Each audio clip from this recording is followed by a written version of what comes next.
Show some respect. Are you challenging me? A tough nut to crack. Now, shall we fight? My turn. All right, here we go. Trust my shield. Fire away! Gotta try harder, huh?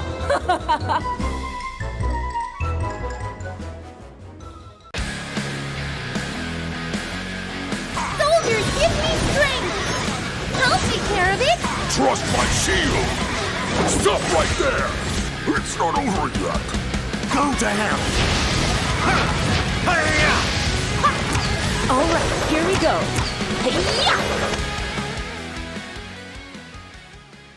Welcome to the update 27.1. Greetings, players. I'm Daniel Wu. We've just returned from an exhilarating campaign across PUBG Battleground's newest map, Rondo. Hello everyone, I'm Lee Jung-jae, a South Korean actor. For this extra special patch report, Daniel and I are excited to guide you through the changes. Let us introduce you to Rondo, a place where the charm of tradition comes alive with modern visuals. Are you guys ready for a sneak peek?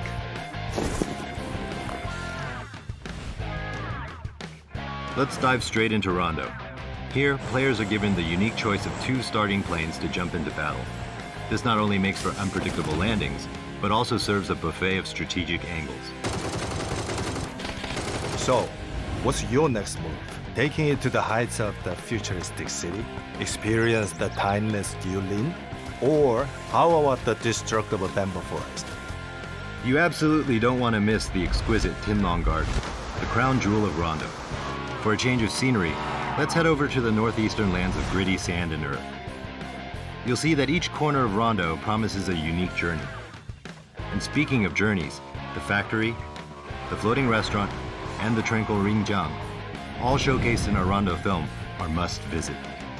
Indeed, our film is a collective tapestry of fascinating updates. We hope you will enjoy discovery.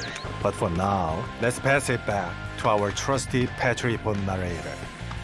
Don't forget to save the date, December 6th. Don't forget to grab your popcorn for our cinematic showcase, The Ground of Honor, Rondo. Your next blockbuster journey is just a click away. Dive into Rondo now. Now it's time to talk about some of Rondo's exclusive features. Let's start with destructible bamboos. If you've ever dreamed of wreaking havoc on innocent bamboos, now's your chance. Go full action hero with your vehicle, chuck throwables at them, or engage in a melee showdown. Even care packages can squash that greenery. Next, our armory also expands with the JS9, a top-tier SMG known for its swift bullets, impressive DPS, and a low recoil. For those who like to make an electrifying impression, our new stun gun will leave your opponents dazed and confused, wondering if they just got struck by lightning.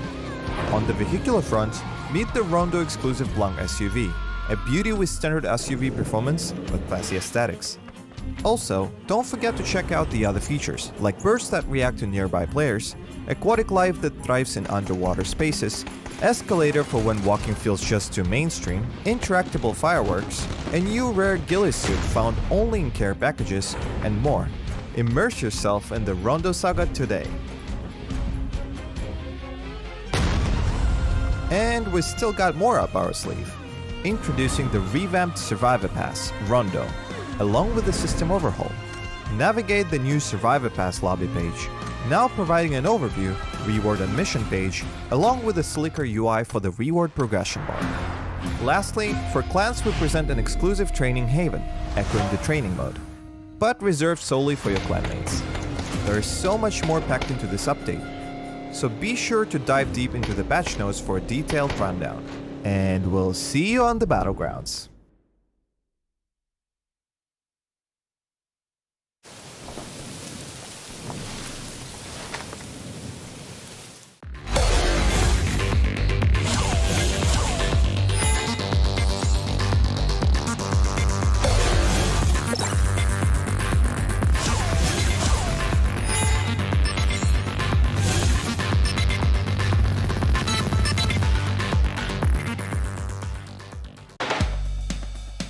Unleash my shopping spree Duty free from big brands. at all King Power stores and King Power Online. It's possible. Enjoy great selections, promotions, and privileges. The power of possibilities. King Power. Hanuman's forces have set up their barrier. They are waiting for sunrise before they release their guard. Very good. With my magic, the night will turn. Enemies beware. Mayaram is coming for you.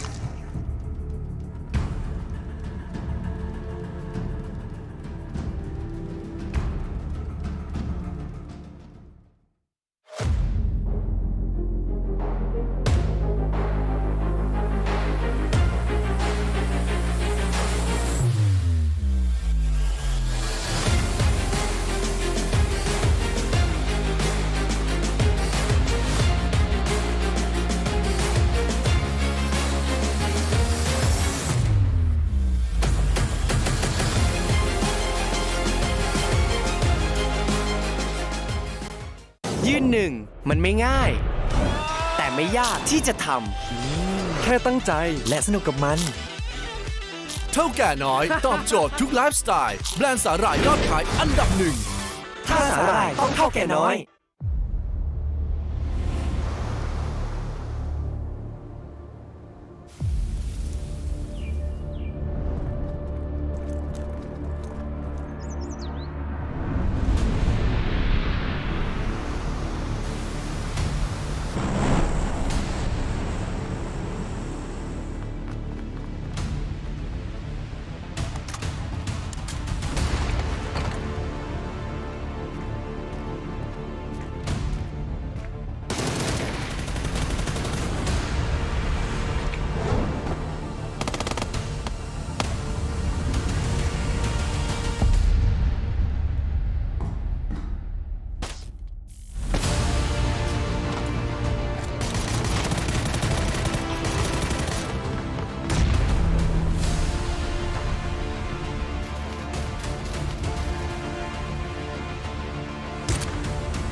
to this control point. Being till you break from the pressure that's an old joint. Remain unsolved like a cold case. I'm cooking the aggression, that's the workplace. Yo, it's probably too late to be thinking about a life sign. Unload hate like I never need the right time. A mechanical God's playground. Mine off the air from your pipeline. There's more. You think you're winning when I'm coming here? Absolutely just has to be heartbreaking for the Sonic. Petrichor Road is just Bandit, no remorse. It is just chaos everywhere. You're having to fight for every scrap of land. Coming to annihilate, I can't be stopped. When it falls down, I remain on top. Live by, die by, I got one goal. Create chokehold. Dominate, dominate. You wanna breathe when I can relate. Terminate, being wheels,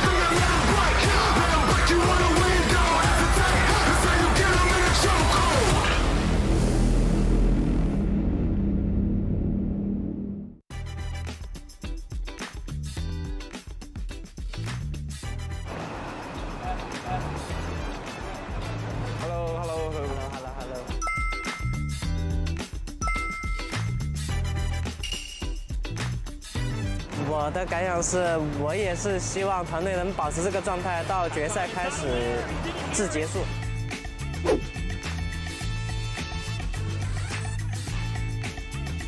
Let's go！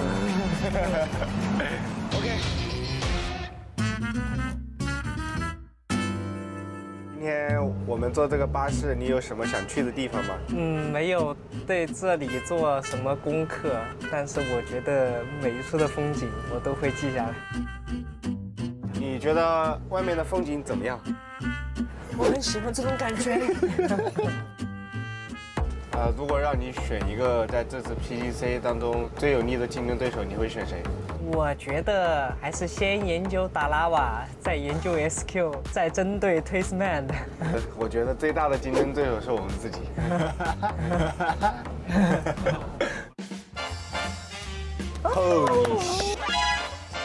你的眼睛刚才一下就清澈了，你的眼神，我操！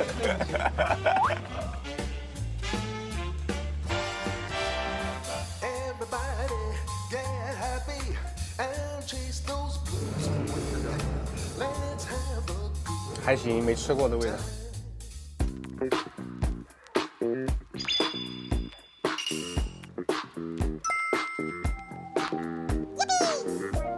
哎呀，是。你好，大哥。大哥在这，大哥。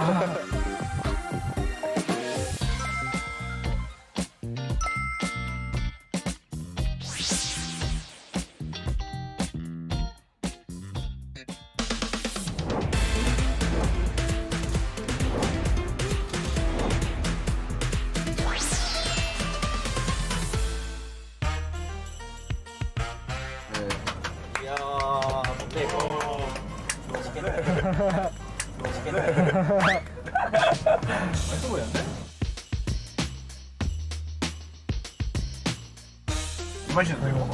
먹죠. 야, 맛있다 이거. 오. 맛있는데? 우리가 올 거라고 예상했어? Yes。到世界赛之前，在进世界赛之后，一直对达拉瓦的表现，就是把他们当做他们赛区的1号种子、唯一大哥来看待的。所以说，我们是非常关注他们的在比赛上跟我们的会有接触的地方，会重视的更多。哦，谢谢大哥，谢谢，谢谢大哥，谢谢。你把我们17当做是竞争对手吗？ 17 게이밍 일단 누가 잘하냐라고 물어보면 어디서든지 빠지지 않는 팀이라고 생각을 해서 충분한 라이벌이지 않을까.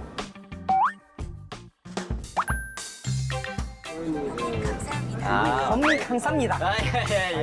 homie 감사합니다. 谢谢大哥. homie 감사합니다. 谢谢大哥。我说他们韩国的这个口音有点饶舌， 중국어 발음이 진짜 어려워. 我们都听不懂很多中国的语言。 중국 사람 아니야? You're Chinese. 이거 먹어도 되냐 물어봐주면 안 돼요? 可以。예. 谢谢.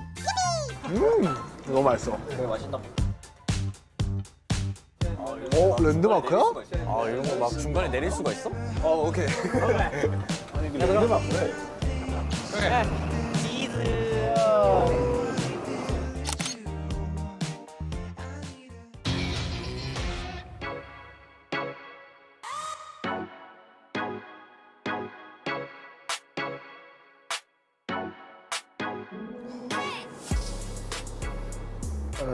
没有。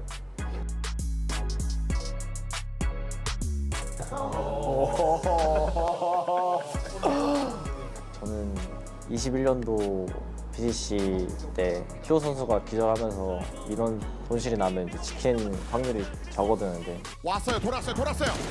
마이니 먼저. 한번 더. 마이누. 이로닉.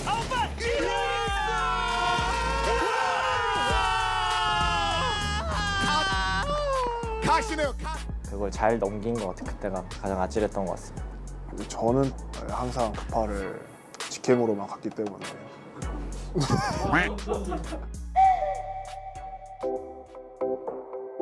对我而言的话，就去年的 PGC 就最后一把那个什么蓝莓吃鸡了，然后我们没拿到冠军嘛，这是我觉得很可惜的事。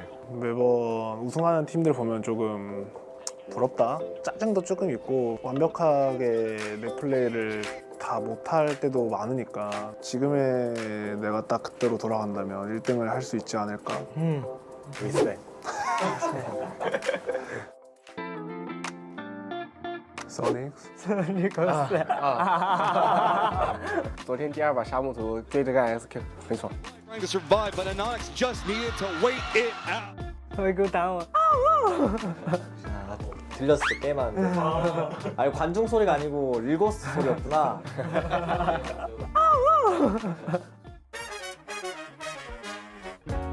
我想问一下首尔，就是你在就是官方定的那个选手薪资方面，你是最高的，这次你有什么看法吗？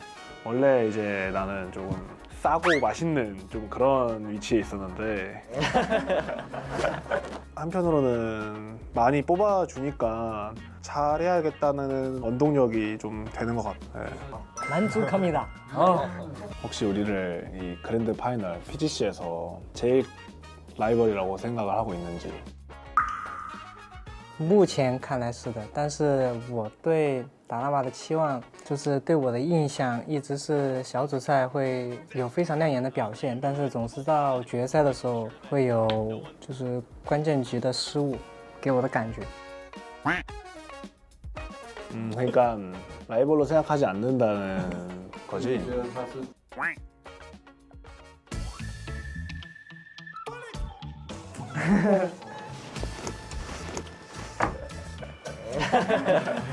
역시 17이죠. 역시 17이죠.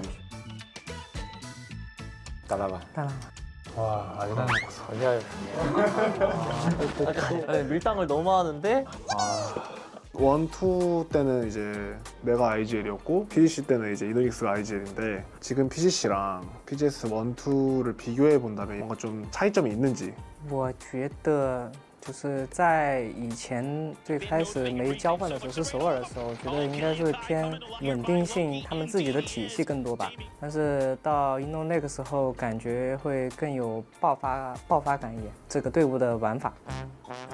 불안하다. 우리가 생각했던 거랑 정반대네? 정반대인데요?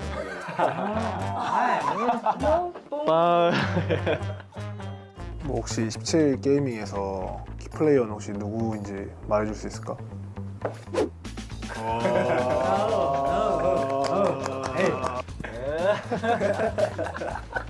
팀이 재밌네. 应该是前5靠实力，如果能拿到冠军的话，一定是会有运气的加成。 인정. 운 없이 우리가 1등한다. 굿락. 당했다. 이게 아닌데. 아, 일단 1패. 我是沉浸在跟他们俩的交流之中，然后去了解一些东西吧，了解一些就是从我们外来的信息了解到他们的东西做对比，然后干嘛？我感觉也是蛮有意义的一点。 최고의 주가를 달리고 있는 17 게이밍 선수들 두 분과 영광의 자리를 같이 할 수 있었다는 게 감사할 따름이지만 둘 다 좋은 성적 낼 수 있으면 좋을 것 같습니다. PGC 2023 파이팅!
kills, 80.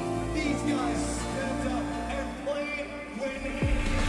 The voice in my head overtone, telling me to go closer to you now.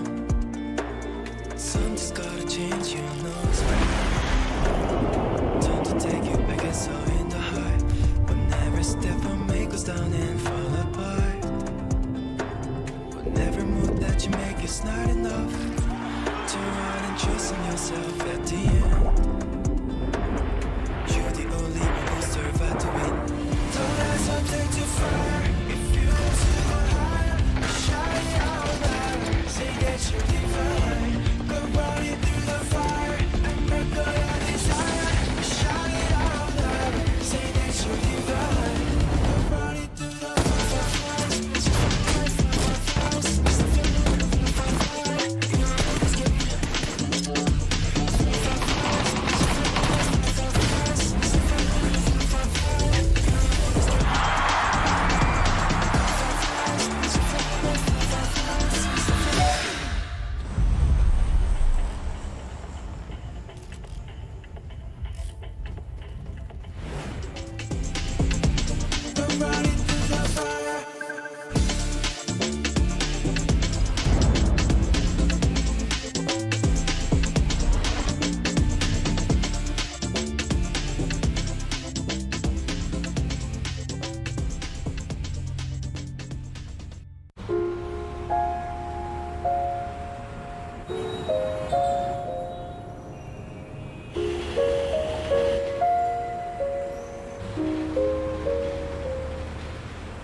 PGC 冠军一直是我们的梦想，这是我们的最后一步。如果可以的话，这次我会让梦想成真。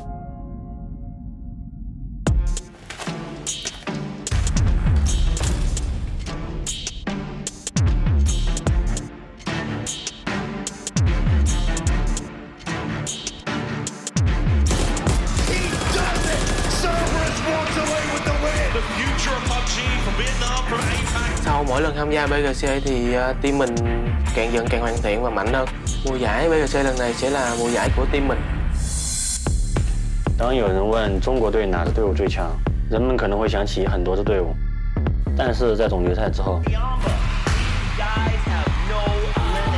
每个人都会说出是天霸。ตอนเริ่มเล่นพับจีผมก็เล่นแค่เอาสนุกครับก็ไม่คิดว่าจะมาได้ไกลขนาดนี้ครับด้วยสกิลและความสามารถที่พวกเรามีเราจะเขียนประวัติศาสตร์ขึ้นมาใหม่ So we've worked really hard all year to be here, and truly winning matters most. Win or lose, I want to have fun with my team. Success will follow.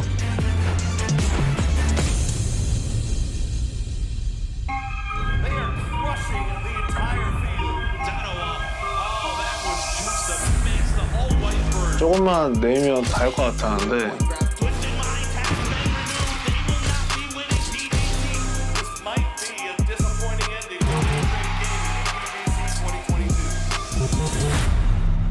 อดีตที่ผ่านมาแล้วเราก็จะปล่อยมันไปครับ แล้วพวกเราจะไม่ยอมแพ้ครับ 프로게이머를 하는 제 인생에서 다시 한번 이렇게 좋은 팀원들과 할 수 있을까라는 생각도 되게 많이 들기 때문에 저에게 가장 큰 기회이지 않을까 싶습니다. We have been consistently in the top of every PGC tournament. With my boys, we will finally become the best team of all time in PUBG.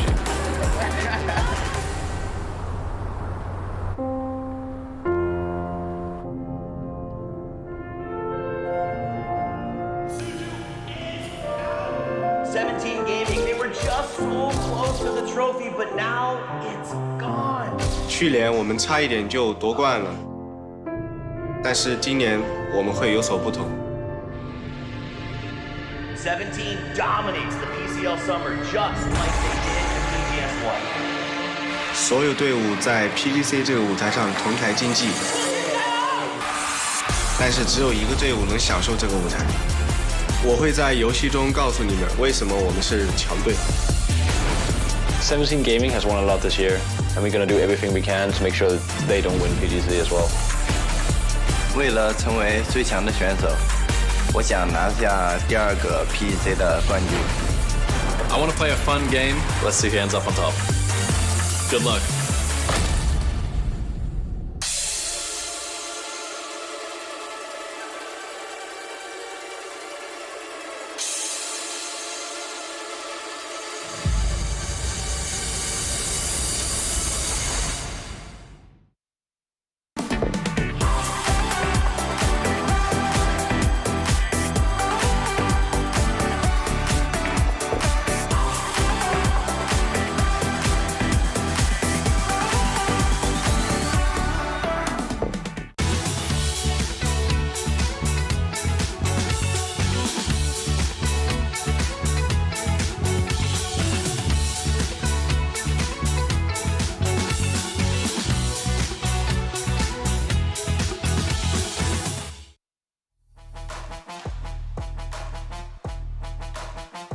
Good morning, good evening, good afternoon, wherever you're watching around the world. Welcome back for the final time to the PUBG Global Championships 2023. My name's Tavis. I'm joined by Avenger. 6 games left to play at an event that started with 128 players, now down to 64, and in 6 games, it'll be just 4 men holding that trophy and the pride that they've worked all of their lives for. And there's still so many teams that potentially could take it home, right? We've seen it so many times before. We saw Twisted Minds last year win 4 games out of 5 in the first 7, of course, but still over 2 days. It's possible. You can win 2, 3, 4 games in a day, and it could happen to any of these teams here still. So we have some that are going out ahead right now that are looking good, but it's probably going to come down to the last game again. Yep, and we're going to break all that down. But first, we got to give some love to Ondaseat, the official gaming chair partner of PGC, the chair that elevates the gaming experience with ultimate comfort and exceptional performance. Choose Ondaseat, choose the seat of victors.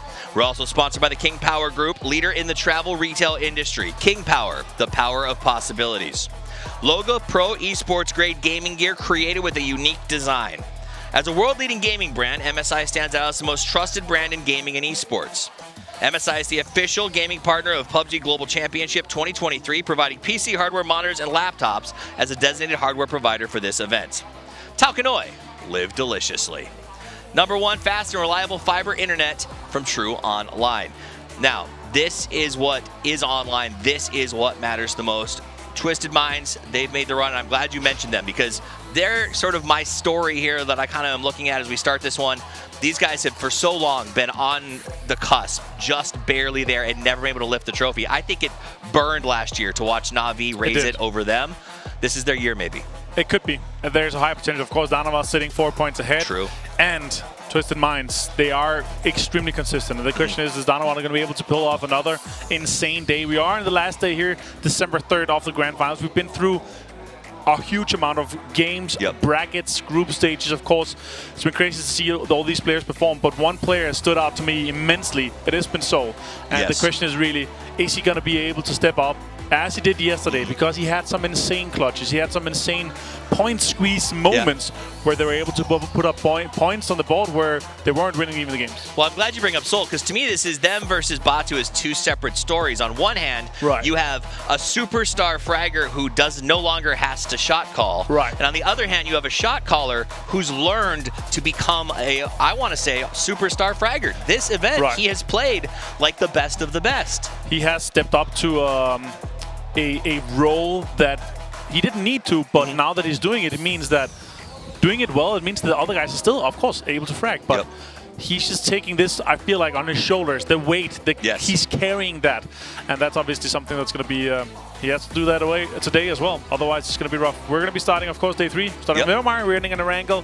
We're going to be playing for $2 million plus the crowdfunding here. $2 million plus crowdfunding, $10,000 for the MVP. But what matters most is look at how the money drops along the path. $280 for second, $160 for third. Huge drop-offs. We are literally going to probably be close enough throughout this entire bracket that a kill is going to be worth up to $4,000, $5,000, $10,000. And so every point matters no matter where you are on the leaderboard. This is the big show. This is the biggest event of the year.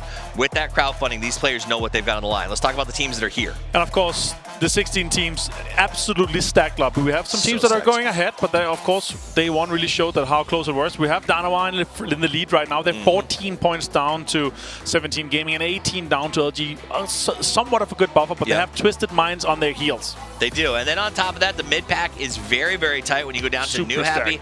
Big chance to climb up there. And then you've got Sonics, Pero. They would have to start out with just an absolute smashing first game to sort of get back in the hunt.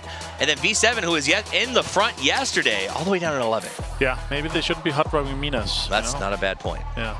So that is, but what I do think was interesting is yesterday Danawa started in 11. They swapped spots. They did. I want to see if they can, right? So that doesn't, that tells me that some of these teams who are still in the hunt could do it if our top team's slow, but that's sort of where we're at. A player like Sol, one of the players to watch for good reason, has to slow down for others to catch up, and I don't see him flagging anytime soon. No chance. Also, his average damage is just insane, right? 420 over IXF to 275. Nice. Of course, kills IXF been putting up, but he's also always the guy that goes in first. He's sending it, and he always comes in flying with shotguns and barrels and other things that it is hard to win these 1 versus 1. So IXF's definitely a good case for him to yeah, still have a showing for him and his maybe MVP run. All right, and then so we got Pero, we got Twisted Minds, 2 teams to watch. I'm going to start with 17. We're going to look at them on this highlight reel. They are the first team on the chase. They have a great drop spot. They're localized in the center, but may I remind us of PGS1 when we were in Malaysia and, you know, they got ahead early on and they just were able to send center super fast, find positions to hold down, catch a couple circles, and they just ran away with it. I will say this, though, that hard circles has been a challenge for them because I feel like they would have been in first place now if we didn't have that much crazy hard shifts, first of all, but also edge circles, right? When you're looting center, you're in a situation where you want to be closer to the circle for over a statistical amount of games, right? And here, they have had a lot of hard games. Yesterday was not the type of the high moments that we saw for them and we kind of expect from them. They had a few more hard games, but they're still extremely consistent. And if we have a big game from them, they're of course also going to be able to take first place just from 1 or 2 good games. But yeah, these teams, they've been insane. Sol, as I said here, the clutch moment, almost wiping out Twisted Minds here. He got 3 players down. Yeah. And then Batu cleaned it up with the drive-by. It's funny, you know, it was like team to watch Twisted Minds, but Sol was so impactful throughout the entire day. Crazy. We couldn't do a highlight feature on any other team without Sol sort of popping up and getting involved in it. And one of the other sides, like, oh, it's Twisted Minds highlights, but here Sol is killing 3 of Twisted Minds before Batulins did the drive-by. Absolutely. Remember, if you're playing at home, that's how the scores work. It's the last day. I hope you join us for the next Twire round. Let's talk about who is getting the most points when it comes to Fantasy League. And it's Sol, of course. He has had a standout performance here, of course, and the top Snakers still on tailing him. It's impressive.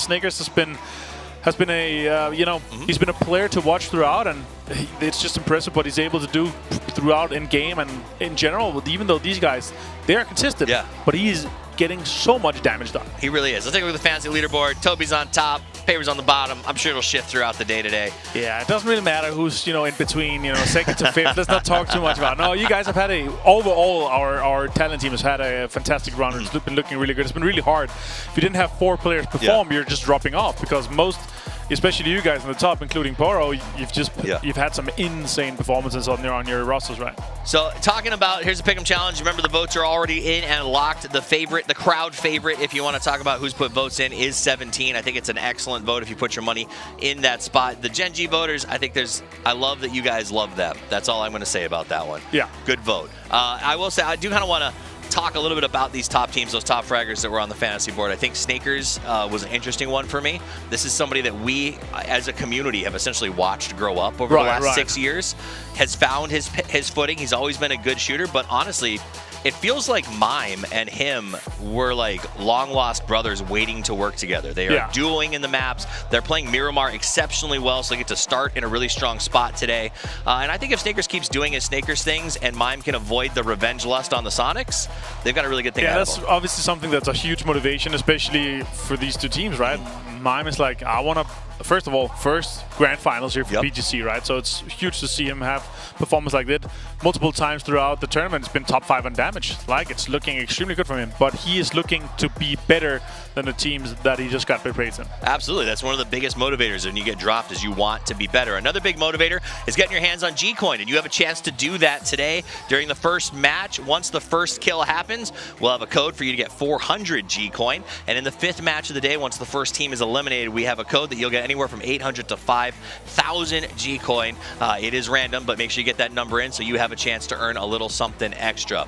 And I think that that's what it comes down to, earning something extra for a lot of these teams, especially some of the players. They want that MVP. That's $10,000 extra. And we wanted to show you guys how the voting is going to go. Yeah, of course, it's going to be the castle's going to be putting in some votes from all of our regions, and also our production that has been looking at all these players, all these games, looking at all the clips. They're going to have a bit of a weight in their vote too. So yeah, of course, exciting right now. It's looking good for Seoul, looking good for Eichstätt, and overall, we've had some super impressive plays throughout. Let's see what happens today, though. We could still have some clutch moments that's going to be shifting the votes a little bit. It is, and to me, I think one of the biggest takeaways here is we've talked about land jitters throughout the course of PUBG. There's no way to prepare for the final day of PGC. Nope. I don't care how seasoned you are. So every team that's on the top, that's on the race, this is a moment where they've got to get their head straight. They got to make the right choices, and they got to push. We're about to push into game number 1 in just a minute, so don't go anywhere.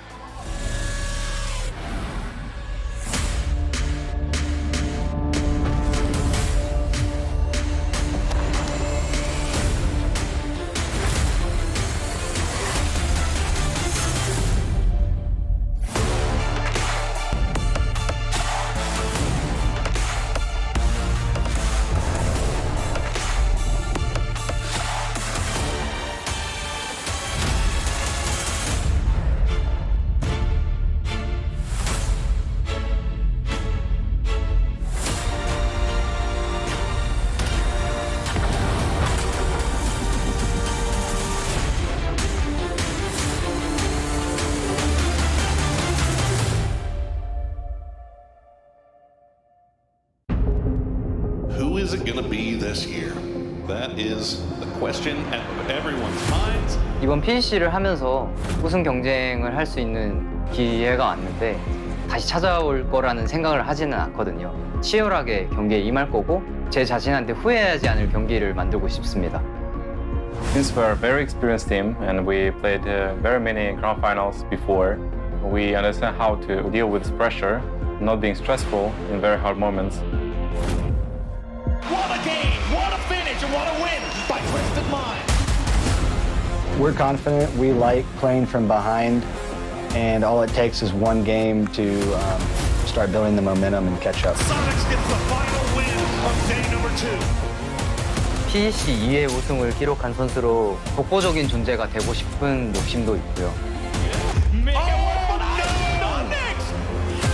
We don't want to watch how other teams lead the trophy. On the final day, I want to hear our fans cheer for our team. We're gonna win it together. The tournament isn't over yet, and 6 games is all we need. The final day is Sonics for the taking. 이번 기회로 PGC 우승 트로피를 들면서 세계 최강을 증명해 보이겠습니다.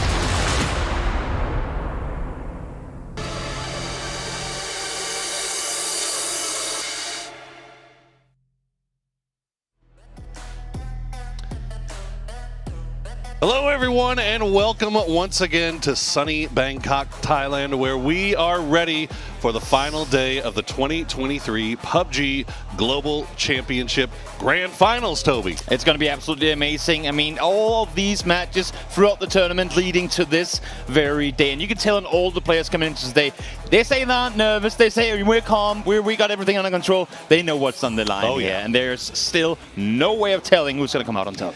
Now, I will say, after talking and running into several other teams before the games today, everybody looks calm, but you can tell that there's a thin veneer of calmness, and underneath that thin veneer of calmness lies raging emotion and pressure and stress because there's so much money on the line, Toby. Yes, it really is. It really is. That's where the heartbeat sensors come in handy. These grand finals, I feel like the average has just been up by 10 to 15. It's been all over the place. And here we see the trophy, of course, what all of these teams are fighting for alongside a humongous prize pool for these teams to play through. Yeah, and you know, obviously I mentioned the prize pool, but you could see it in the videos and talking to these players that what's more important, especially for some of these guys like Loki, is legacy. Oh, right? yes. It's having. You saw him talk about wanting to be included in that conversation as one of the GOATs of PUBG, and I think he's absolutely right that if he does win this, you cannot exclude that man anymore. He is, if not like the best underdog performer. The thing is, he's always been on the team, but never the headliner. Yep. He's never been the PO or the soul this time around, but he's always been there. And of course, that is the thing that all those teams have in common. Loki, absolutely insane player. But it's not going to be easy. You have so many teams that still have a lot left in the tank. You saw Tanawatt 5 right there. Space Station have shown themselves to be a veritable force here in these grand finals. We got to see some highlight reel plays from Roth. We got to see Twisted Minds finally start showing up here in the grand finals. I mean, it doesn't matter what the leaderboard says. There are so many teams that still have a shot at this. One of the many things here that all these teams have in common, we have so many regions still in the fight. For the top. The best globally reached FPS shooter out there, and we're about to bring you the first match of the final day of PGC 2023. Let's get it on Miramar. We have a plane going directly south to north as we're counting our way in I here. like But it. I know, that's good. I wasn't expecting it. that one. I'll take it. But yeah, right off the bat, plane from south to north, right down the dead center of the map-ish. So everybody should be happy with this one. You say that, but then again, I mean, we saw it yesterday, and we'll see it here again.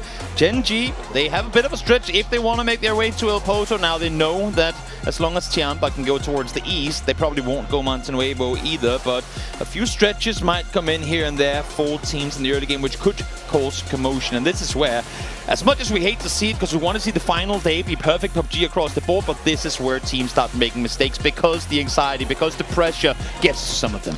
And we will say, I mean, the last couple of days we've seen it where a very early game you'll see a team maybe be going for a vehicle or just looting up in a house and just lost track of what was around them, and they get taken by surprise, lose somebody early on. Veronica 7 looks like they're committing to this drop with LG right there onto Minas Generalis. Meanwhile, Aitong Mu a few shots in parting on the south coast there at Chewy. Oh, Mime, you were able to touch this one yesterday, but it's not gonna happen today. We asked yesterday, how many times can they keep doing this without anyone falling? This time around, it wasn't to be, and we said it just before.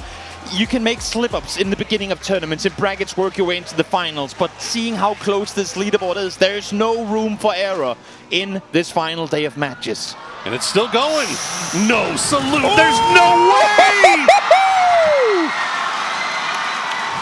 Tiamba gets absolutely deleted by salute on the motorbike. Pulls up, gets a gun, hunts them down, 3 kills. Tiamba torn to pieces right from the get-go. And that is what Danawa is bringing to this final day of games. They knew that they had to keep the train rolling, and they start off rolling right downhill. Lin Shu, the last player up now for Tiamba. What a start. Both ways around for Danawa to come off to such a strong beginning, get the momentum going right from the start. And on the flip side of that coin, Tiamba again in the hunt at 74 in 7th place. Just one good game would throw them into first place contesting. But I'm sorry to say it, Lin Shu, I know you're a great guy, but that game ain't going to be this one. The absolute audacity to chase down that vehicle in a motorbike knowing that they had nothing. I mean, look, in all, if this was a pub game, Toby, that's something that you would see a streamer do. This is PGC final day grand championship. Everything on the line, and he's going for that kind of play. That's insane. And what better time to go out and show the world who you are, to go out and cement your position in the top of the leaderboard as we, for the first time in this grand finals, start the 3-minute in with just 60 alive. Well, we haven't even gotten a chance to talk about the circle. It goes all the way up to the northeast. FaZe pretty much have their pick of really anywhere they want to go. They've got Jeems roughly towards the center. This might be one of those El Azahar games where the road, that valley, Toby, between El Azahar and points west kind of plays as almost like a river where you got to put all your chips in one side or the other, like almost a 50-50 circle here. Yep, it's going to be difficult for Faceland in particular. You got to commit. You got to figure which side of this pond are we playing on. And right now, Corexi is sat alone on the southern side. I would highly expect them to group up on the northern side. Simply, Fex is up there, the other two are up there too, and we know, again, with so much being on the line here in the final day of competition, teams will go center more often than sit on the edge. There's simply too much risk involved in trying to play it out on the edge close in the game. So expect more teams to vie for early center positions, simply out of, I guess, fear of being shifted away from in circles to come. And there we see Mime. Not the start they wanted. Well, we thought that was going to be the worst thing that we saw in the early game. In Salute, 130 bullets, Toby. 30 bullets. He had one magazine. The bike spins out the Bronco, and he has the barrel in hand to follow up with. That is, I mean, again, dream start for Danawa, and it could not really be any worse for Tianba. Oh, boy. Well, Tianba, despite being down to one player, they still are in that top 7. They still have 74 points. They're still reasonably within range, obviously. And obviously the worst case scenario as far as the start goes. But still not out of it yet as we check in with servers coming in from that south side. Now, you mentioned FaZe. Kind of, they've taken both sides, really, of this valley. And they should know. I mean, obviously, given how the plane worked out and everything, majority of the teams are going to be coming in from that south side. So the north side still relatively clear. In fact, the only team up there really is Theraton 5. Yep, plenty of space to maneuver. And of course, as you said, FaZe aware of this, but also well aware they have to group up sooner rather than later, because eventually just being able to get to one another will be practically impossible. In the meantime now, Twisted Minds still in the outskirts of San Martin, looking for teams to potentially take down on rotations. Again, any early game point you can get without really risking a whole lot to claim it, a point you would gladly receive. And on the opposite side of things, Pixel scouting forward a bit, but potentially running into Veronica 7. Yeah, somebody, Glaz getting shot at from range, and I think that might be SSG. So they're Pixel right on the doorstep here of Glaz. But it looks like they'll pull away for now. Now, interesting point to note, Toby, that we've been talking so much about edge teams, right? And how clear the edge has been in this grand finals, as most of our really heavy edge team players went out earlier in the tournament. Right now, given how the plane went and given how this circle went, there's still so many teams kind of on the edge running into each other as they're making their rotations. Yep, there definitely are teams that are taking their time here. Danawa in this grand finals as a whole have been way slower at their first couple of rotations than what we've seen in the past. Shen, a little bit of target practice. Of course, these guys, they want to get warm, they want to get a feel of it. And they know, they know well enough that they have to hit every single shot in order to make sure they stay alive. Because these guys, if you don't, again, mistakes go punished every single game. And these guys are all on point today. It's going to be rough, as it's already been rough here for the two Tyloo players. They're trying to get, I imagine they're trying to get into a 2-2 split, but they've got two teammates already in the center of the circle, essentially, right on the southern side of that valley, that El Azahar Valley. And now Day Trade trying to make their way around just on the east side here. They're going to run into the tail end of Space Station, and they're actually going to get out of the vehicles, Toby. They want this fight. Opting to pull up on it. Flash is going to be the first responder to this engagement. Shoots over. Can't find Roth, but Norrens peeks the second time around, and he takes down Pixel. Roth has to get away from here, but Day Trade is playing it smart. They know they're catching him in a split.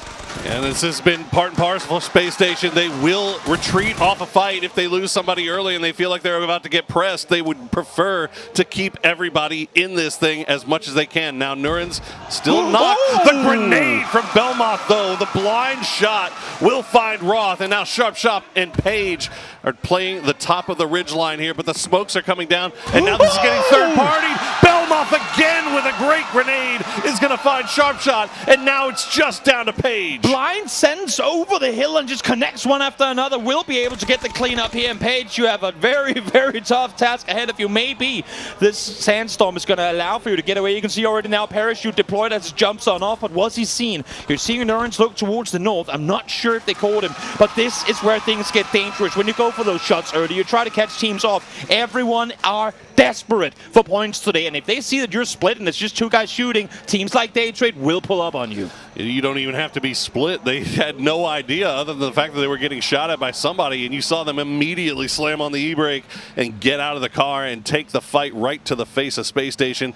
Now Page will stay alive a little bit longer, but Daytrade comes out on top, and they get their revive as well, so back up to full strength. Meanwhile, Danawa sitting in first place.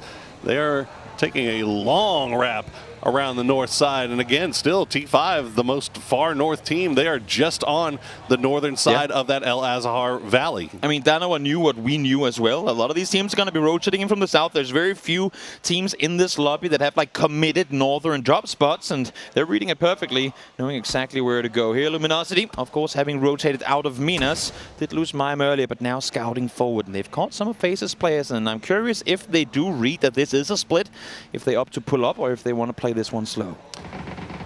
Great point you bring up about the long wraps from Danawa. That's been kind of a trademark for them during these grand finals, and it's been working out pretty great, especially on Miramar.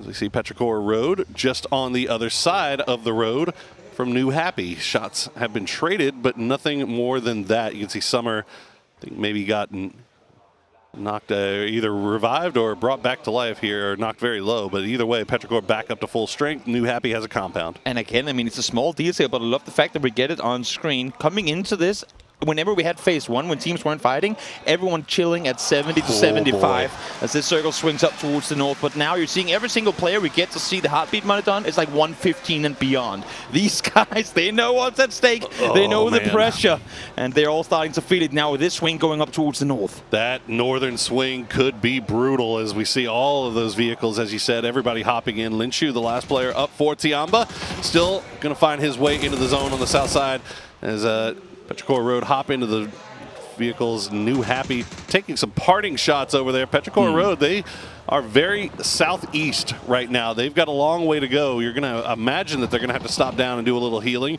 Meanwhile, we're going to see a lot of this for the next couple of minutes, Toby. Cars getting very close to each other, just a little jousting back and forth. Let's see if anybody actually stops down and takes the full fight. I mean, that's the issue right now, right? Because El Azahar and the road that leads west here, you just want to be north of it at this point. Even though there is a chance it bounces back, you do not want to be here on the southern side any longer. There's too many teams, there's no cover, and the teams on the northern side can shoot you. As we see here, NH not done trying to kind of cut off Petrichor just yet. Yeah, December 12th really wanting to take that fight over towards Petrichor, as Summer has to stop down and heal up. And yeah, that bike may be a little bit too damaged. She'll just get in the ride with Chewy, and they'll make their way back as Ming already making his way up a little bit farther north. Now, you do mention most of our teams do want to make their way up to the north side of this valley. There are a couple of teams on the south side, though, that are comfortable. Tai Lu, LG, Genji in particular, all have compounds. 17 also has a 2-2 split on both sides. You can see they're taking a little bit of fire here, but nothing too terribly serious. You say that, but its tires getting popped, and if you consider where they are, if this circle swings away, that is a very hard rotation for them to make. Cerberus, of course, again, I mean, as we said with Danawa, realizing where the pressure is going to build from, and going north. Himes, though, headshot mid-air, will have to get down to the ground, 23 damage to follow, but somehow able to make landfall. Oh, it's ironic that they're landing in the graveyard right there, because he just narrowly avoided it. Imas with 5 HP. But Cerberus gets to the north with 4 up. We see where they decide to play from here. This is now our farthest north team. Danawa in a very, very wide 2-2 split just off to their south, and T5 taking up so much real estate as well. Daytrade now making their way up on that eastern side. Petrichor Road right behind them. But we'll see if how far they decide to commit. I would be surprised if Petrichor don't opt to swing as hard, like out and around. Like, they'll probably even tank phase 2 damage as long as they hit the circle when phase 3 pops. They want to be on the go. They want to be ready to make a rotation. As we now see here, Space Station Gaming trying to get something going, but Patapong stops him. We'll remember, Daytrade eliminated most of Space Station. Page was the last remaining player, so he is going to go down, and that'll be our first team out here in game number 1, as we have 20-something seconds before the circle completes its close. Looks like our other solo player, Lin Shu from Tiamba, has finally made it out of the blue. He's coming in on the far west. Should be safe for now, as everybody just kind of feeling out, have their main position, but it seems like they're sending little feelers out. Like James is a little feeler right now to see where everybody else is. FaZe already in vehicles waiting for this one. And of course, Toby, it would cut back down south, and we are playing the full 50-50 circle with that valley in the middle. For those of you guys who don't know, this valley is effectively the Rostock River. This is a place you do not want to be anywhere in and around. As we see the replay here, but from a distance too. Nice taking shot. out Page. Great shots connected. And again, just underlining these guys, man, they are warm coming into this day. Dynamo, one of the first teams now to full speed center. We'll see where they up to go. As Lin Shu also is trying to find somewhere to call home. Oh, he's got to go somewhere. Donawa making it right past FaZe. The rest of FaZe, fortunately, inside the compound, but it doesn't matter. James going to land the big shots onto Salute. He's going to get taken out. Is he going to get stolen away before James can finish him? Yes, he will. And now Patapong immediately swaps over to James. A lot of damage coming through, but damage done on multiple teams. I don't think anyone is really going to be massively rewarded off it. As I say that, though, Danawa continues on forward. Little Ghost finds one, but gets instantly traded. Okay, 2 up still for Danawa as an Onyx and Soul now arriving. They got Xiaobei pinned in the smokes. Grenade in hand for Xiaobei. He's got to keep on the run as Xiao Wu is going to find Soul. And now shots from the back. Danawa getting pinned from every direction here as Xiao Wu has a nice little split here. This was the 17-2-2 split on both sides of the valley, Toby, and it's working out great for him right now. It's working out for one, but also they need to play it smart, and they do so here, covering each other's back. Xiao Wu and Sushu, great work at defending correctly there to find the final kill. That is a big takedown. First team out is our current first place team in Danawa. Absolutely huge. It looked scary there at the beginning when Danawa got 3 instant kills onto Tiamba. It looked like they might start running away with it, but 17 gets in the way, and now the top place team is out. Everybody else sees that on the leaderboard. They know that they can climb here. We see Xleft and Petrichor Road. They've got pretty much a little bit of free space here on the eastern side. Now, Daytrade is in a 3-1 split with Belmoth holding the hard cover, but there is this nice ridge line for Petrichor to work with. Meanwhile, second place team, they've seen Danawa go out. They're hard crashing onto the FaZe compound. Let's see what Twisted Minds can do.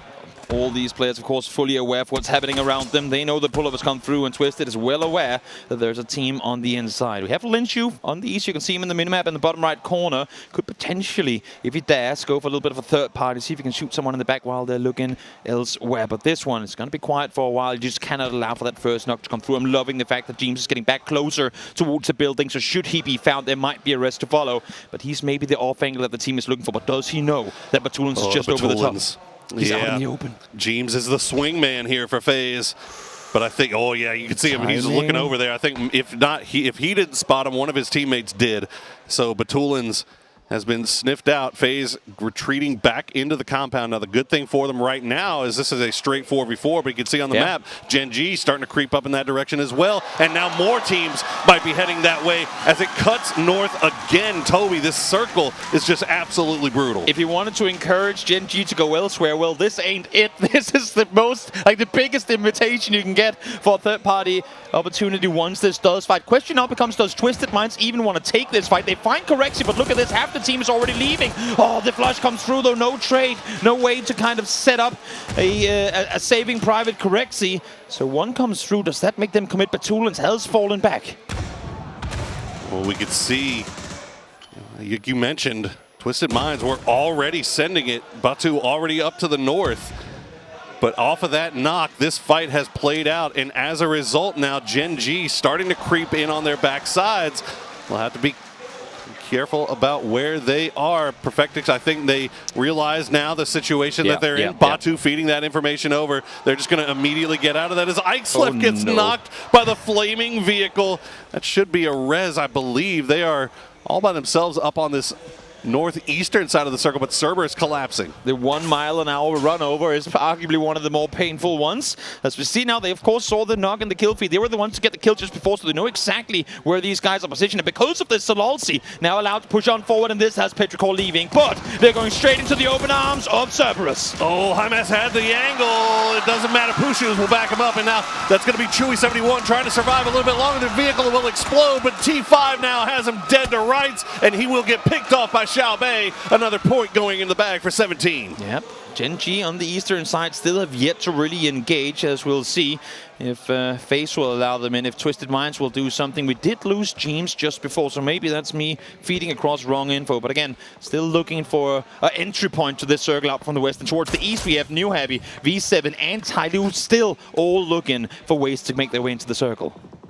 Several teams on the south really kind of biding their time, waiting for all of that nonsense, all the kill feed to slow down a little bit before making their move. Now you can see Veronica 7 pushing in here. Perfectic's actually going to find Songjang as Gen G has arrived onto the FaZe compound. Meanwhile, another fight going on here between Cerberus and V7. All these teams trying to fight for space in the open. Tyloo pulling up on New Happy now as well. We see it here as they've made landfall. Two of the players down to low HP, but they will stay put. Now LZ did go down earlier, but able to fend off for now. The circle is closing in, though they have to make their way forward.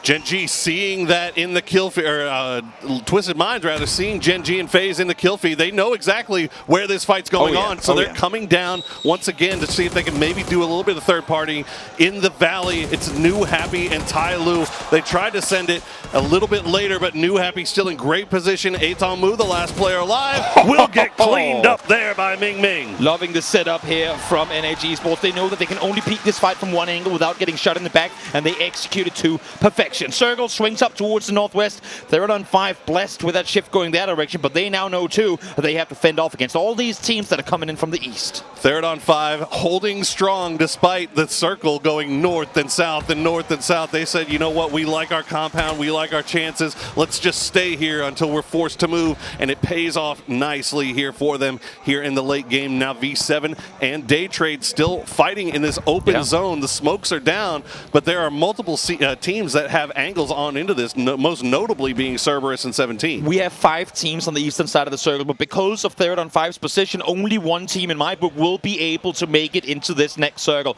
Once we start closing in just about 10 seconds time, the east will light on fire. And again, I only see one team making it, and with the way that 17 is currently positioned, they're currently looking to be the ones that are going to make their way on in. So V7 will survive with 3 up for now. Nurin's the last player up for Daytrade. Will get spotted out by Glaz, and that will be it for Daytrade. Cerberus, meanwhile, still hanging out on that north side. Luminosity down to just Snakers and Flood. Flood left behind on the southern side of that shift. He's actually going to just eat blue damage right now. Snakers somehow, some way is able to get into the zone in this buggy, and he's had, I don't think anybody shot at him yet. You know what? Prone it out, lay low, hope that a couple of teams get eliminated before you, and that's placement points guaranteed. Again, as I said, even if you don't come out victorious in a game, salvage, salvage, salvage. A 0-point game here would be horrible, but if they can get 2, 3, maybe even 4 points, we know Snakers can pull off magic, and what a great time it will be here if that could be the case. Dead center for the Luminosity Fragger. Meanwhile, that Gen G and FaZe fight still popping off. Sonics still have 4 up. They've been playing the Valley this entire time, and it's finally starting to pay off now as they can make their way up. They do see Flood off in the distance. Tiggleton, the shots aren't going to land. Somehow Flood's still alive. Ming Ming actually going to find the angle on H-Win.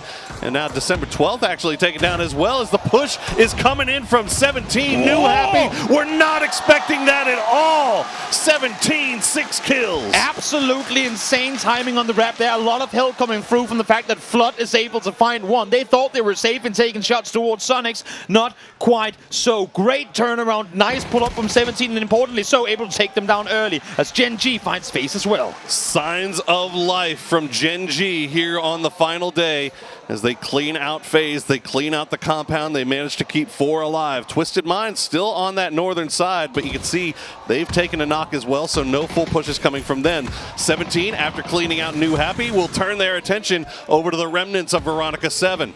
Do they know that it's another team they have up close here? Because they got the knock onto him, as maybe they think it's a couple of players from Cerberus that they have up close. And now with this circle swing, do we even want to head north? Do we even want to go into an open downhill fight with 3rd on 5 having eyes on as well? I mean, you can see 17 is not in the greatest of shape right now. A lot of damage being done to him, but they're still 4 alive. But while they're engaging in this fight with V7 Funpin, Sonics is taking their best next spot here. But you can see the shots coming in from Xiao Wu. Shrimsy will find the knock onto Xiao Bei. His little ghost will get taken down by Sololzi, and 17 is falling apart. Crucial timing on the play here by Sonics. They know they have to come underneath. They know they have to push them out on the edge of the circle. And yes, they only have a car for cover, but here it's all they need. They just cannot get knocked here. A few trades coming back and forth, but as we say again, none of them go in the way of 17. Now it's just Xiao Bei and Sushu left on their feet. Oh no, Cerberus tried to creep down here and take out what was left of V7, but they put themselves at exposed to Twisted Minds, so shots coming through from there. Xiao Bei now the last player up for 17, trying to hold against Tosi. He knows where he is, up against the rock, the peak, there it is. Nice knock from Xiao Bei, keeping 17 in this thing. Trying to go out, maybe get a little more heals, get something going. He knows that as soon as he peeks off to the left, he's going to be in trouble. Do they deny it? Looks like he's going to. Yes, not sure if it was intentional or not, but will fall down again. There's nowhere for them to go. Sonics played it perfectly in their rotation earlier. Nowhere for them to go. V7 down as well. 6 teams left alive. Deny, deny, deny. Right now, Theraton 5 still has the compound. Gen G has a compound for themselves as well. Now Cerberus has been pinned up against the wall. Sololzi going to deny, and Tiggleton will actually steal Tycon away, so that's at least a point going into one person's pocket here. Sonics now 2 kills. They have lost 1 player. I believe they've lost H-Win, as they are now 3 strong on the southern side. Twisted Minds 4 strong on the north, and then you have our compound teams, and then you've got little old Snakers hiding out right in the dead center. Kick saw the vehicle. We'll see if maybe he's going to throw a nade down there. We've seen him be very successful with his utility usage, so maybe a kill feed pop up in a moment with Luminosity taken out. Wouldn't be too surprising. That is, of course, if he opts to go for it. Twisted Minds in the meantime, 3 kills. They've played it slow from the start, and there it was. It was tick, not kick, but able to get it. As Twisted Minds now sit on the very far northern side, has to make a decision. Do we go east, do we go west? I think the best play right now is wait this one out, see where the next circle is going. And you can see just how this is how this whole tournament has been going, Toby. We've got to our top 4 teams. You've got Twisted in first, but all the rest of the teams here are lower down on the leaderboard. They can make a jump here as Twisted trying to send it a little bit closer to center. They've got lots of ridge lines to play. Yeah. They have left Batulins behind to keep track of Theraton 5, make sure they're not backfilled. Again, as soon as they force Genji into the compound, they know exactly what space they've had to work with. There's been no fighting up by them outside of Cerberus. When they died, that's when they pushed in. That's when they took control. Circle swings west. Yes, Genji has the compound, but I'd actually favor Twisted Minds in this position, because if this next circle, final circle, shifts off of the hill that they currently have, they have nowhere to go. On the other side of that, Twisted Minds got a big ridge to work with right now. They do, but they've got Theraton, full strength Theraton 5 that have to kind of come down onto it. So Batulins needs to be very, very careful about how he plays his position on the north there. If he gets knocked, the chances of him getting revived are very, very slim. And Sonics, they still have to figure out how they want to get inside this zone. The south would seem to be the obvious play, but Gen G is looking for it. They are waiting. Again, you got 19 seconds for you to hope that other teams make mistakes, cause fights that you can then third party. But of course, everyone knowing what's on the line here, do not want to be the ones to engage first. The smoke wall is fading, but Toolens knows that this is the time for him to try and make a run to regroup with his teammates, and he's successful in doing so. As I say that, though, the headshot does come through. God, you give him just an inch, and anybody in this lobby can do some serious damage, as Batu's going to find out the hard way. Sonics now into their Bronco, heading back over towards the south. I think Gen G, they actually picked a pretty good time to do this, because Gen G was regrouping and gathering their vehicles. Now they're coming down on the south side too. So this might be a fight that pops off here soon if Sonics aren't careful. I mean, really on both sides, these two teams want to take a 1v1 undisturbed from the other team. I believe that once, I would expect to see Twisted Minds and Theraton 5 pop up first, and once that happens, expect to see Gen G and Sonics fight immediately after. This is essentially the semi-finals of who will fight for the chicken at the end of this game.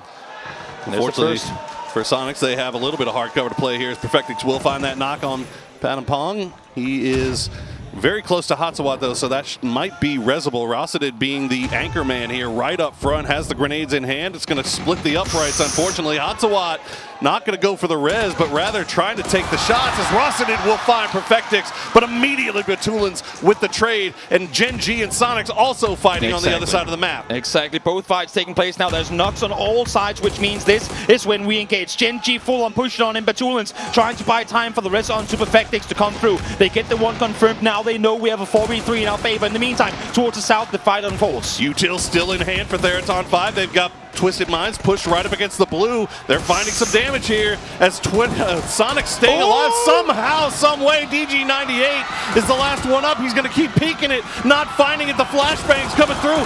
Twisted Minds takes out Theraton 5. Gen G finishes off Sonics, and now it is a 2v1. They stop down. They revive Toby. They get back down to full strength, and now they will turn their attention towards each other. The clock has rung in the ring. Everyone back to your corners. Back to your corners. Reset. Take your pause. Reset. We're playing this one for win, and look at this 16th place versus current first place in this grand finals lobby. You could argue that Gen G needs it more for Twisted Minds to separate from the pack. This would be an enormous start to this day.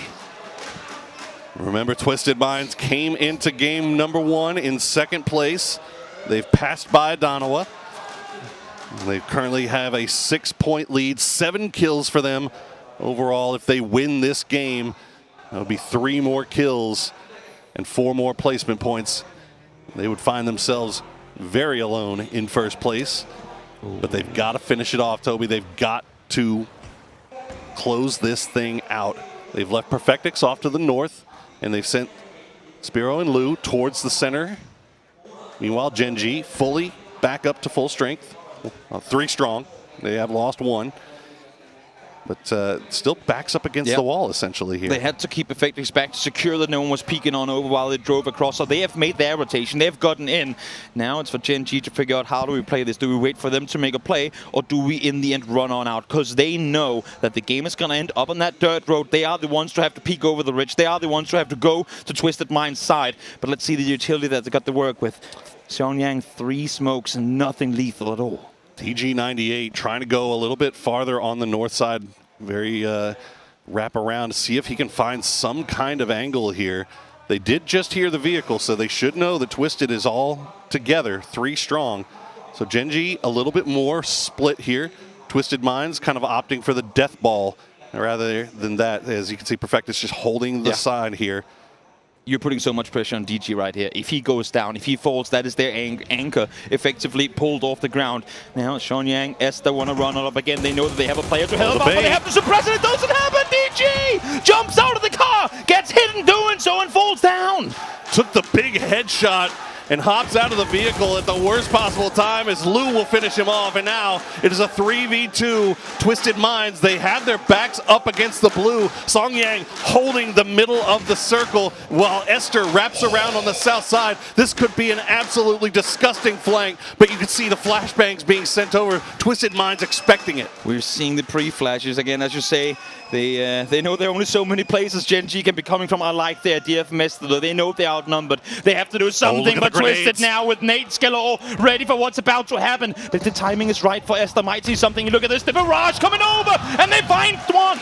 Perfect triple nade from Twisted Minds. Now Esther, the last player up. Spiro going to peek this top of the ridge, and he will find the kill. And Twisted Minds grabs a hold of first place. Wouldn't want to start off today any different whatsoever. This game played perfectly into the Twisted Minds playstyle, being able to wrap up north, allowing other teams to come through, and then just slowly but very smartly drive their way into the last couple of circles and claim it in the end. It's always been methodical with Twisted Minds. They had their missteps early on in this tournament, there's no doubt about it, but once the grand finals clicked, it's like the flip switch, Toby. They got their act together, and they are looking like absolute dominant players as we throw it over to our analyst desk to break down game number 1.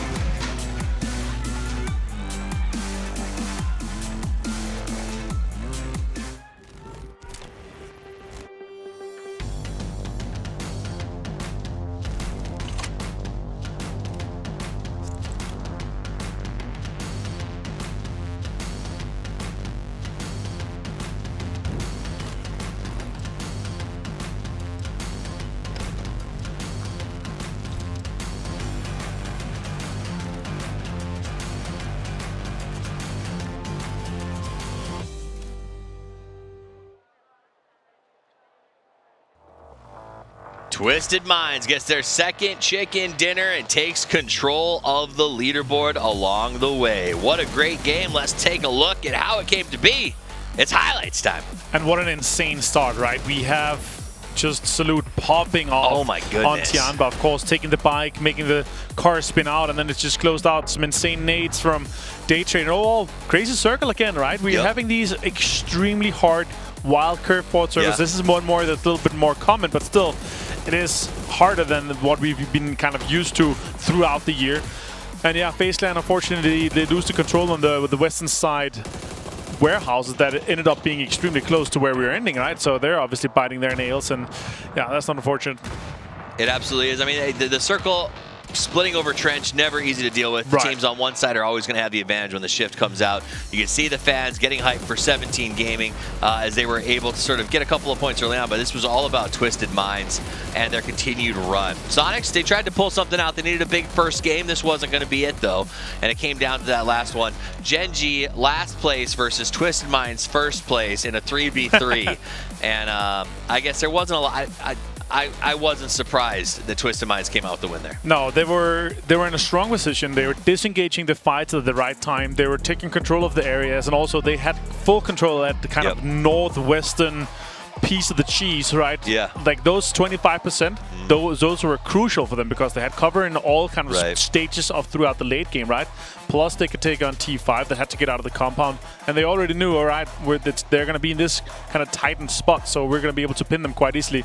Also, Genji taking on Sonics like that, we were talking about it a little bit, right? And I said it, potentially Genji could have taken out and taken more control. They were pinched into a little bit of a rough spot, but yeah, Genji 5 kills, T5 and Sonics 4. It's been low amount of kills for our top 4, but Twisted Minds, they come out on top, 10 kills and 10 for the win too.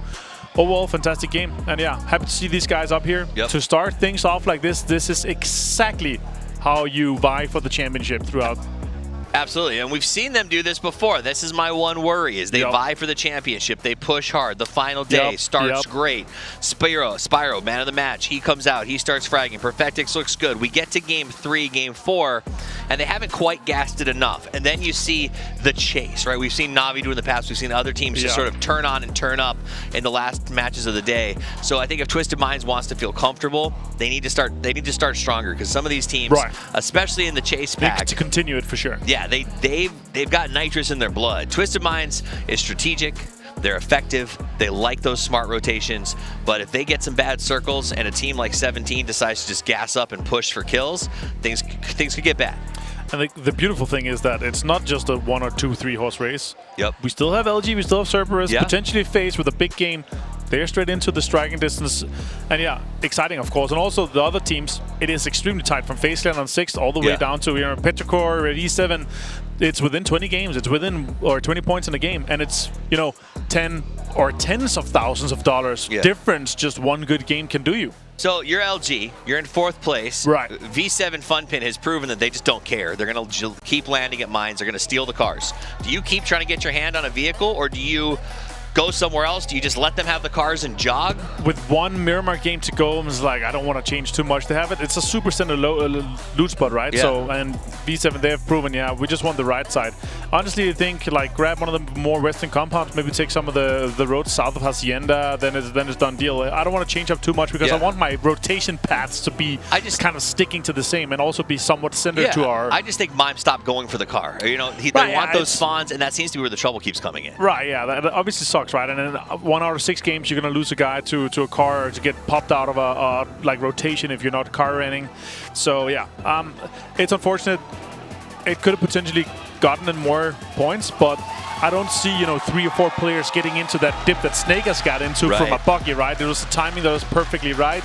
But yeah, of course, if they had 3 or 4 players in that dip, that would be a whole different game. They would have potentially taken on T5 or Sonics and could have gotten 5-10 more points from that. I'll tell you a team that would have loved to have 3 players in a dip. Tiamba. Instead, they had 3 players in a crypt because Soul somehow learned how to do a pit maneuver with a motorcycle, and then 30 rounds, he didn't even need them all. Got 3 off the board. That was an insane start for them. And we talked about it in the beginning, right? That could be the 3 points that makes the difference, right? Can you imagine? That would be insane. We'll see. I feel that Danoa is not to be slept on. No. And also now Twisted Minds are in this lead here. You're going to have 15 other teams that are going to be like, we need need to stop these guys, otherwise they're going to run away with it. So the target on the back is going to be real.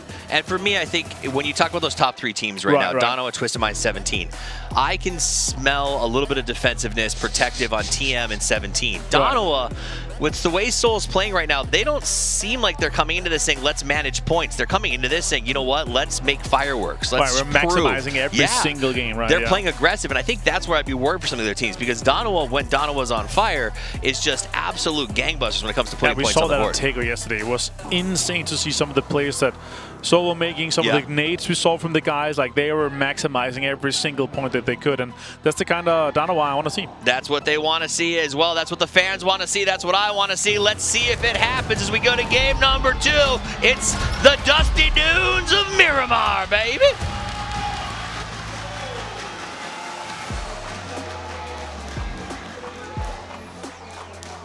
Thank you very much, Tobbies, and we are here for our final game of the tournament on Miramar. Toby, we saw Twisted Minds take a much-needed victory. That last game, what will we have in store for us here? I mean, already amazing plays right off the bat. Yeah, on behalf of Twisted, I'm very glad they came out victorious in that game, mainly because, as I said at the end of it, this game played perfectly into their play style. I don't imagine them getting a lot of chances like this for the remaining 5 games. And again, as you said, there's only one left here. There's only one left here.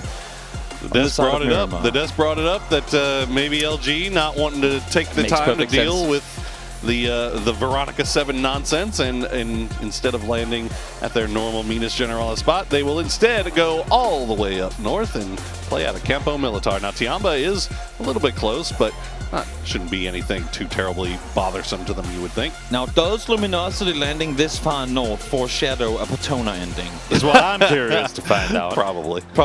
We'll see if that's going to be the case or not, as everyone gets parachuting or gets their loot game going. And of course, because LG is this far up north, no commotion on the southern side. Tiamba also don't feel like going back towards Salute. And you know what? I perfectly understand that. Absolutely. Well, let's see where the circle is going to take us. All right, up to the northeast once again. Let's get some more El Azhar. Now, this time it's going to cut a little bit farther south and a little bit farther east. So perhaps that Death Valley not in play, but we might get some truck stop. We are in an area of the map now where A, ton of water still in play. B, a lot of that unplayable mountain in play as DG98 tries to see if he can find two at a distance. It would be a remarkable shot to hit. It would be connecting one, but not finding the second. I got to be honest, like, I would not be in the least surprised if he actually found it. No, these guys, they're dialed in today. Oh it's my insane. gosh. The crazy shots that we've already seen, the shots that we've seen just throughout this tournament. I mean, if watching this doesn't make you want to go and boot up PUBG and then play one game and then get frustrated that you're not anywhere near as good as these guys, like, that's what usually happens to me, then nothing else will. I mean, it's they've been putting on an absolute show for us for these last 3 weeks, and the final day of Grand Finals, Toby, is no different. Oh no, it sure isn't. Now, one thing that is very interesting to me about this circle, again, bring up the map if you haven't already. We should have a counter in the game for how many times I've said that. I'll continue to say it. One thing that's interesting here is, and we talked about the last game too, how there are some of these teams that like to do these wide reps when they don't get the circles. Danoa, we see them here on screen, like to do so. Genji does it as well. Issue being, you effectively only have half of this circle's kind of perimeter to rotate in from. You can't go wide east, you can't go wide north on this one because there's a mountain you can't go over, and I guess technically you could take a boat, but then you have a whole other set of troubles if that's what you're planning on doing. I mean, between water and unplayable, it feels like more than 50% of this circle is out. It is, and that's the funny thing, because not only is half of it literally unplayable, but a lot of the rest of it is a big valley that you don't want to be in. It's an open hillside that you can't really make plays from. So we're really counting on kind of 1.5 hands in how much terrain is actively playable, and it makes it even less when you then have a team like Third on 5 who, smartly so, is spreading out this wide. They know we need to have a place to fall back to because we only have 3-4 spots in the entire center of this circle. If we claim all early and just keep falling back, we know exactly who's coming in from where. Yeah, a lot of dangerous moments here early game as we see New Happy leaving Los Leones, one of the many teams on the south side, Toby, that I imagine will be rotating in from that south side, from that Impala side. Yep. We'll have to see if they run into each other as we check in with Sonics. They coming in on the western side after looting up into Hacienda, they actually have pretty free and clear path to where they went in the last game, which was just right in that valley, that El Azahar Valley. And that's another prediction, foreshadowing, call it what you want. We can already now start to set up, because of the limited rotation opportunities, we're creating these bottlenecks. And I think the eastern shoreline is definitely going to be one of them, in and around Impala, just north thereof. And potentially what we're seeing here could be many more teams to follow as Page creeps on forward, has eyes on Rossett already. Oh, Rossett had spotted out SSG from range and immediately into the Bronco. Page a little bit closer than the rest of the boys will take the shots, but Rossett immediately out of there. So as you mentioned, T5 taking up a lot of real estate, but again, you can do that and you can get away with it, but you have to be ready to exfil as soon as you see trouble. Have that fire escape ready. Make sure that car is parked in the exact right spot for the exact right disengage. And luckily for Rossett, one wheel missing doesn't matter. He still gets away alive. Don't get greedy. Don't think that you can get that knock. Don't stick around any longer than you absolutely have to. As T5 finding out there, Tai Lu also in a little bit of a split. They're going to take a knock. I think they were taking shots over towards FaZe, maybe Sonics, and just a bunch of teams just south of El Azahar. You can see FaZe making their way up. Aitong Mu bleeding out in the distance. I think he's got a teammate on their way, or he might actually just be dead. Yeah.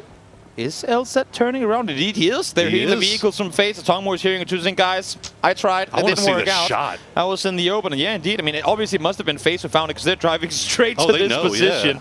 So that is a guaranteed FaZe knock that is now getting confirmed by Correx as well. Look at the amount of info they get off of this position. Yes, third on 5 is shooting towards him, but with this position they're now in, they have all the info on where to go next. So Fex is the one that doinked him. I wanna see that replay, because I'm pretty sure when that knock came through, FaZe was still rotating in from the high side. Yep, there it is. Double tap. Oh, from all the way downtown. Dirty stuff from Fex. And now FaZe, they have a nice little spot. Not the most northern team, but they've got a free path into El Azahar if this circle does decide to hard shift off to the north.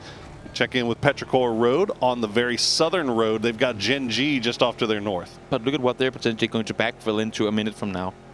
They trade right in front of them. You happy up there. Space Station Gaming. I mean, if you're trying to pass one team, go towards the next, that next team is instantly going to be up there to try and take you out too. So I think Petrichor, it makes sense that they're slowing this rotation down a bit, because they know if we can hit this circle by the time the new one pops, and then either one, I mean, obviously react to where that circle goes, that's the perfect play, because then we'll have all the other teams in cars too. No one's going to be sat there ready and waiting for push to come through.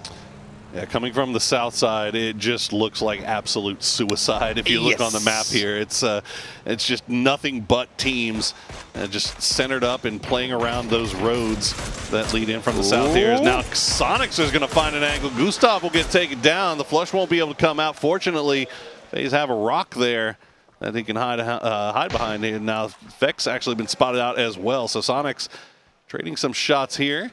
The res should come through, though. I mean, you say they have a rock, but that's about everything they have to work with. And their vehicles are then, luckily for them, they're a little bit down below, so the tires will be safe. But FaZe now having to figure, what do we do? I mean, this position is perfect to scout from, but now we're being suppressed by Sonics. So we're hoping that someone's backfilling Sonics and allowing us to make a play. But right now, I think it's very dangerous to keep 3 up here, because keep in mind, they still have one on the other side of the valley. Yes, indeed. And they're pushing this. Okay, so Sonics, well, Fex has been kind of caught out in no man's land here. Now, Sonics should know he's here. They've been taking shots over right towards him, as Tiggleton will get taken low by Fex. And if they didn't know he was there, they sure as heck know now, as the grenade's going to come through from Fex. Will find Tiggleton. Beautifully placed. Perfect prediction from Fex. For Fex, though, is this an engaged nade, or is this a good excuse to try and make a run back to safety? They know one is going to commit to the rest. They know one is going to hold the anger. What are they planning to do from here? They are starting to group up. Gustav, Corexi are here as well. James still has yet to group up with the team. You can see he's stuck on the other side of the road. And I think this is Sonics calling it quit. They're getting back. They still have the compound to work with. There was no one behind them. This would be a smart time for Sonics to try and disengage. I think that's exactly what they were doing. They had Kickstart holding the line from well off in the distance. Now each one a little bit closer. Oh, no, Patampong.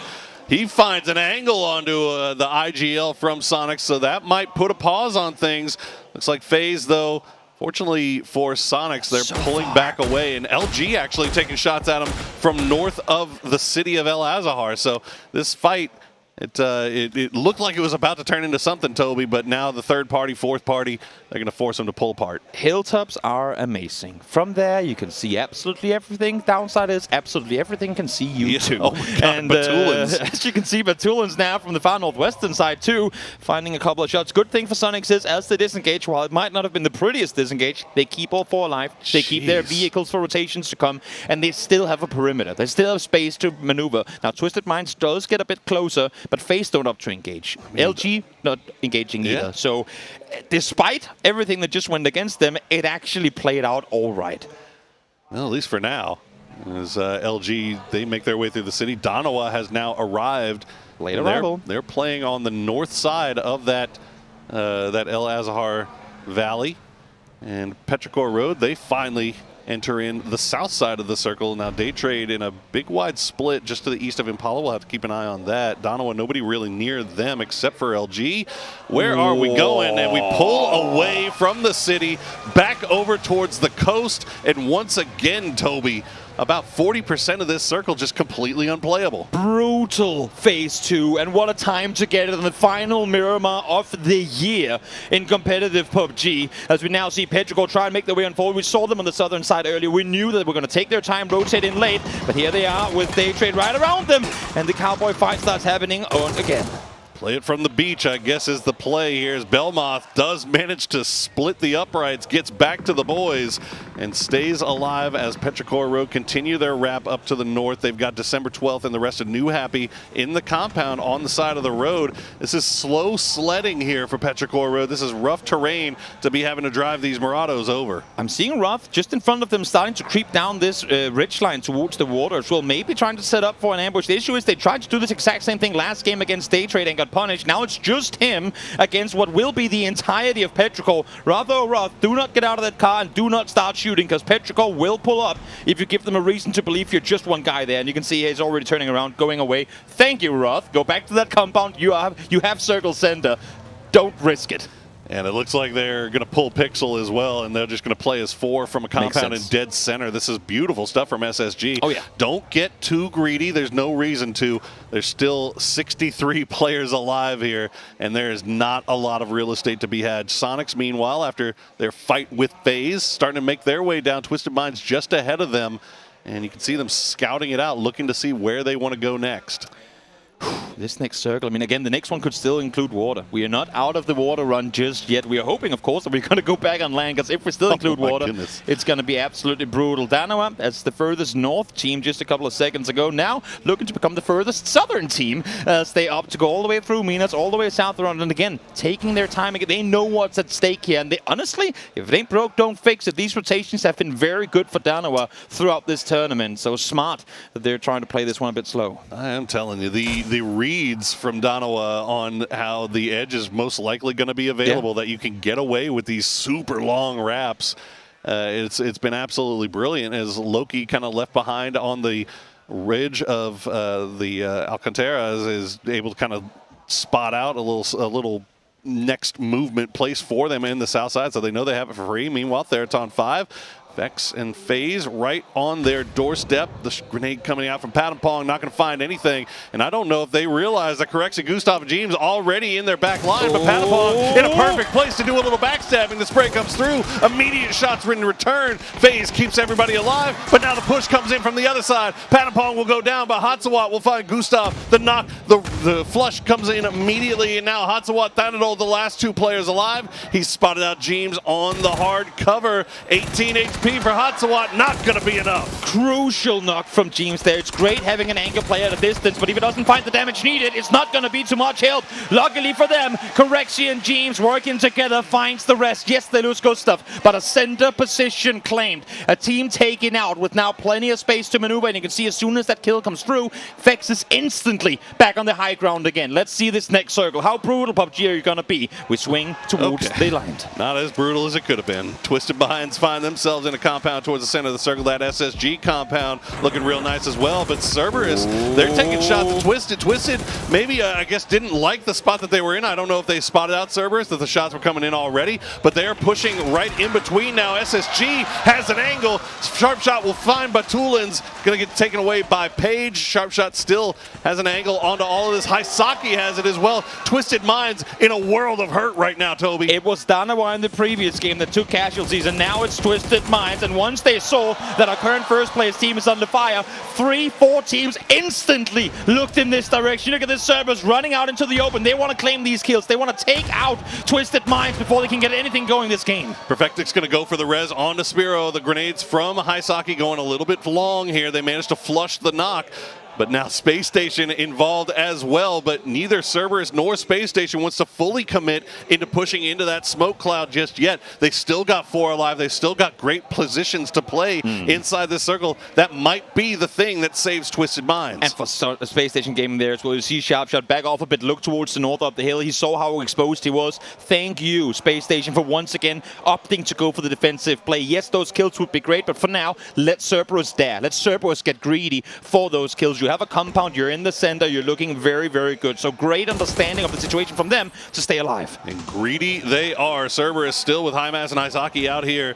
Twisted Mind's going to take the fight right back to them, though. They have still got frag grenades to play with, still got utility, and they did not like their position of just relying on smoke and a couple of portable shields to survive. So they try to take the fight back to Cerberus. It looks like Cerberus will respond in kind. They've got somebody coming in from the north side. Meanwhile, LG, they're getting pinched here by Petrichor Road on the east. All the teams starting to make their way further north because we know that the southern mountain is going to get shifted away from. And here, Summer is trying to find Rello. Can't connect though. Oh, the last final bullet in the chamber takes down Rello.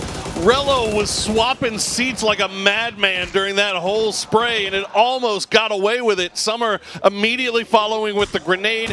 Go to full, landed right on top of him. Fortunately, LG immediately Flood picks him up and gets him out of harm's way. Fights happening across the board here. Sonic's pushing down as well. Sharpshot looking for Perfectix. Will find him. That's the one-shot Dragunov for you. That's now, once again, Twisted Minds down to just one. And Cerberus actually taking shots towards SSG. They're going to force him to pull away a little bit here, so Perfectix will get flushed out. Spiro now the last player up. Cerberus still hanging out here.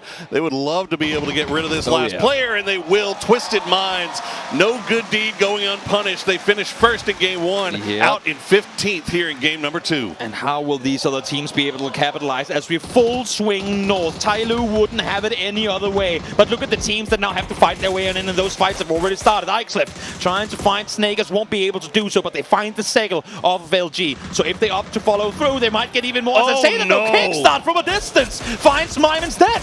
LG thought they were away from the trouble as they managed to avoid Petrichor Road, but they run right into Sonics, and they end up getting taken down. Meanwhile, Sonics and Tiamba on this north side. Tiamba just snuck in behind Sonics. I mean, you saw them taking shots at LG, and now all of a sudden, just like that, it's down to Kickstart. 77 trying to go for the res in the middle of the smoke. Kickstart still has frag grenades in hand, and I think they may know that somebody's behind him. ZYY just hiding out. And this all comes down to Petrichor perfectly forcing teams to run into each other. Once they got control of that ridge line, they say, guys, you're doing what we want you to do. Kickstart. Can't quite find Sai, but it should fall to blue unless if it gets a heal off right here, right now. Nope, goes to blue. Kick will say thank you very much and try and regroup. Get the point. Make sure you get the point. As Kickstart back on the move again. 77 has that angle. Doesn't land the headshot, but does do some significant damage with that Dragunov. But as you see on that mini-map, Jeems is creeping. He wants to get over here, and he's going to find 77 right as Ming takes out, or Linshu rather, takes out Kickstart. 1 HP to work with, and Ming from down below will find the last again. Sure, Jeems doesn't get the extra point, but look at the amount of space that FaZe Clan just got up towards that northern side. Again, we said it, there's plenty of space in the circle theoretically, but that's an open hillside, and as long as the Space Station gaming compound is in, you literally cannot use that at all. That's why we're seeing so many teams in the south, on the western side, trying to creep in. They'll rather try and brawl their way through these ton of teams than playing on the northeast because they know that's suicide. One of the most veteran players in the lobby, Jeems, he realizes what it takes to win a PGC. You need to go out, you need to risk it to get every single point you can find. And he managed to do so there for FaZe as Petrichor Road trying to make their way past SSG. Meanwhile, 17 They've got Gen G and Danawa right on top of it. It had to be all the orange teams, didn't it, Toby? Korean sandwich being eaten on the southern side. We'll see who comes out victorious. It's Xiao Wu, the first one to fall. Loki finds him, and now Lilgo's realizing that there's players on the eastern side as well. There's a little bit of a door here to open up for 17 to collect some points, but Gen G, they're showing up in a big way here in the final day of play, as they finished in second place last game, and now they are 4 alive, and they are putting a spanner in the works here for 17. Xiaobei, Suju, the last 2 up for that squad. Danawa, meanwhile, coming in from the northwest. They have to be worried about that. Salute is going to find Suju, and now it's down to just Xiaobei. The circle will shift north, and all of this will have to come to a head. And yet again, a brutal shift with limited to nothing you can work with. All these teams on the southern side will have to fight for what they probably all know is a sub-5 placement point game. As we now see Danawa trying to make the rep again. You have to make a play, and this play starts with Seoul finding Esther. Danawa need to light things up here if they want to catch up to Twisted Minds. As he spotted out Xiaobei, won't be able to take the shot before Xiaobei peeks down, but he is going to feed that information over to Salute and Loki. The flashbang, the grenade falls just short, and Nonix will finish out Xiaobei. And now 17 out early once again. Huge sweep from Danawa started here, and crucial that Seoul peeks on over and spots Xiaobei. He was stood there with Panzerfaust in hand. If they're not ready, they are just seconds away from dying there, but great call from the experienced player of Seoul to get the one confirmed. Still a long road into this next zone for both squads here, Danawa and Gen G, as they have New Happy and Day Trade both staring down. Adam Pio is going to get spotted out by Anonix. And it's still more fights even on the northwestern side as Tai Lu and Veronica 7 are squaring off. Yeah, few mistakes been made there from Gen G. Pio is isolated on that island. They cannot allow for this to happen. And now both Chonyang and Esther falls as well. Gen G had an angle to play, but with Pio falling down, they completely fall apart. And they've got one player left, DG98 hiding out in the blue. Danawa trying to open up a little bit of a door here, but they've got to take attention towards Day Trade and New Happy. No knocks coming through just yet onto Danawa. They've managed to play the terrain about as well as you can. They've got smokes laid down, but Day Trade, look at how much room they have to work with. Now, fortunately, New Happy finally finds an angle onto them, so that might force Day Trade to just pull off of this, and that might open a door here for Danawa to make their way in. Reposition, play the long game here. You know that every time you peek towards Danawa, shots are going to be coming in from the other side, so let these two teams fight on the southern side, which is exactly what we're going to see now. Loki, headshot, body shot connected. That's CC down. You want to be the GOAT, you've got to earn it, and Loki doing the most right now for Danawa. As they find that knock, they try to open up some room for themselves here to make their way into the zone. New Happy, December 12th, going to try to go for the res onto the rock. Loki continues to spray it down, still looking off into the distance. Now they see DG98 has gone. They know they don't have to worry about a snake biting them from the blue. But look at this now, Toby. SSG now starting to creep down as well. And they have to make this play. I love the aggression coming out from SSG now. Go down, force this fight between New Happy and Danawa. Do not allow them to reset as they come on through. Ming Ming is going to peek on over, but he's going to soon find a lot of opponents on the other side. Finds one with an 8 though. Immediate 2 knots on the Loki, and Onyx is going to go down as well. New Happy turning up in a big way. The smoke keeping Salute alive. Can he find any more success as he plays around the edge? Ming Ming creeping, looking for any shadow. Will finish off in Onyx. Salute managing to get the heal off. Gets the flashbang down. Creeps around the edge. Works the edge of the smoke beautifully. Finds Ming Ming. As Salute somehow, some way still alive for Danawa. But he will get spotted in the end. Nan able to make a hero play. Will be able to get his teammate and Ming Ming back on his feet as well. Absolutely clutch. But what a valiant effort from Salute to try and make something happen there. Got the knock, slowed them down, but in the end, Nan with just 5 HP, able to stay alive. And fortunately for them, they were pushing over those ridge lines to get right into the face of Danawa, and it actually took them out of the line of sight of SSG. So SSG now pushing their way forward. You see them get the knock on the flash. Meanwhile, Veronica 7, they cleaned up that fight on the northwest. They're down to just Guman and Tosi. They've got to make moves in, but here you go. Space Station and Day Trade once again squaring off. Yep. Again, Space Station, I mean, they've been playing this game incredibly well. They have 5 kills already. Now Sharp does fall down. The rest might be possible, though. trying to smoke him off. He is the front man. Nates are coming in to follow. They need help on the front. You can see Pixel wants to go up, wants to get it back on his feet, but it's a hard committing rest to go for, especially with him, I believe, being second or third knock already. They got to keep these smokes cycling because there's more grenades. There you go. Belmoth will flush out Sharp Shot, and that makes it a moot point here for SSG as they just retreat back to their compound, maybe look towards making their way over to the north side of the road. Now is the perfect time to do it, but Page already over there does spot out Corexi. He's got Jeems right on his doorstep. New Happy still trying to find their way in from the south side. They spot out Cerberus, and they'll take down High Mass. This is an absolutely huge play happening towards the east side here with Page finding Corexi on the back. That is Jeems losing all kind of info. Now he peeks on over, finds the first. Jeems can do these moments, but it's not going to happen here. And it all builds off of Page's knock onto Corexi. That is you now playing blind in the trenches up front. Nice effort by Jeems, but in the end, SSG just running him over. Beautiful work there from SSG as they now have 7 kills to their name. They'll keep 3 alive, and they've got a lot of circle on that north side to deal with. Right now, they're positioning themselves to do a little gatekeeping. New Happy with the blue at their backs, trying to find a route in here that doesn't put them right under the view of Day Trade or Cerberus. And this only happens because SSG makes the right plays at the right time. We were crucial, we were critical when we said they had their windows to make plays and couldn't execute them in prior games. Here, they have done it so well so far. Would love to see them be able to bring it home. Veronica 7, meanwhile, still have 2 alive. They are far, far north of this, though. As you can see, Day Trade just waiting to hear the footsteps. The smokes getting laid down, getting cycled beautifully by New Happy. No gaps to be found just yet, although it looked like Belmoth may have spotted out Ming Ming just on the edge. And now he's going to spot out Non, takes the shot, doesn't get the knock though. CC108 shoots the molly right out of his hand as Belmoth goes down, but Roth will trade it down onto CC108. Pixel will finish it off, and now Flash going down as well. Ming Ming down to about 5 HP. Non has some hard cover to work with here. Day Trade, the last players alive, will turn their attention over to Cerberus as they make their way in from the west. They need to suppress, they need to hold them off, and right now they're doing a great job at just that. Haisagi Sololsi, the last 2 players alive for Cerberus, trying to make their way in. The 4 out of the top 5 are out. Cerberus know this is their chance to climb, but Day Trade, it's not giving them any ground to claim. Nurin's a beautiful spray. 2 alive now for Day Trade. Still alive, still inside the zone. SSG, meanwhile, spread out. They cross back over to the southern side of the street to try to find an angle. It wasn't there, though. New Happy, they've got Ming Ming, they've got Non, but they've got to make their way across this road, and you got to wonder how much utility they've got left in the tank. This is the most dynamic I've seen SSG throughout this entire tournament. Again, knowing where the pressure is building up from, trying to force teams in the direction you want to force them into in order to set yourself up for a great end game. Incredible plays coming up, but we'll see now Guman with the FAMAS in hand. Can he find Sololsi?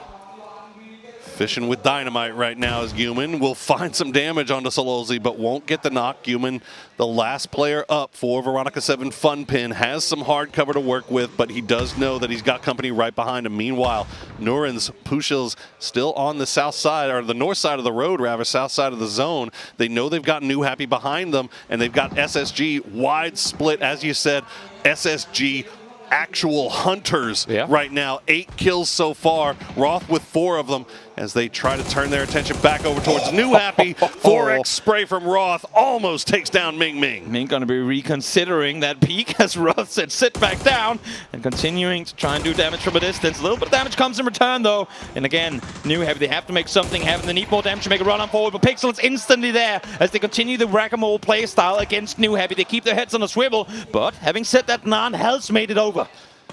New Happy just finding all types of utility where there would seem to be none. Still have a few smokes left that they can use, but you gotta wonder how much longer those smokes will keep them alive. Ming Ming still hasn't crossed the road just yet. Day Trade looking over in that direction, but they haven't found an angle just yet. Meanwhile, every other angle in this lobby, in this circle, seems to be covered by SSG. They just got to be careful. You don't want to take a knock here. There's one more circle left to pop, and it's going to happen in just 4 segments. Ming Ming is hoping for the Southern Arch. If he knows he's going to have to cross the road eventually, but doesn't want to go until he absolutely has. So this one is a donut, though, right down the middle. We're ending in the middle of this crossroads. Solos to the northwest. The team ups on the southeast. This one is practically impossible to call at this moment.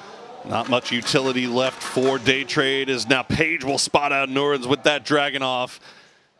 Won't be able to get the flush just yet, though, as you can see the terrain just so rocky and so many valleys and dips and divots here that people can hide behind. It's the only reason that we've made it to 28 minutes with 9 still alive. Nan right on the doorstep of SSG. You got to hope that SSG did not forget about that solo player from New Happy that managed to make it across the road. Right now, Nan is proning, waiting, hoping that Ming somehow manages to cross on over. He needs the help from the team, but the thing is, if Ming finds a knock onto a Space Station Gaming, they know that it's going to be a 1v2, but Nan has to try and make a play off of it. Issue on the other side is that Day Trade is still looming on their southern side, and Ming is well aware of it. Noren's not res just yet. There you go. Page will spot him out as Pixel riding the BMX, baby. You don't get to see it very often, but this is a pretty good time to use it if there ever was one. Nan will finally peek up, try to get involved now that Ming has joined him, has managed to make his way across the road. Pushus couldn't hold him at bay. And now SSG just using whatever utility they have left. Pushil's backfilling New Happy, not taking shots just yet. But I mean, this is tough here for Space Station. You can see just no more utility offensive in the bag. Sololzi, though, will find Nan, and Page will get the flush. And now Ming will get tracked down by Roth as SSG clears up their biggest rival, you would think, in this final zone. They knew that if we just keep them down there for long enough, eventually a team will peek over. Eventually a team will shoot them in the back. They needed just one bullet fired to get control. Sololzi taken down now, as well as 2 solos. Try and see if they can bring it home against Space Station Gaming. The Sololzi donated his point over to the blue. You got to imagine Pushil's probably thinking the same thing. Space Station wrapping around here, trying to spot out Guman. 11 kills now for SSG. This could be the start of something great here, as there's still 4 more games remaining. Guman, he's not going down without a fight. You can see he has got that FAMAS in hand, and he is looking for any excuse to use it. Space Station Gaming here. They know exactly where they have them now. That's one spotted on the other side. One tap headshot. That's the Dragunov for you. Pushil falls down. They spot the last as well, as Guman is in the open, and Space Station Gaming brings home a phenomenally well-played Miramar game here. It was dicey at times, Toby. It was nerve-wracking at times. But in the end, the trio from Space Station managed to clutch out a beautiful 13-kill win. And fortunately for them, they're able to pick up a lot of those kills at the end, too. None of these solos donating their points over to the blue. A 30-minute game of PUBG is a string of decisions having to be made, and you have to be right about so many of them. You can make a few mistakes, all right, but you have to be so smart. Space Station, I feel like, made all the right decisions at the right times throughout this entire match. And they were playing aggressive at the right times, too. Let's throw it over to the analyst desk to break down that last game.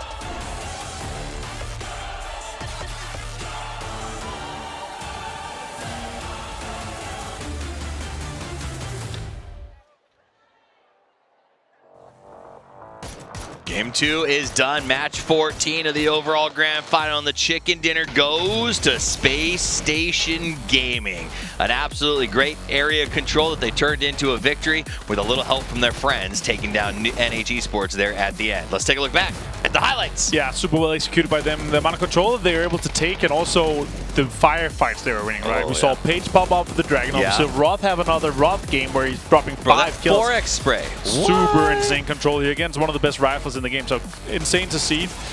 That's a full auto SLR and PO. That was crazy to see, with fully zoomed in at 8x. Yeah. He could read his mind with that zoom. He looked into his soul before he pulled the trigger. He did indeed. That's pretty funny. But I like seeing Roth be willing to go head-to-head with Ming on that sort of like long-range spray contest. It was nice to see that kind of confidence. And for SSG, who started the day in the 14th position, this is very important. Huge for them, of course. Unfortunate for FaceClan, though. They had this was their area. If there were 4 guys alive, Correction, Jeems on the northern side, they're like, this would have been a free game for them. But of course, could get taken down by Space and Gaming. Good shots coming in. Page being as finished as he can here. He's like the most excited I've seen him in a long time. But his face doesn't say so. Does not betray his emotions. Well, welcome back to the desk. My name's Toffees. I'm joined by Avenger as we break down the action.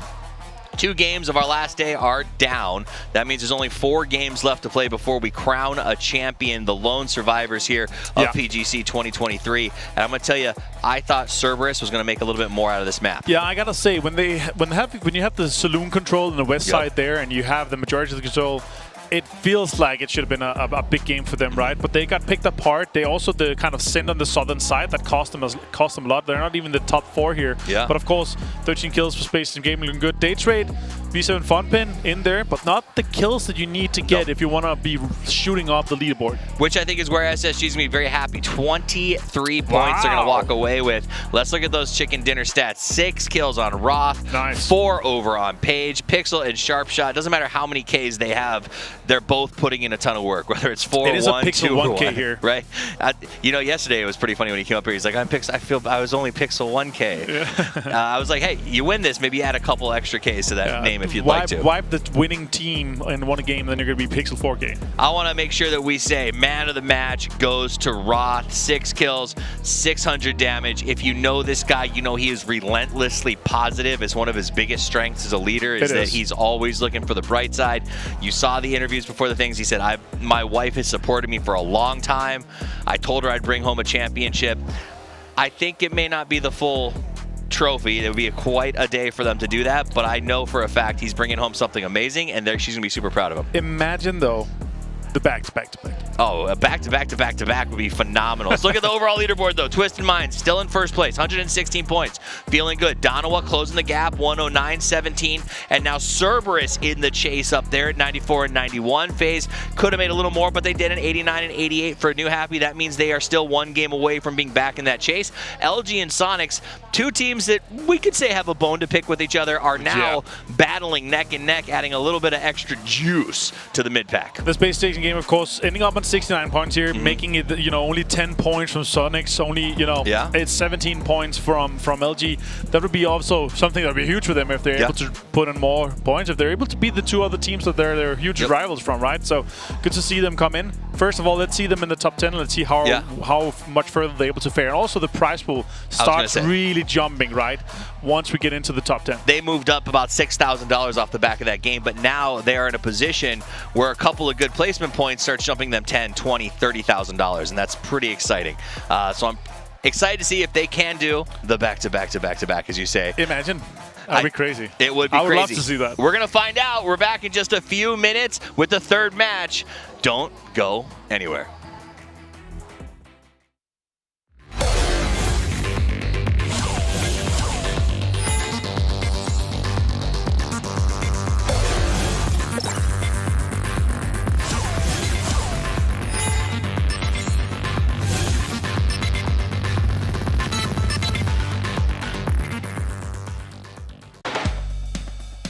Unleash my shopping spree. Duty-free from big brands. At all King Power stores and King Power online. It's possible. Enjoy great selections, promotions, and privileges. The power of possibilities. King Power. Hanuman's forces have set up their barrier. They are waiting for sunrise before they release their guard. With my magic, the night will turn. Enemies beware. Mayara is coming for you.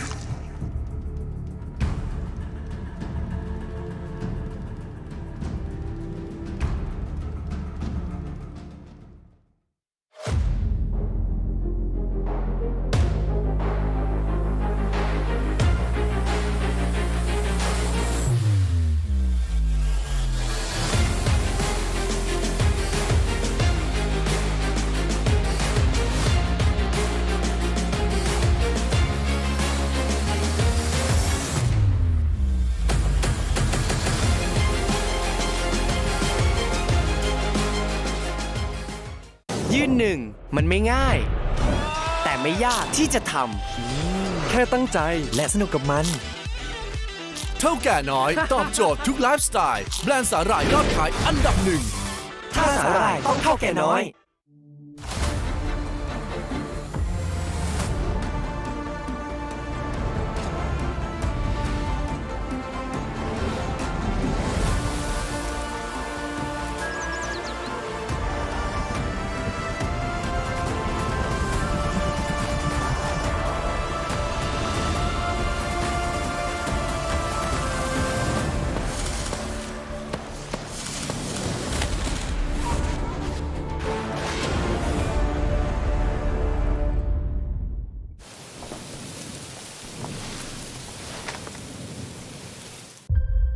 enemies in battle.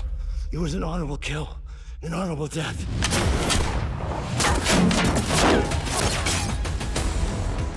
Why didn't you take him out?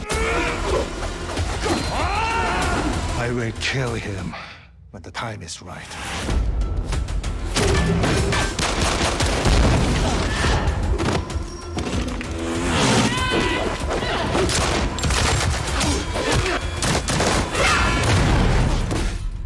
Now, it's time for you to die.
Hello, everybody, and welcome back to the PGC 2023 Grand Finals. Final day, Toby. We've got 2 matches in the bag. That time, it was a big win for Space Station Gaming. Pushed them up a leaderboard a little bit, but on the top side, it didn't really make too much of a difference. A huge game for SSG, but I feel like an equally huge game for Twisted Minds in the fact that they fall 15th, 0 kills. Everyone sees this happening, yet no one is able to capitalize. They remain ahead. Yes, we see 7 and 8 points come through, but not the big wins that you had hoped for some of these other top 5 teams to claim. 17 Gaming not been getting any luck whatsoever with the circles. Danawa, their wide rotations, long rotations have not helped them out as much as maybe they were planning for them to, at least through 2 games on Miramar. But now, Toby, we are headed over to Taego, where all bets are off. Literally anything can happen. We haven't seen repeat success, I feel like, on this map yet. The circles have been diverse. It's been crazy from start to finish. We can see the map feed already and seeing, again, fair playing paths coming through. Yeah.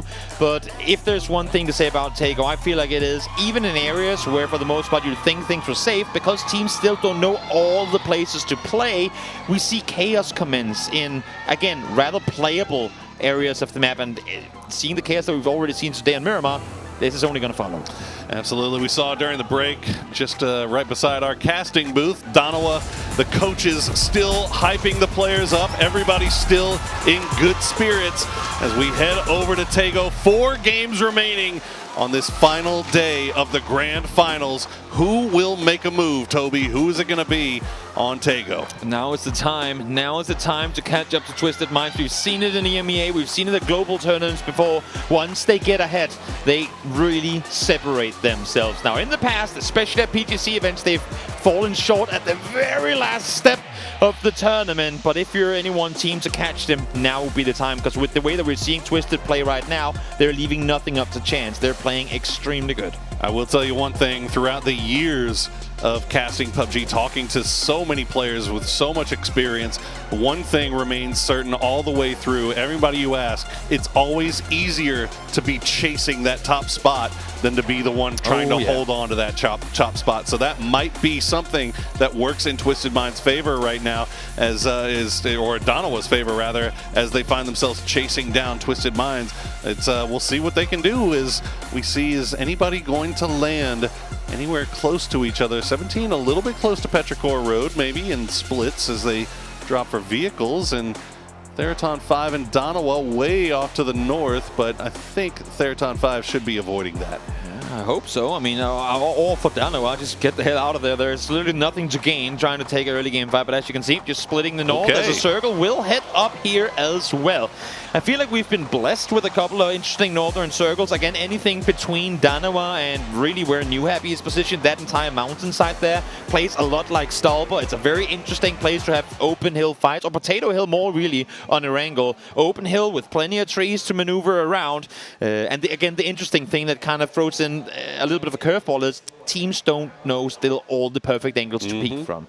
And that causes for some very interesting end games. Well, since we are here at the PUBG Global Championship and we are the ones on the mic, I am going to make a recommendation right now, Toby. Go for it. The mountain to the south of Army Base here on Taego needs a name, because we've seen so much action happen right there, so much going on around that mountain. I propose we name it Kingmaker. I was going to say something else, but now I like Kingmaker a lot. Because I think that mountain, whoever comes out on top and wins that mountain, is going to be made king here at 2023. Maybe. We'll see. Maybe. We'll see. Maybe. It remains to be seen, but I am going to use my position for once to benefit myself, and I'm going to try to make that name I feel like now you threw in a name that was too good, so now this is going to hard shift into Palace. That's just how this game is going to end now. Like, we can't have that name. It's too good.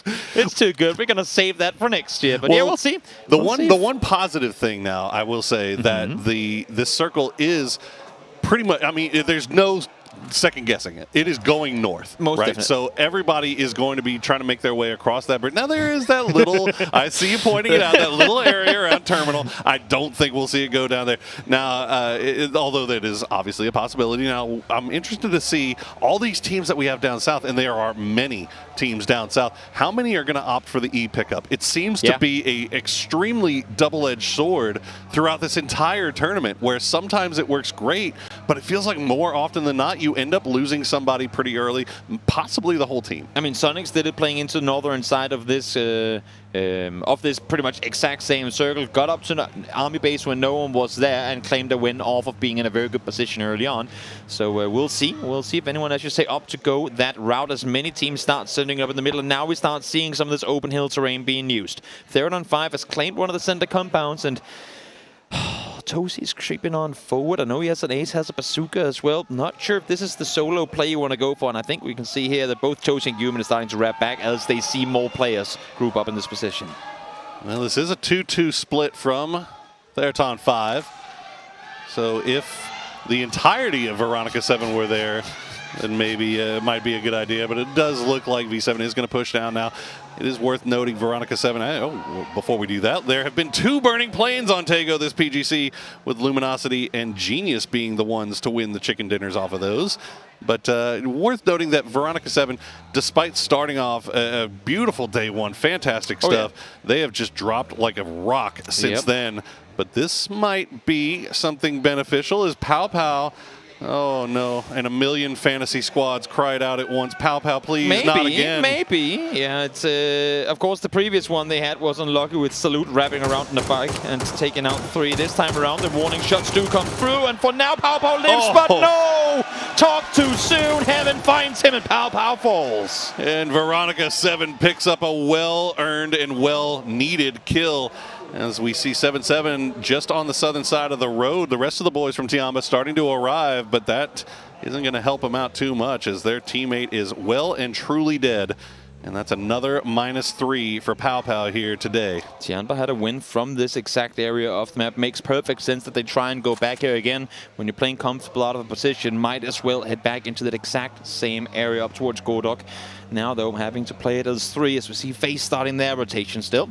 Not over on the western side yet. Going past Terminal as we speak, but they are getting backfilled by both Daytrade and Twisted Minds. Curious to see if FaZe opts to set up shop. We've seen them try and execute kind of ambush plays before. Or maybe now they're going, you know what, priority A, get across. Get to the other island, then we can see what happens from there. Exactly, and it's worth noting maybe the Daytrade heading a little bit farther east while Twisted is heading a little bit farther west, so none of them really following that same rotation line that FaZe is, so their backs should be fairly clear. Now, the other bridge off to the west, LG and Cerberus were kind of crossing it at the exact same time. No shots coming through, but they were right on top of each other, Toby. Sure were. Patrick Cordano up here on the mountaintop. Kingmaker. The mountaintop of Kingmaker, if that's how we're going to go about it now. Trying to scout on forward. Right now, very good in sharing this hilltop as we're seeing, I believe. Wait, no, who is flying in? Somebody's doing an E-pick up here now. I'm not even sure who it is. I'm not either. It's not V7 or 3rd on 5, and they're like, well, then who else can it be?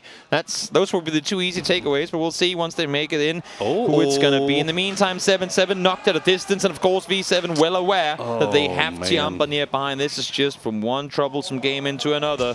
Tianba continuing to struggle here.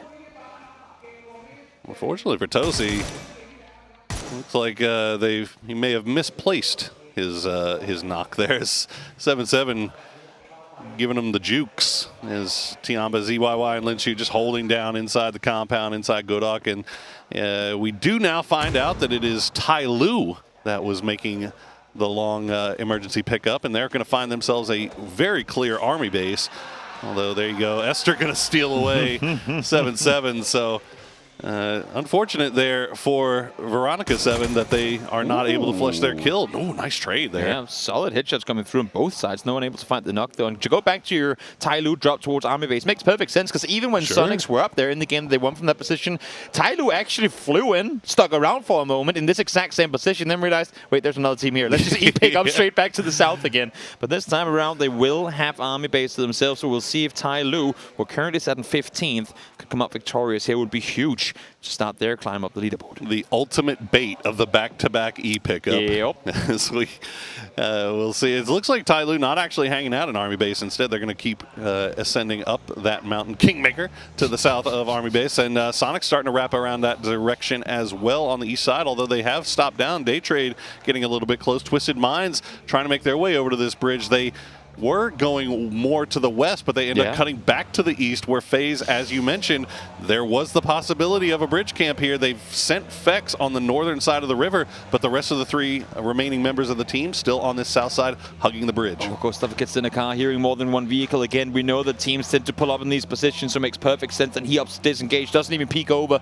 just trying to scan it. He hears the cars, instantly falls back. He knows Fex is on the other side. Go down, follow him through. That's going to allow for Twisted Minds to now stop and scout forward, but it's also going to force FaZe into a split where I'm worried that if Twisted Minds catches them, that might be EMEA fighting one another on that southeast side.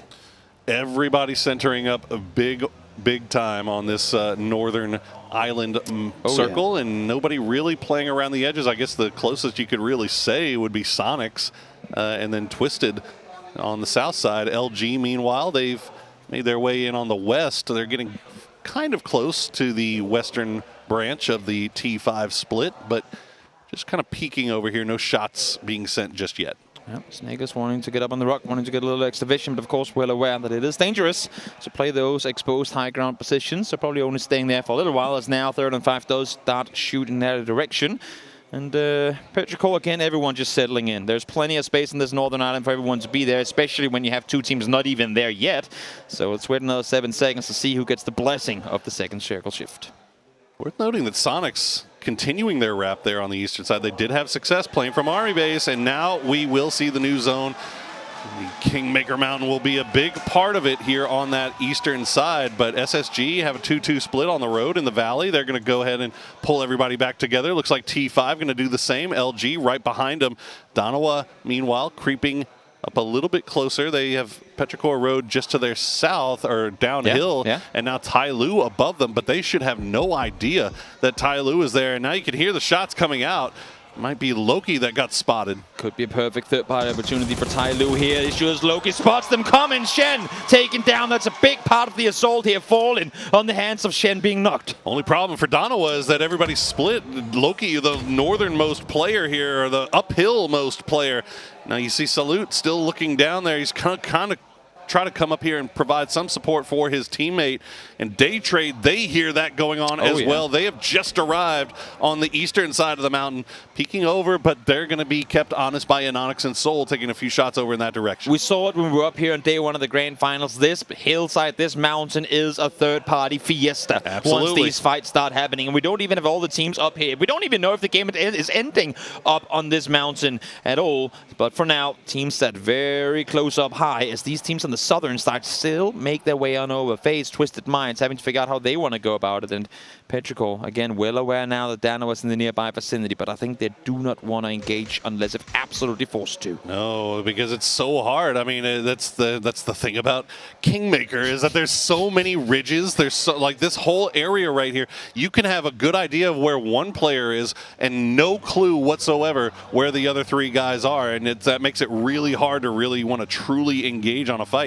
Meanwhile, Twisted Minds, they bide their time, let FaZe get across the bridge, and now they will backfill here a little bit. They immediately cross the bridge, cut to the west. They see FaZe just uphill from them. Yep, FaZe seeing a lot of crates, eyeing those, of course. I think both Gustav and Fix got a little bit out of that one. As now Twisted Minds see them too, try and go on over. New Happy spotting FaZe from rotation, but FaZe, they're going right into the open arms of Veronica 7 here.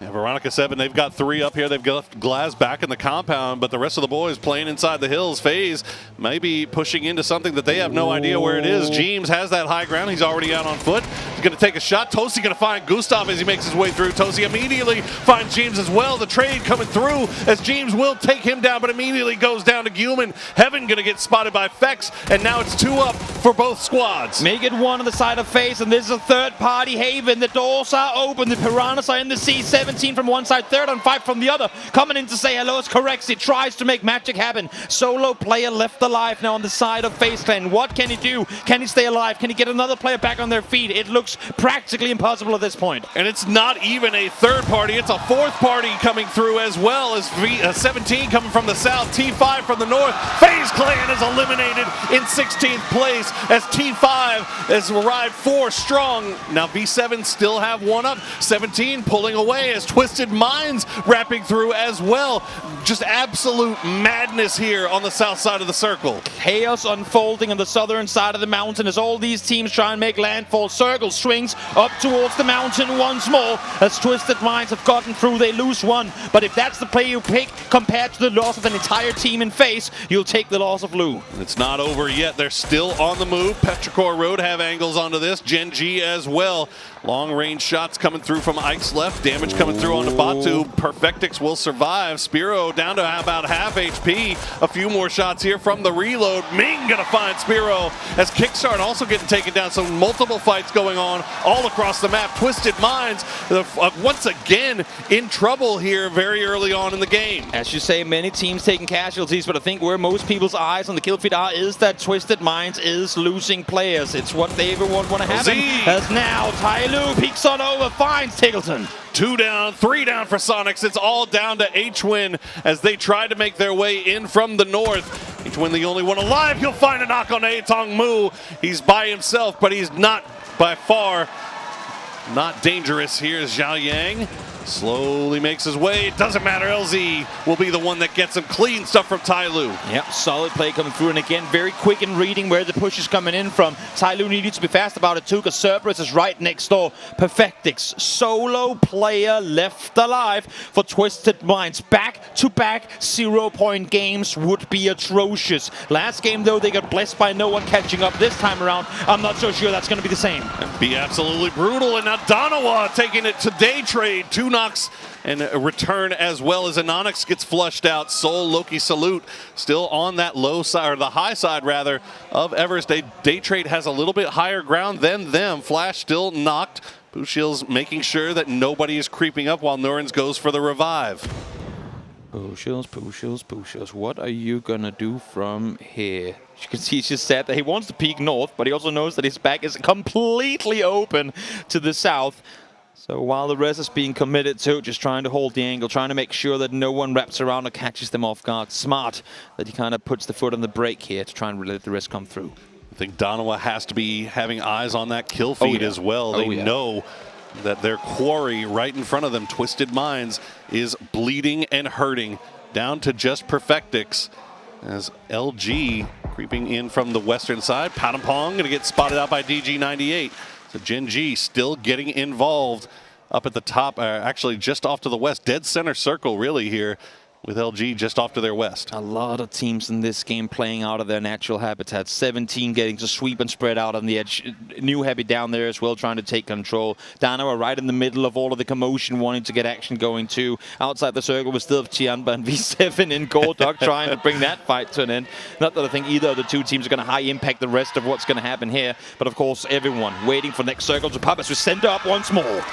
There you go. New Happy has a compound. 3 teams on top of Kingmaker and Gen G just off to the west in a beautiful gatekeeping spot. But a number of teams have to make their way in from the north as Tianba does finally find the last player left in Godok, and let's see if they can survive as 2 coming in from the south. As he said, 17 already there, but they're looking off to the north. They've got T5 to worry about. Meanwhile, Space Station, they are completely surrounded by Cerberus. 3 teams on the southern half, 10 on the northern. Commotion is going to commence up here, and it starts right here, right now. Sharp finds one, Roth finds another, but it's on 2 different teams. And now Space Station knows that they got multiple teams in front of them. This is going to be a dangerous fight to take no matter where they go from here. SSG trying to pull off the very aggressive split in that forest, and as a result they end up taking fights to 2 teams. They are fortunately finding kills there, so that is good news for them. Meanwhile, 17, this is what we were looking for. They're pushing into T5. It looks like T5 has sniffed them out though,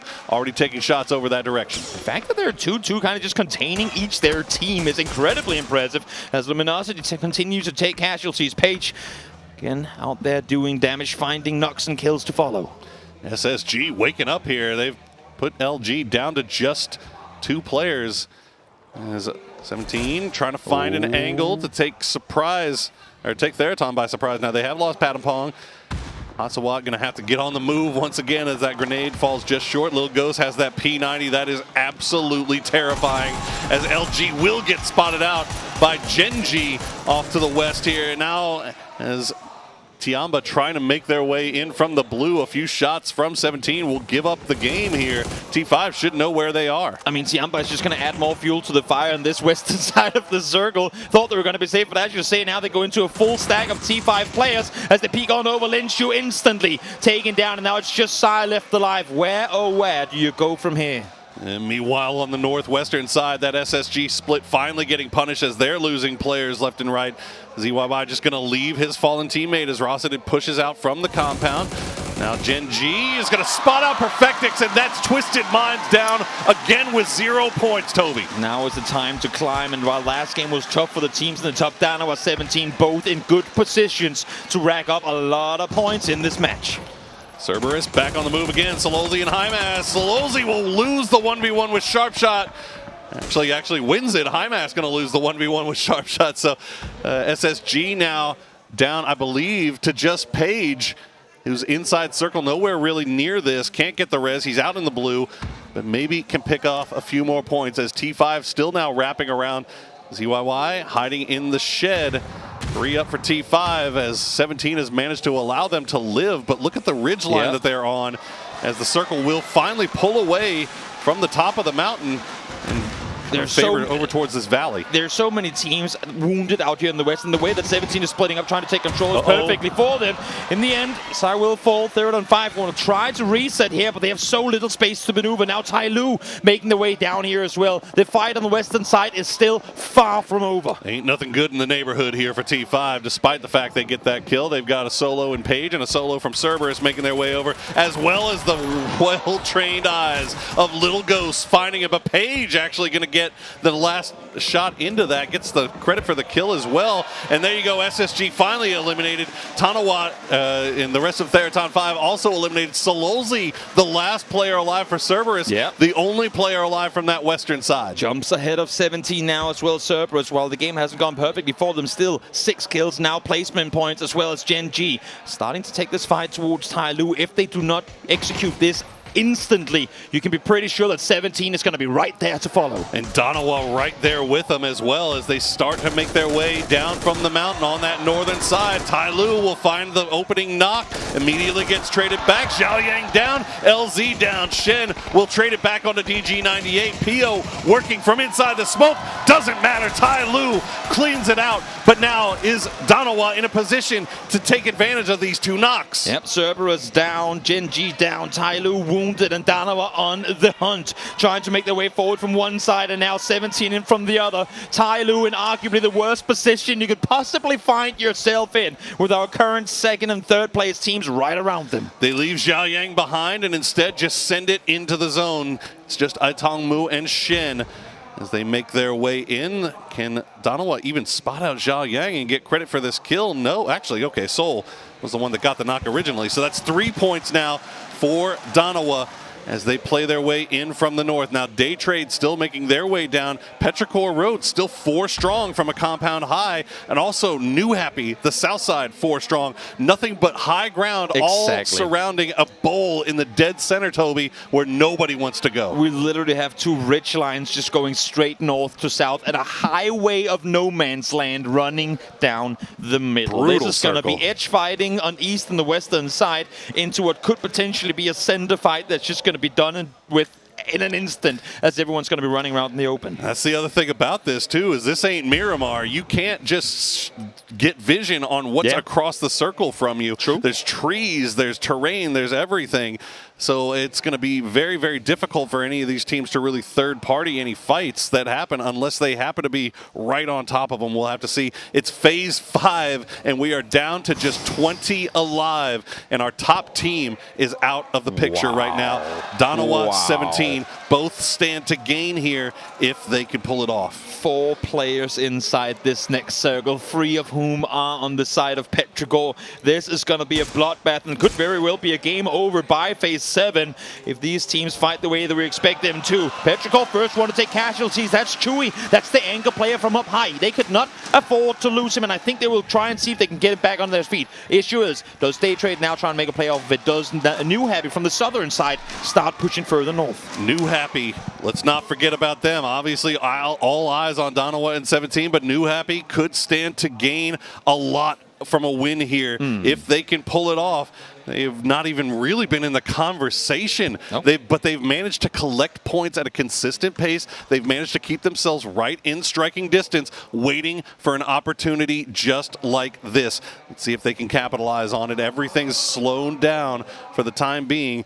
Chewy looks like he might be able to get rezzed here. Petrichor Road just waiting to be sure. This is what happens when you eliminate half the game, half the lobby in 2 circles. That creates a bit more space, but as you can see here still, while there is space to take, no one's willing to try and claim it. As Salute makes the run on forward, as Hongmu peeks him, spots him, gets him down to low HP. This nade might just be able to seal the deal.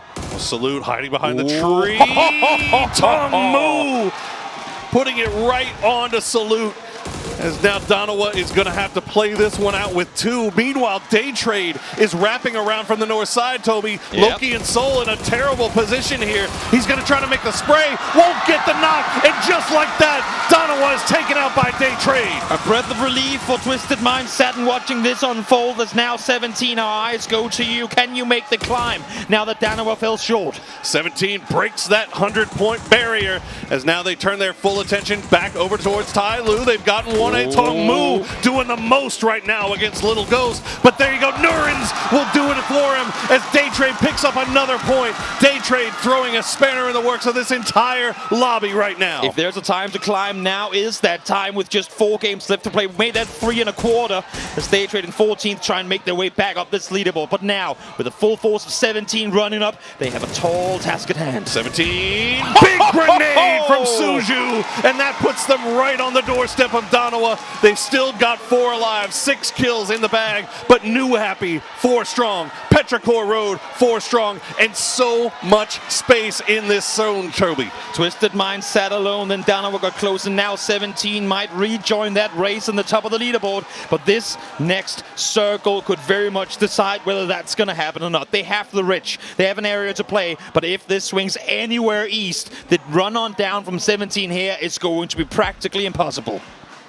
Okay, let's think. As soon as they see that in the kill feed, they start thinking about making their way, their wrap up to the north on that eastern side, but now have pulled back through the smoke. Chewy will try to go for the res on a Ming, and it looks like he should be able to get it. It's a Chinese standoff here, again, for 3 powerhouse teams that all of their respective years of PUBG Esports has been the team out of the Chinese region. And now all trying to claim it once more. Again, I mean, while the talk has been 17, Danawa and Twisted all day long, and the last couple of days too, New Happy with a win here with a couple more kills to boot could be right in joining that conversation. You want a top 3 with some star power. This is where you're going to find it.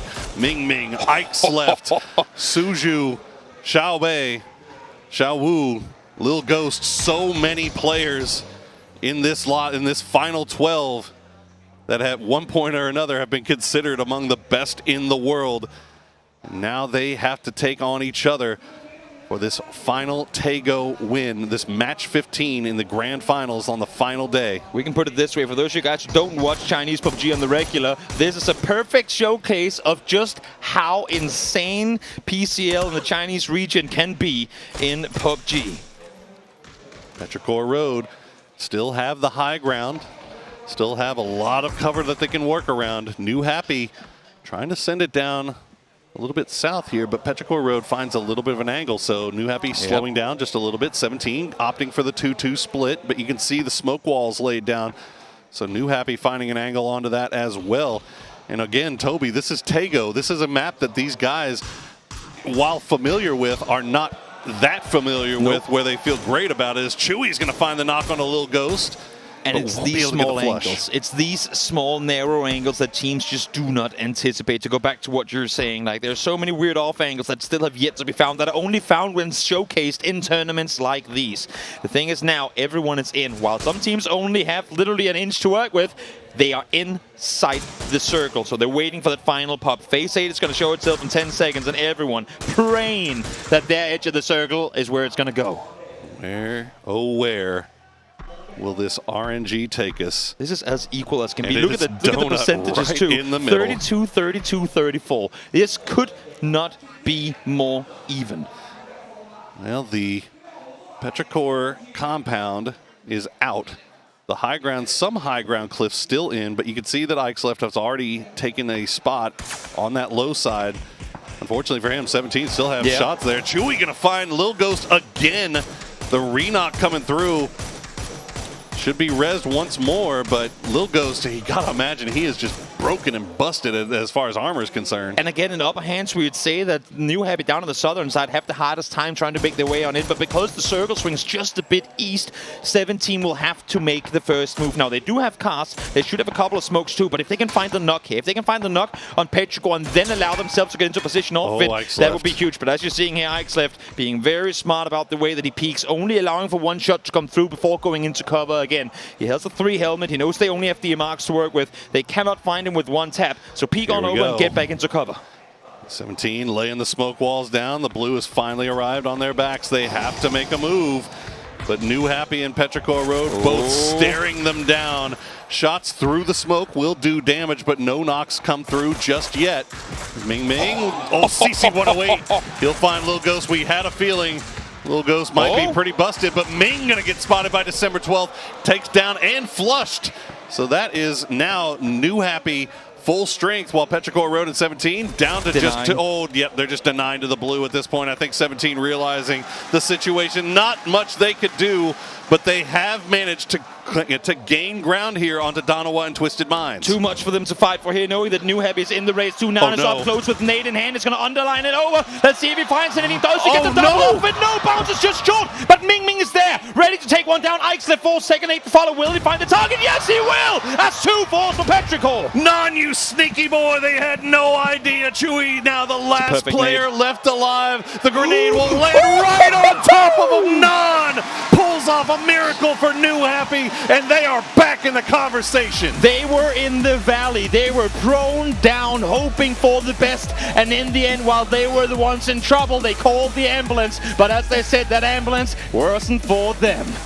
Don't call it for me. Call it for you. New Happy comes back in a big way. Wow. And collects a win in what was arguably one of the most difficult top 3 here, difficult zones, and they managed to pull it out. Unbelievable stuff. It was a 1.5 horse race in terms of the points coming into this one, with New Happy getting a win here. Now that's an even 4 horse race with 3 teams at 100 plus. What a finish to game number 4. Let's throw it over the analyst desk to get us ready for the second half of the day.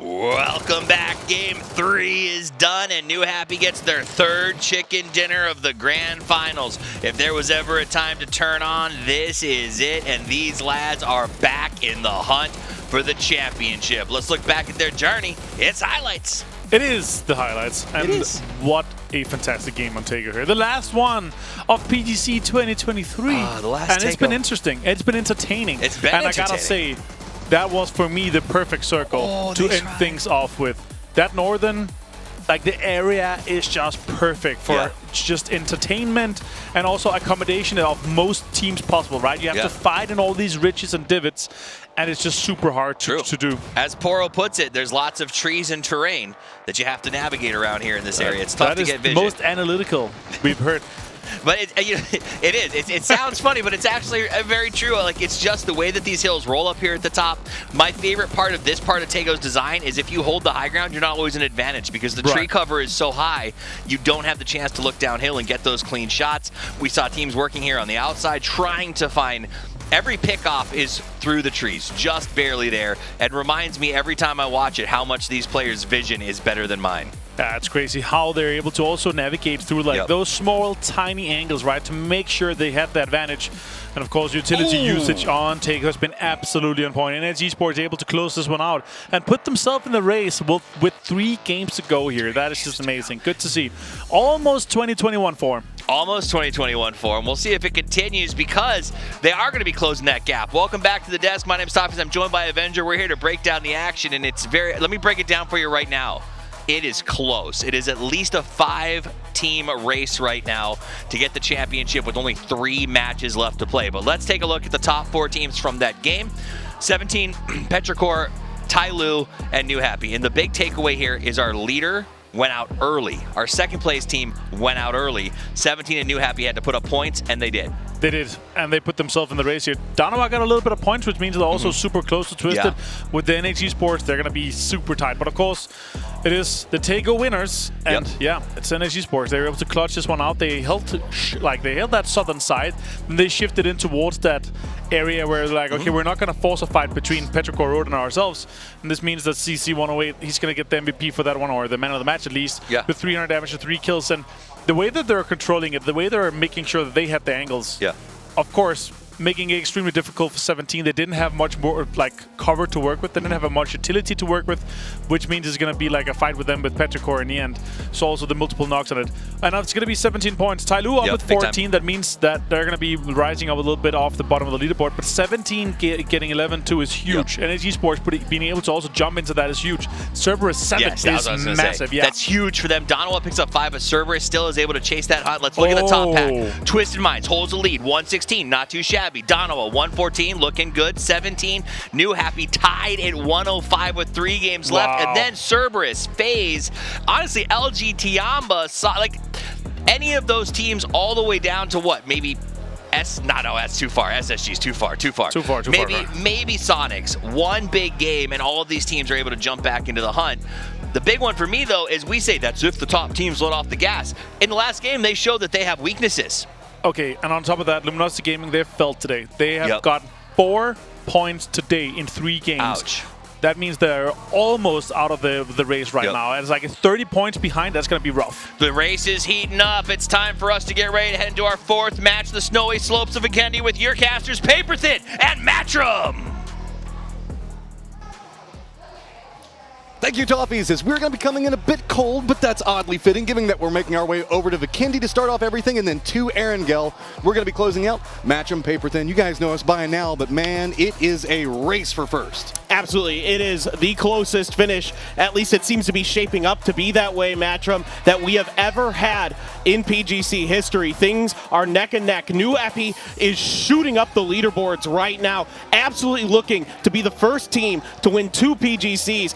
Everybody else at the top of this doing okay, but nobody's running away with it. Oh, it looked like it might go that way with Twisted Minds, the way they kicked everything off, but it has just been a couple of hurdles for them to try and navigate moving in, as now Vikendi, lions and tigers and bears, oh my galore, are going to be coming after everybody.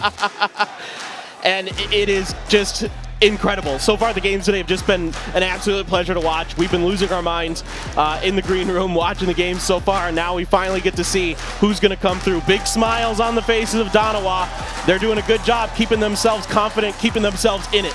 All right, well, enough of the talk. It is time to get ourselves situated. It's time to make our way to Vikendi.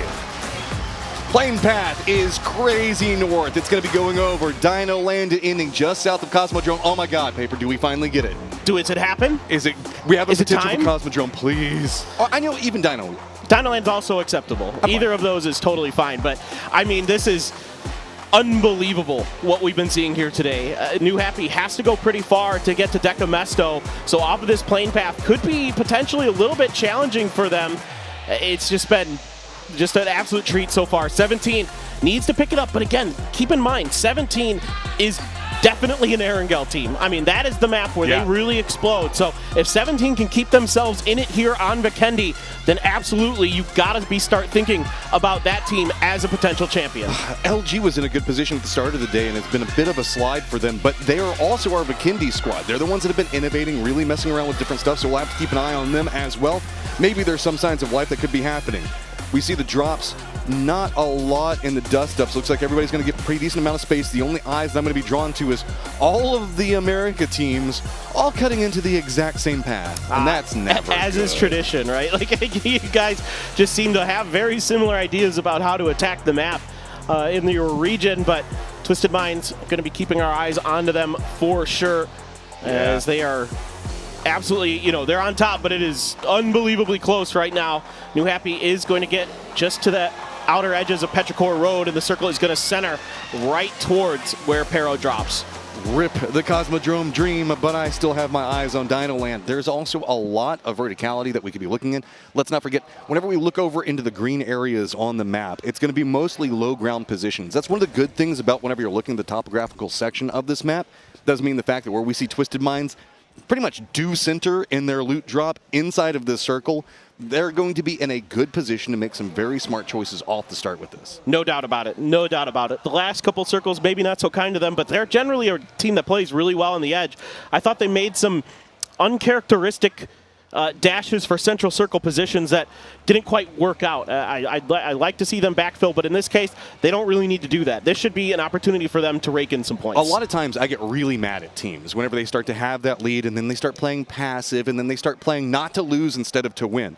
That hasn't been the case with Twisted Minds. It's just been some hellacious circles that they're trying to navigate, so they could have an opportunity here to really get themselves into a good point going forward. But I mean, 17 Gaming nipping right at their heels. New Happy as well tied up with them. Cerberus has been a come up of their own today that I am really looking forward to see what they can do on these last 3 maps. No doubt about it. There's still a world where Cerberus gets through here. They are playing fairly well so far today, and it seems like it's a team that just needs that one big game and they start exploding. And normally they're a team that's kind of down coming into the last days and they explode. At least that was the case at PGS 1. So if they can find that energy now when things are a little bit closer, when they're really within spitting distance of that first place spot, of getting that trophy, of getting the first international win for an APAC team, that would be huge for them, for their region. You know, these guys have been together for a little while now, and they are just getting better and better every tournament, it feels like. Could this be the culmination of all of that? Can they finally break through and find a trophy? And I guarantee you there will be a lot of fans here. We've got fans from all over the world, but there will be a lot of fans here who are very happy for Cerberus in the studio and out. Cerberus and Twisted Minds feel like they have a whole bunch of those thunder sticks going in their favor right now. If you keep hearing that loud clapping sound, that's what's going on with those. So we'll have to see, as this has been a very quiet Vikendi so far. Very quiet, yeah. It's nobody's really kind of messing with each other. Everybody's tightening up. There's still a ton to play for, regardless of whether you're in the hunt for first. Obviously, that's the most important. Obviously, that's the thing that everyone wants. Mime, that vehicle should be okay, right? Yep, no problems. But every place matters. So you want to get as many points as you can, regardless of where you are in the leaderboard currently, regardless of whether or not you really have a chance to potentially win this thing. We got 3 games left. Look, you can put up 40 points in 3 games and completely change your destiny. It happens. You can win back-to-back games. It happens. This is the dream, right? It's a year of games that have built into this stage.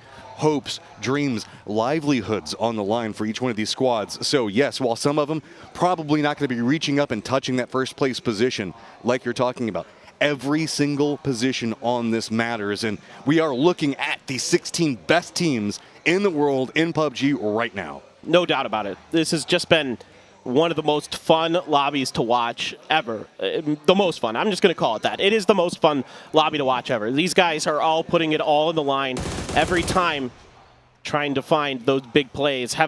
Looking to harass Cerberus a little bit. Cerberus actually going to rethink their movement here and kind of stop up and fortify their position. Yeah, down into the southern area. Keep in mind they are running a 2-1-1 split, so with Cerberus just next to them as well as Twisted Minds, that might be hard to hold on to. We've got a couple of rotations as well that could lead to some drama, as I believe LG looks like they might be going for 17 Gaming's position. That might be a fight that could pop off. Almost everything else pretty quiet right now. It's just jockeying for position along this hillside right now just due to the strength of this position in general, and Twisted Minds already positioning up. They're going to get a high ground advantage back down into where Cerberus is going to be playing from. So Cerberus in a little bit of a split, but I mean, without all of V7 there, you can't really call it like a very dangerous point yet. No, not at all. It seems to be safe for now. We'll see if that continues on the Lumberyard. And Batu going to use this high ground that he loves. This is the quintessential Batulin's play. Get up as high as possible and get the info. Make the decisions based off of that. Danawa coming in from the coal mine from the northwest. Just going to be taking their time, trying to get as deep as they can without making any contact. Try to play off the edge. They're pretty good at it. Salute's going to load up a Panzerfaust in this car, see if that comes into play later. Was keeping my eyes off screen here that Sonics and SSG were getting a little bit close to each other, but it looks like both teams have decided to peel away, not make anything out of what is essentially potentially nothing. So that fight should be calm for now. I've turned back and just kind of looking at the players right now. You can see the tension mounting. Nobody yelling, nobody doing anything else like that. It's just, okay, guys, we've got to do this. This is what's going on. Everybody wants to make sure that these last 3 games, they're coming in with that right momentum, specifically onto Erangel, which everybody knows oh so well. Having a performance on Vikendi can kind of catapult you, get that momentum going in that right direction, and it looks like it is going to be Danawa aggressing into this one. T5. He's on the gondola. Oh, do they read it? Looks like it is going to be T5 getting out very, very quickly. And we've already seen this play try to be done once, and this time going to go ahead and buy the space. He's got himself the right way to do it off the start, though, right? Imagine if that hit. Just imagine a world where that hits.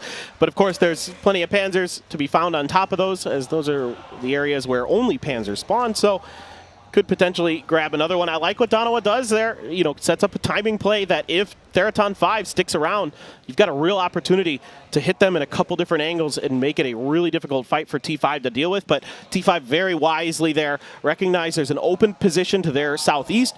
Let's just drift over there and get away from a fight early. We don't need to take that. That's very much T5 style too. Yeah. I mean, they can be aggressive. We know that about them, but you don't need to be unnecessarily aggressive. And I think that that's what they were just vibing on right there, realizing, hey, not right now. Circle hasn't revealed exactly where we're going to be going. If it goes up to the northwest, we might see some type of fight for that position. But right now, we've been seeing a very southern lean in our circles. So specifically, a lot of our teams are kind of playing for that factor right now. I think that Day Trade and Sonic's going to be our last teams in on opposing sides of Deca. Yeah, absolutely. Everybody's just looking to get centrals-ish. They don't want to be on the hillsides around the edge of the green space, like where Petrichor Road drops. There's outside of the compounds that are on those edges, there's a lot of downslopes, and they're pretty wide open. There isn't a ton of trees, actually, and rocks and things like that, so you got to be a little bit careful. And you know that any team that tries to get into territory near Petrichor Road, near New Happy, things like that, is going to be in a world of hurt pretty fast, especially with the way New Happy's playing today. They are on another level. They are out to get that first ever two-time win. Well, we say it, you got to step up. When the moment is there, this is the time. This is a full year of build into it, so you can't rest back on the, oh, well, if only I had played this one game different. You just have to take destiny in your hands and grab it. NH wants it. They want it so bad, but in the position they're in right now, they at least have the opportunity for it. But I mean, when you're going against 17 Gaming, Donna with Twisted Minds, there is heart, there is desire, there is drive on every single one of those squads. Yeah, and tons of experience amongst all four of those teams you're talking about. I mean, you think about Twisted Minds, who's been oh so close so many times, winning a lot of domestic titles, but then tons and tons and tons of top 5 finishes, second, third places across so many different events. Can they finally break through is a big question. Danawa, you've got that tremendous experience of Inonix and Loki in particular, winning so many different events across, a couple different years even.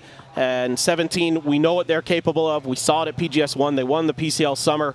No doubt that they can get it done. Still so quiet right now. Just a couple of shots at Day Trade, and that's about it. And I believe it's going to be LG as there's the circle. Goes pretty centered, so most of the squad's going to be pretty happy about that. Most notably, we need to look into the south. It is going to be LG, Day Trade, all kind of cresting in the same position. SSG, Sonic's also going to be moving over there. Remember what we were looking at a second ago with B7 as well as Cerberus. Cerberus is separated up into the north, so that means that B7 should be able to get that hillside around Lumberyard, but I doubt that they want to stay there. That's not necessarily prime real estate. Yeah, no. That's definitely not where you want to be necessarily. Twisted Minds on the move, leaving the lumberyard and looking to set up as close to the edge of Petrichor Road's compounds as they can safely manage. Ooh, this is risky, though. Yeah, T5 is just like sending it deep, and they're going to lose players. Rossiter Jr. already down. I mean, this is just a directed send in, and inadvertently assists Twisted Minds because now Petrichor Road is just lined in directly onto this one. Chewy and Eggslip just demolish anything that T5 was trying to get going there. That's a desperation send for T5. Yeah. Felt like they wanted something central. If they're going to get some big points, if they're going to shoot up the leaderboard, they had to go for something huge. But Petrichor Road, sturdy as always, so ready for it. And Chewy and Eggslip just absolutely annihilate them. Other potential brewing fights, V7 moving more north while Cerberus is going to be collapsing in. You can see that Twisted Minds going to be playing this hillside for now, and with ideas that nobody's going to be back behind them to the southeast. This is playable for right now, but Cerberus keeps creeping closer and closer by the second, and that is a vulnerable angle for them. But again, V7 could be coming up back behind Cerberus. Now it could be also Twisted Minds that could feast off of everybody coming down the hillside, just depending on how this plays out. No, you make a really good point. Here we go, the opening knock from Haisaki. Is V7 going to get involved? It's a real question. They're really peppering Twisted Minds. Oh, actually, it's going to be Danawa who's helping out Twisted Minds. inadvertently here, put a little bit of damage into Cerberus. Cerberus on the move. Are they going to make a play for this? I like this. Cerberus realizes if they have an opportunity for first, it's going to be against the squad lined in here. They're inside of vehicles. They're moving aggressively, trying to get into nade range. Lou is at least going to do some damage to try to shoo them off that angle. But Hisaki, he's got vision in. Can he tap somebody out? No! Instead, Hamas just going to go ahead and hop inside the vehicle, run behind the smokes. Can't quite find the angle to work with. Maybe now Solzy can do something, but Twisted Minds reads this. Where are they going to even be running to? I love this play from Cerberus. They know the leaderboard. They know the situation. They are going for the throats. Perfectix is going to be found by Hisaki. He has been clean with that Mark 12.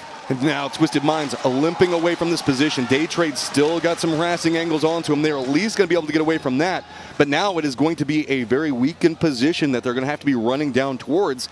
LG and NH, the new targets over here. No doubt about it. Take a quick look back at the defensive line that Aches left, and Chewy are able to set up. A little bit unfortunate for Patampong with that. Panzer hits the tree in front of him, not able to get it go where he wants, and Aches left has a bit of a pop-off. Shout out to Chewy. Whenever you have an explosion go off like that right in front of your face, sometimes it really messes up like your focus on what you're staying in on. He was like, no, I know exactly where he's at. I'm not giving up. Flood getting those couple of shots in on Twisted Minds as the rest of LGs are going to kind of regroup over here, but it doesn't look like they're pursuing this right now. And LG, if they wanted to, could find an angle to potentially punish Twisted Minds' positions. They need points badly.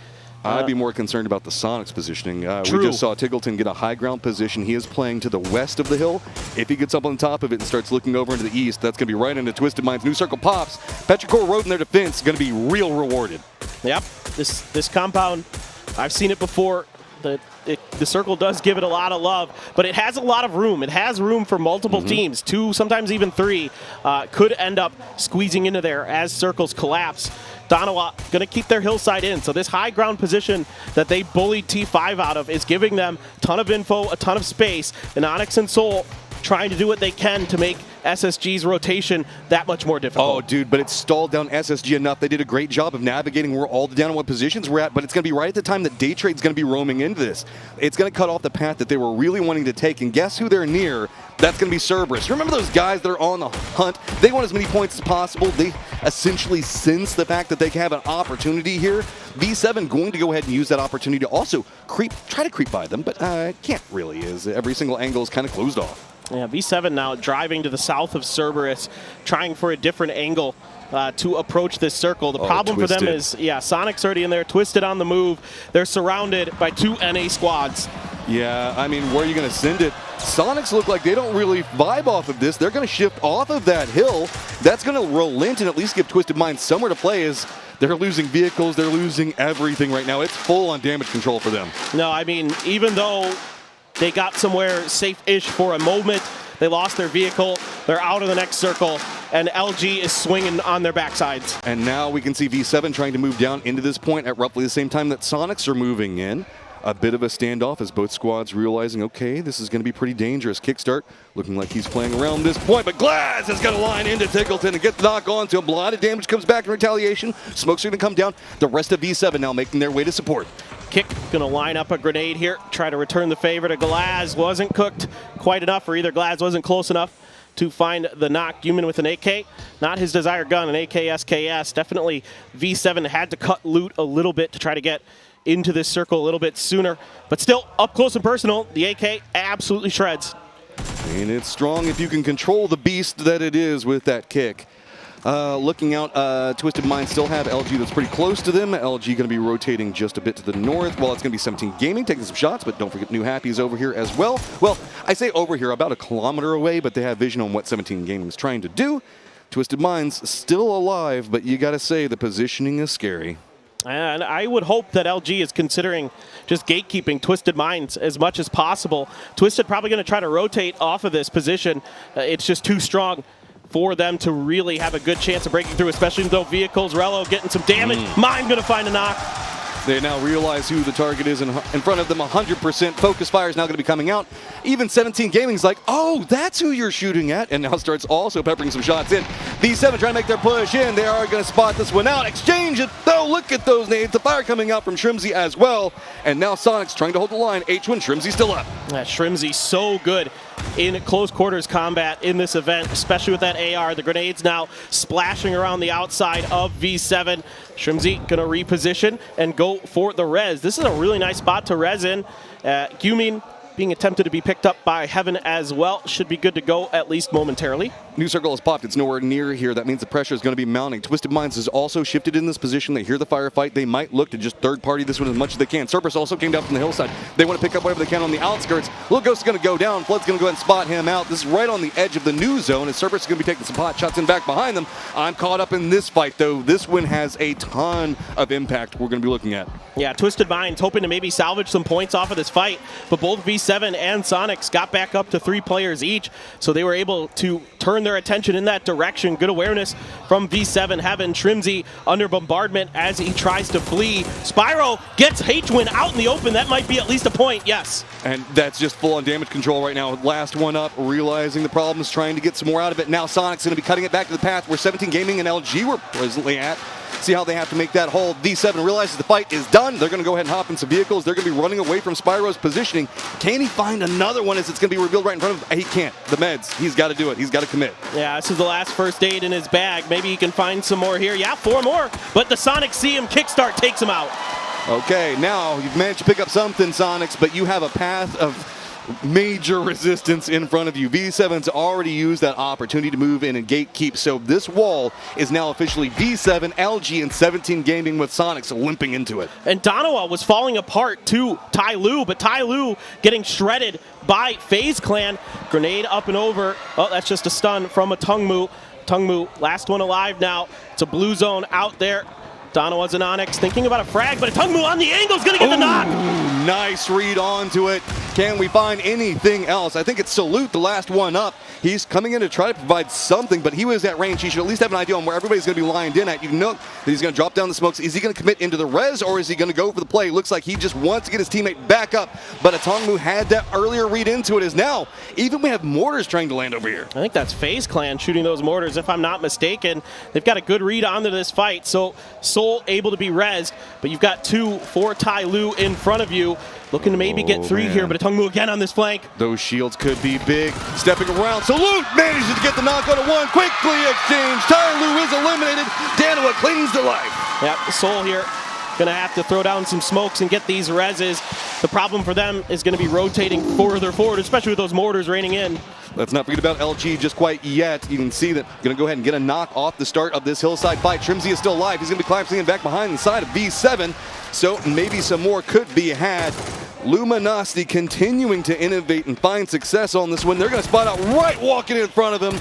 And now I don't even know what V7 can do here. Yeah, they're just going to go ahead, get taken down. LG going to continue their rampage as it is going to be, I was going to say Sonics, but they're now gone, and it's going to be Cerberus and Daytrade in front of them. Yeah, I just love what LG brings to the table on this map. They have such good awareness of the terrain and of the positioning. The way they leapfrog, put other teams in bad spots, capitalize on teams that are in bad spots.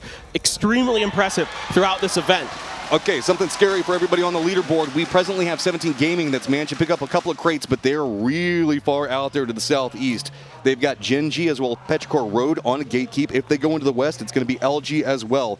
We'll have to keep an eye on how they opt into rotating. Donovan is starting to be a lot more comfortable up in that northwestern area, so they get a second to breathe. But you can see, this is the rotation that 17 has to make with a very, very hungry Genji with sightlines. Yeah, there are very few good options here for 17 other than to try to find a third party on an edge or try to make the unbelievable heroic crash onto potentially Petrichor Road, but I think they're going to try to swing maybe all the way around this circle, potentially use this snowstorm to their advantage as it is cutting off the entire eastern side. Well, NH is having the exact same idea. Tiamba's already hunkered down inside of it. Here come the shots coming up from Genji on to 17, but it's just going to be a firm commitment right up into this one, and these guys are right on top of each other right now. Everybody's just moving in for the rocks that they're going to be aware of, and no! Going to go down. It's a rock firefight. 9 up on top of this one, but no vision to be had. He's spotting them out 1 by 1. Finally goes down. Xiaobei able to claim a point at the very least. He's the last one alive. Suju trying to scooch over and get rezzed by Xiaobei. Grenades start to rain in. It's EYY from Tianba that actually scoops up that point. 1 HP for Xiaobei. Is he going to get the off in time? No! The snowstorm claims a victim. Just continuing to drop it all up on top of them. LG is trying to find something going on in Southwest. It's going to be on top of Daytrade as well as Cerberus. Big fight for them, trying to find some points to get back up on this leaderboard. Oh, they'd love to be able to save Flood. Cerberus duking it out with Danawa. Haisaki, 4 kills, but he has been knocked. Flash going to finish off Flood as Anonix and the squad looking to barricade and bulldoze. Let's see if they can get it done. LG up to 9 kills, going to shift up into 6th place, but let's not forget there has been a terror going on in Cerberus in front of them. Problem for Cerberus, though, is they've got Dano on one side, LG on the other, and very minimal cover to work around. Now it's just going to be high mass. Never mind, make that Tycon, but you know, never count out Tycon. No, I know, but he gets caught on the off angle by Mime. So another point over to LG, who've already got 10 kills in this game. The climb is real right now. Donowa looking back into this one. New circle going to pop. It is going to be Jinji, Petrichor Road down into the south. It's going to be near on open. Nothing to be had at the center of this one. And you can see Tiampa realizing, boy, we're about to get sandwiched. We need to move. No, I love this from Donawa. They know that they really can't take a favorable fight against LG. So let's try to wrap around. Pio there with a nice little shot onto Linshu. And with those kills, Donawa presently in first place, finally usurping that Twisted Minds lead that they were having to deal with. It is still neck and neck, and do not count out New Happy. There is still a world where they can make a massive climb here. No doubt about it. New Happy's in a decent spot to rake in a lot of points, especially with Tiamba crumbling on their rotation. And here come the grenades now. FaZe wants to get involved. Going to have to wait for the train momentarily. You need a ticket for that train, James.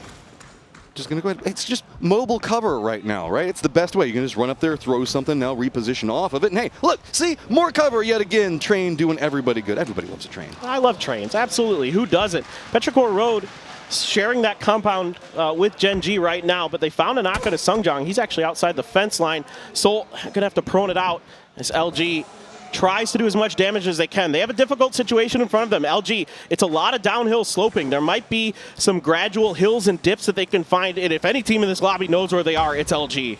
Yeah, this is going to get more and more difficult by the second. You can see New Happy coming alive over here into the east, but it's going to be a crossfire of problems for them. Tiamba is trying to defend up at roughly the same time. FaZe finding a couple of those little poking and prodding shots over into their northwest. So have got to be careful with this one as they're going to stall it out. A lot of smokes being used just to survive here, and that makes me real worried for the late game. No doubt. FaZe 4 up, though, with a P90 floating around in the mix. I saw a player had one, so FaZe full control over this northern side. They've got a pretty good angle here, potentially, on top of Donawa. Not much any other team can do about it. They're pretty cut off from the rest of this lobby. This is a pretty straight-on fight. And you know this is a squad that's been paying attention to the kill feed. They know that LG is making a climb, probably neck and neck up with him right now, so they want to pick up some kills.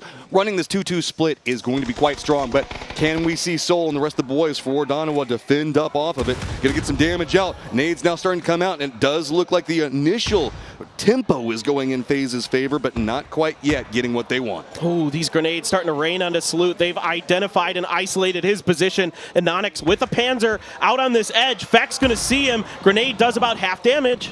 Just slow and steady, and it's going to be actually Gustav getting the knock on a Linshu at range, finding some vision. Jeem's going to go down. Vex, he's had a star performance so far in this one, but can he find the angle on what they so desperately want? Tiamba really trying to get some outside angles on this, trying to get a flank, trying to get something, but cannot quite get it. I didn't think there'd be any way Tiamba would find an angle to get involved in this fight, but they are. They're making life miserable for FaZe, who thought they could take a straight-up fight against Donawa. In the middle of the circle, LG made their move, dashed into the center. There's a bunch of crates dropping down there as well. So somehow, some way, LG finds safe space. And they're trying to hold back Petrichor Road, which is its own independent stall. We also want to point out that PO is still alive doing PO things and does manage to take out New Happy. So sometimes it works for the boy. Yeah, every once in a while, we know that PO's mechanics are still good. I've seen plenty of it in the PWS, but in this event, he's been relatively quiet as Gen G's meta style hasn't really suited them here. But Donawa able to use these folding shields to keep FaZe a little more at bay, but Mime gets caught by the molly from Ake's left. Snakers just to his right. Pio right next to him. I don't know how much longer this is going to go. Snaker's going to be running out right next to Pio. Gonna hop inside the vehicle, and I think that they're both aware, so gonna be throwing out some utility. Snaker's going for some blind sprays into it, not gonna find anything just yet. Tiamba finally goes down and buys more space for FaZe to work with. This northern part of the circle gonna be contested between them, and it is gonna be Snakers that finds out Pio and takes him down. Yeah, beautiful stuff here. It has been an absolutely tremendous event for Snakers. He has been a shining star for his team, but Left is going to claim him, send them out, but a 4th place multi-kill game, huge for LG. Okay, Petrichor Road now getting more aggressive into the north means the fact that we might have a problem for FaZe Clan. They've got Dunno on one side and they've got Petrichor Road on the other. We are still only in phase number 7 yet, so we have to wait and see how these circles are going to pop. Everybody kind of popping the brakes for a second, but all those crates we were talking about a second ago that LG was trying to claim, guess what? Petrichor Road got them all. FaZe trying to keep this hill under their control. Don't let Donawa get too close. Don't let them get underneath your noses. If you can prevent that, Gustav with that off angle potentially could play spoiler as well. But Soul's right up here. Corexy, is he going to read it? Soul's going to wait for the explosion to pop, and he's got the knock. Good read on that one. Now going to start dancing around. New angles, and Nonix wanting to make sure to flush that one out. Deny any information. Salute's going to go and spot out Vex. That's all coming up real fast. FaZe going to get eliminated. Petrichor Road to the southeast. Donawa up onto the north. There's a couple of hills in between them, and it's going to be difficult to navigate. It's beautiful teamwork from Donawa that gets the job done, and Soul uses the grenade to obscure his movement sounds to get that first knock. They are in a position to potentially put themselves well ahead of the rest of this lobby. Twisted Minds, they got that opening game but couldn't quite get it. Now 10 points ahead for Donawa. Can they navigate this last bit, though? 7 kills on both of these squads, 3 members up on both sides.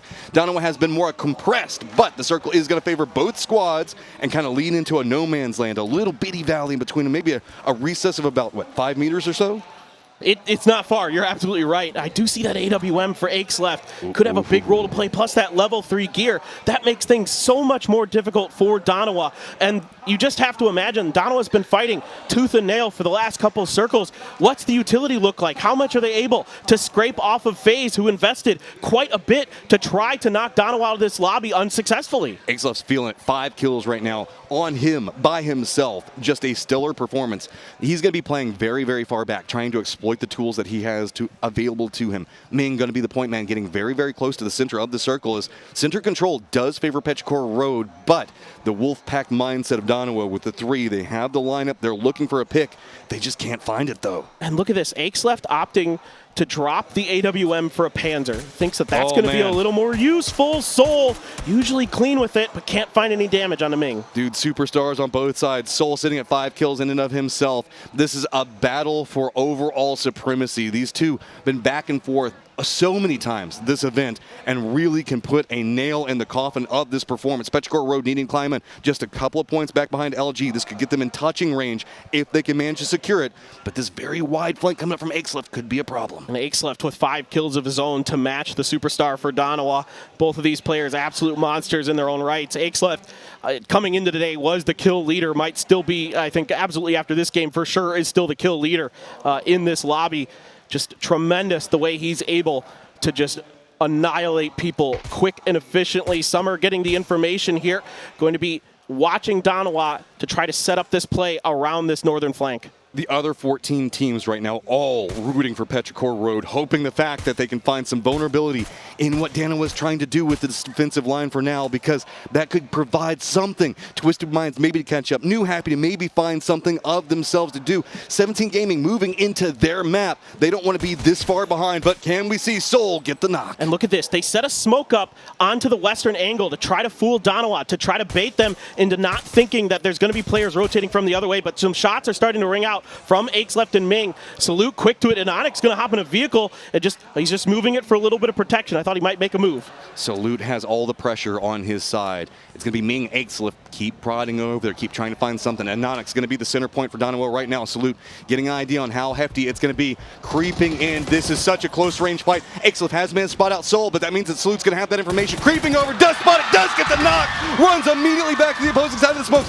Left going to go after him, instantly finds one. He's going to be very, very close, but no! He goes down, now just one up. Summer, Petrichor Road lining up against the other members for Donawa. And Onyx on a sliver of health, just barely able to best Left. Soul wrapping around, trying to buy a little bit of time. And Onyx, does he know the pressure's coming? Oh, he gets the knock onto it. We're in a 1v.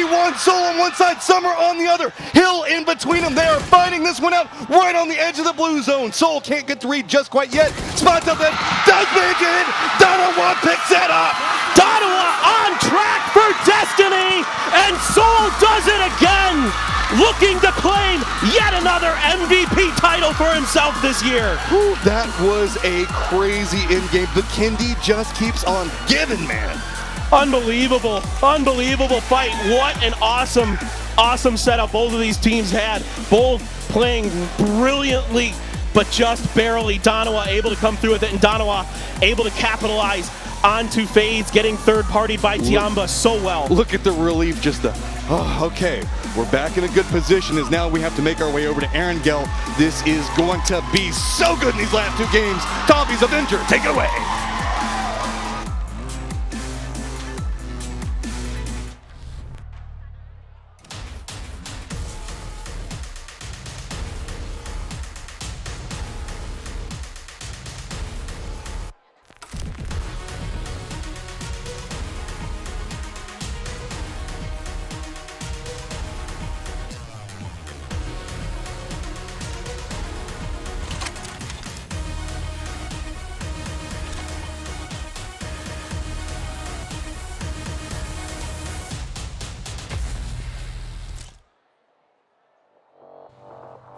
Dono wins another one as they come out with a chicken dinner in our fourth match of the day. And I gotta be honest, as we take a look back at these highlights, Soul has made a bold statement. I think I know who I'm voting for when it comes to MVP.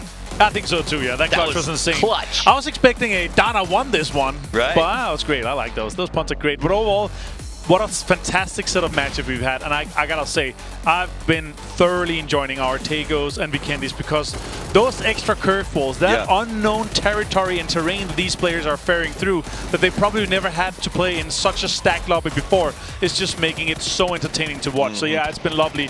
And also the way that Dana on the western side, the amount of control that they had, they're going in and out, the pressure and the poking on these teams are just crucial for their win, because that meant that FaZe went down to 3. They were also getting pulled out, and like it's just, yeah, the chess matches, the small pawn moves throughout a game like this is just so impressive to watch. When you get to PUBG at this level, it is a game of inches, not miles, and that's what we're seeing here. You know, to be honest, as a broadcaster, I want to see it super close going into the final. Right. And I kept thinking, oh, maybe this is where Donawa gets caught out. Maybe this is where Donawa gets dropped. But they played so well.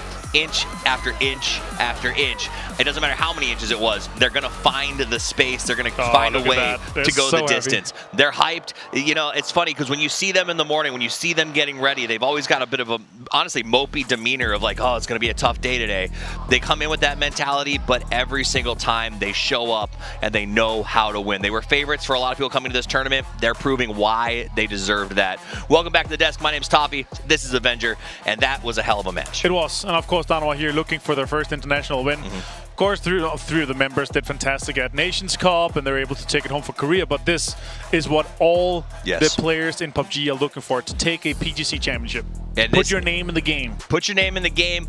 Keep yourself on. I mean, there's only that. There's not many teams that are immortalized in the Hall of Champions. Donawa rapidly pushing down that road. Let's take a look at the top 4. FaZe.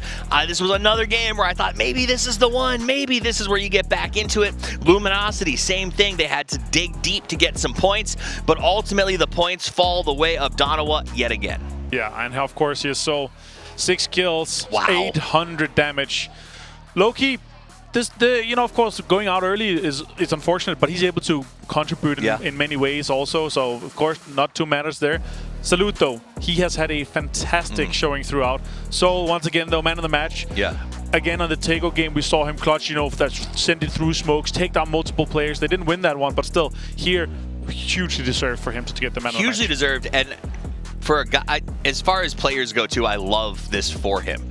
Like, he is always positive, willing to talk, supportive of his teammates, and seems to really just love the idea of playing PUBG and being able to have fun. Like, this is his game, and so seeing him do well is always encouraging. Let's take a look at the match leaderboard. Donawa at 20 points coming off of that one is going to make this race difficult for everyone behind it. Donawa climbs all the way to 134. It is a massive jump. It's not over. There's 2 games left, but that's going to be tough. But also, from 2nd to 7th, 16 points difference, Toffees. And we're talking not tens, but hundreds of thousands of dollars in difference from 2nd to 7th. So that is obviously huge. Kind of hope that we're going to see them slow down a little bit, but if Danawa goes home and wins everything after our 2 Erangel games, that is so well deserved. I also kind of wonder, the problem with the 2nd through 7th being 17 points from hundreds of thousands of dollars means that those teams may not go all out, right? Like right now is the time, if you're in 7th, to just take the caps off, go for broke, look for kills in this game, but maybe $100,000 makes you feel a little less aggressive. And on top of that, like, we've seen what just happened to Twisted Minds after they were in the lead, right? There was 15 teams knowing that it's going to be, if we don't stop these guys, they're going to be running away with it. I guarantee you, in our last 2 matches, it's going to be the same with Danawa. They're going to feel the pressure. If we see a knock, they're going to get hunted. They're going to get hunted, and when we come back after this break, it's the last 2 matches of the grand final. You need to be here. Don't go anywhere. PGC 2023.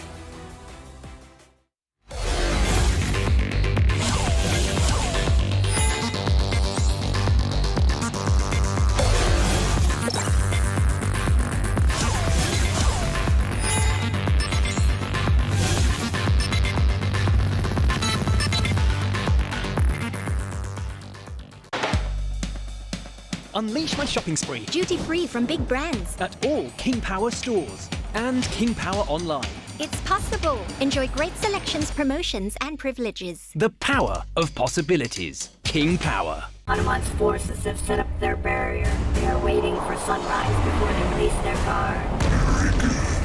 With my magic, the night will turn. Enemies beware. Mayara is coming for you.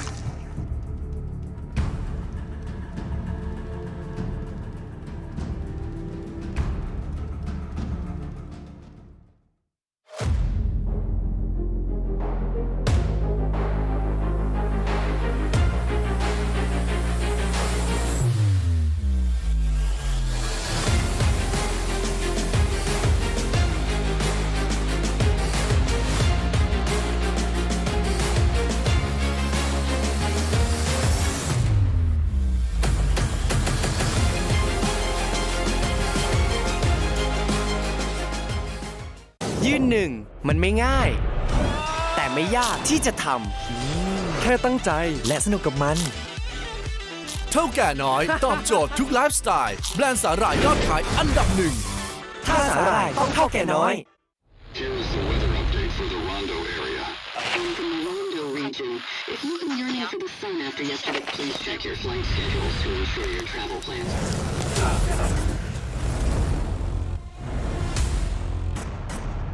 Why did you come to Rondo?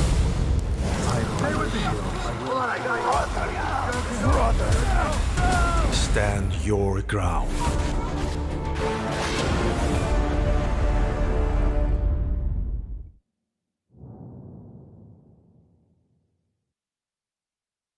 We were enemies in battle. It was an honorable kill, an honorable death.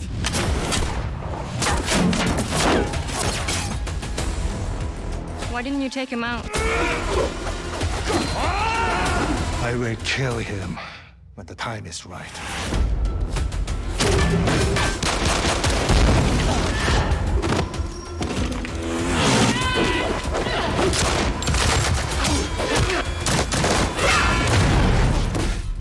Now, it's time for you to die.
A year of action leads into this moment as we now go back to the home of PUBG.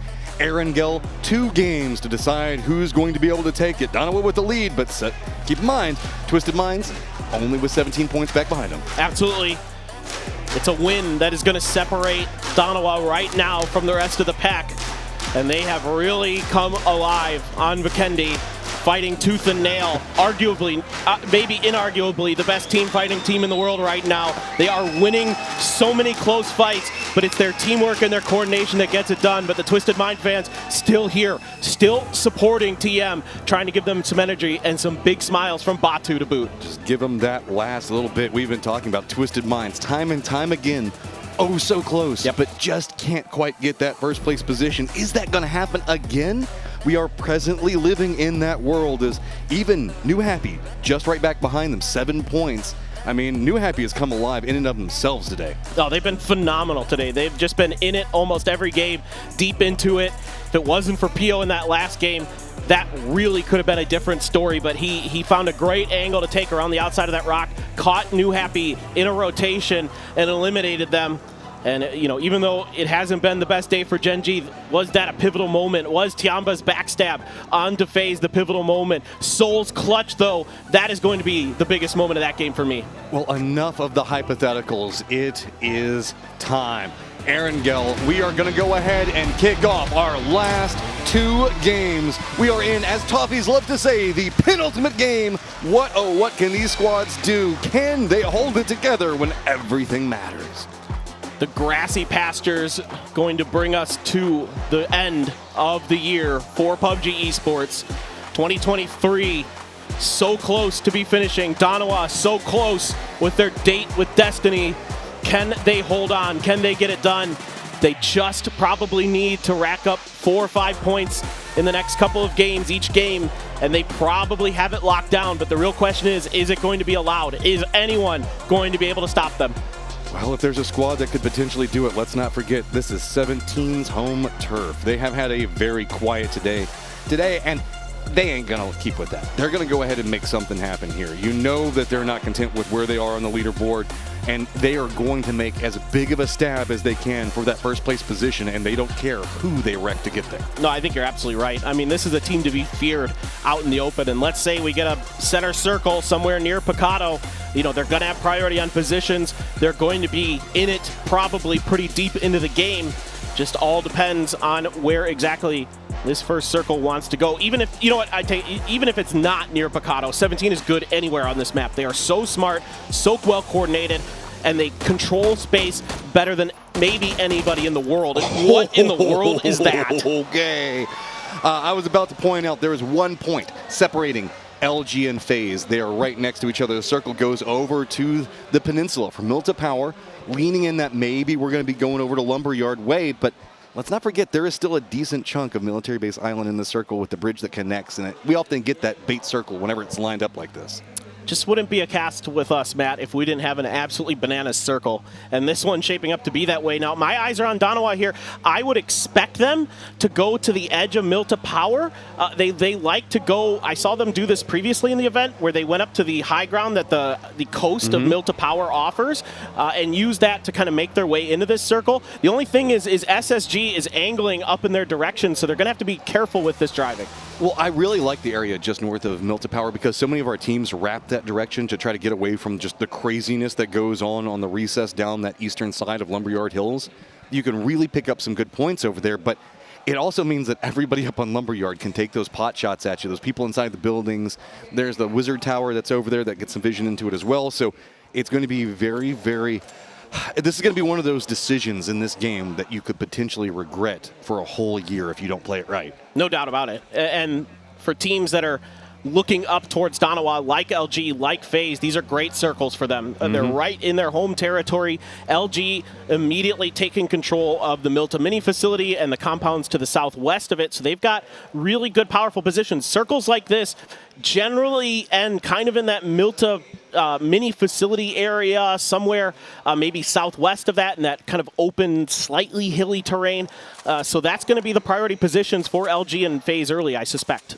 Love that stat that popped up at the bottom, as you can see that, yes, Donowa is in first now, but it was We had some big point grabs in those last couple of games whenever we look at how we close this one out, especially coming back over to Aaron Gill. Everybody knows how to play this so clean. Jin G making this wrap very, very early are going to be cutting right south of FaZe.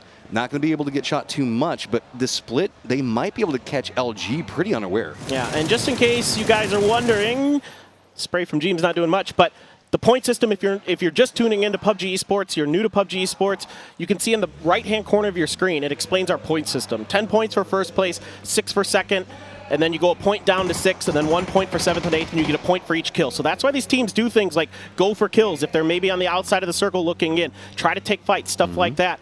Really important part of the PUBG Esports ecosystem. PO is going to go ahead and get landfall, and the rest of the team's going to be following in back behind this. This also does mean that LG is probably going to collapse a bit more to the south and open up the northern part of Milta Power for those other teams to work with. SSG up on Lumberyard, running a 2-2 split kind of at the time, but looks like they're going to be regrouping. Danawa has moved all the way over to Lippo with 2 of their members, as the other 2 are still over in Yasnaya. It does look like they're eyeing that eastern approach that you were talking about. And I'm not exactly sure how far they'll get. It just kind of depends on what the other teams do. Danawa's going to be very diligent here. It's going to be a lot of pressure on Anonix as the IGL and as that front man, as that information gatherer, to make sure that their space is clear. 17 cutting in fairly early, well ahead of Twisted Minds, V7. They are leaving Suju in Pachinki itself to get his loot still, make sure that he's good to go and geared up, maybe load up a vehicle with some extra panzers and some things like that, or mortars potentially, as they make their way up to the Lumberyard Hill. Okay, so now we can see that Suju is going to go ahead. No, yeah, he's going to go ahead and get some information with his body and seeing how many people are about to be shooting at him. Looks like FaZe has already spotted them out. 17 are still cresting up to the top of Lumberyard itself, so they should be okay with that one. Twisted Minds are also going to be coming in back behind this one. No real obstacles as everybody is just kind of committed into Lumberyard and that coastline. Yep, actually Suju with the E pickup went all the way to the very southern tip of the Milta area, like southeast of Milta, and he's now parachuting. I'm really curious, what in the world is 17 doing in this game? Maybe this was to map out who's all in what compounds below them, since they don't have that information. Whenever you come into Lumberyard, it can be really dangerous over here, specifically if the shift's down in the south. You don't know what already is claimed. So instead, they can get to this hillside, and it might have cost them a member being in an odd spot, or he might have died, but with that information, the other 3 might have had a better chance. But I've never seen this from 17. This is really unorthodox. This is digging deep into the playbook to find a way to climb. And now committed into a 2-2 split. Reinforcements going to be coming into this one. This is, I feel a bit desperate, but not at the same time. This is we really need to get points and we need to kill everything around us, so we're just going to commit in. Problem with it is you're putting yourself right between FaZe and LG, who also just want a massive game here. And FaZe doesn't want to give up those compounds on that edge, on the edge of the city, because those are good pivot positions. Again, sometimes in these circles, the edges of the cities are where a lot of teams want to play because it gives them safety, reconnaissance ability, and the opportunity to keep vehicles safe and make moves. Well, making moves and keeping vehicles safe is going to be a bit harder, as now V7 is going to cut right in front of Danawa while they were making this approach. And Onyx is going to go ahead and spot that one out, playing the position you were talking about just one moment ago. See if they're going to go ahead and play along the peninsula itself, or they might stop at a couple of the compounds or go into Milta Power itself. Tyloo, one of our tailing teams, not going to find a bridge camp over here, so going to be very, very happy about that one, as New Happy do manage to make a position shift just to their west. Sonics, as well as Tiamba and T5 are odd teams out, as Day Trade is still down in Novo. Oh, New Happy trying to contest territory, but Shen quick with the trigger, taking CC down, looking for the grenade. CC there, is it going to be good enough? Nan takes a headshot as well. The grenade hits CC, doesn't get the flush. Gets a nice solid airburst on it. Shin looks like he's got another line on that toss. You have to see how the bounces go for it. It doesn't go the way that he wants, but you can see Tyloo now firmly lining up over here, realizing the fact that they have an opportunity to go for some more kills in it. Nan trying to defend in. He can't go for the res just yet. He needs to get a knock. He does manage to do it. That's going to put a big break onto this one. Can he get over there in time to res his teammate? Blue Zone nade right back behind him. Just narrowly gets it. The second one, though. Oh my God. A Tong move finds it. The staggering of the utility here, so brilliant for Tyloo.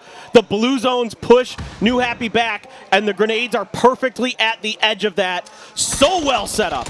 Just going to venture in. Ming Ming needs to make something big, keep his teammates up and alive right now. You can see Nan still just limping away. Luckily, though, they at least have a fortified position they can play for now.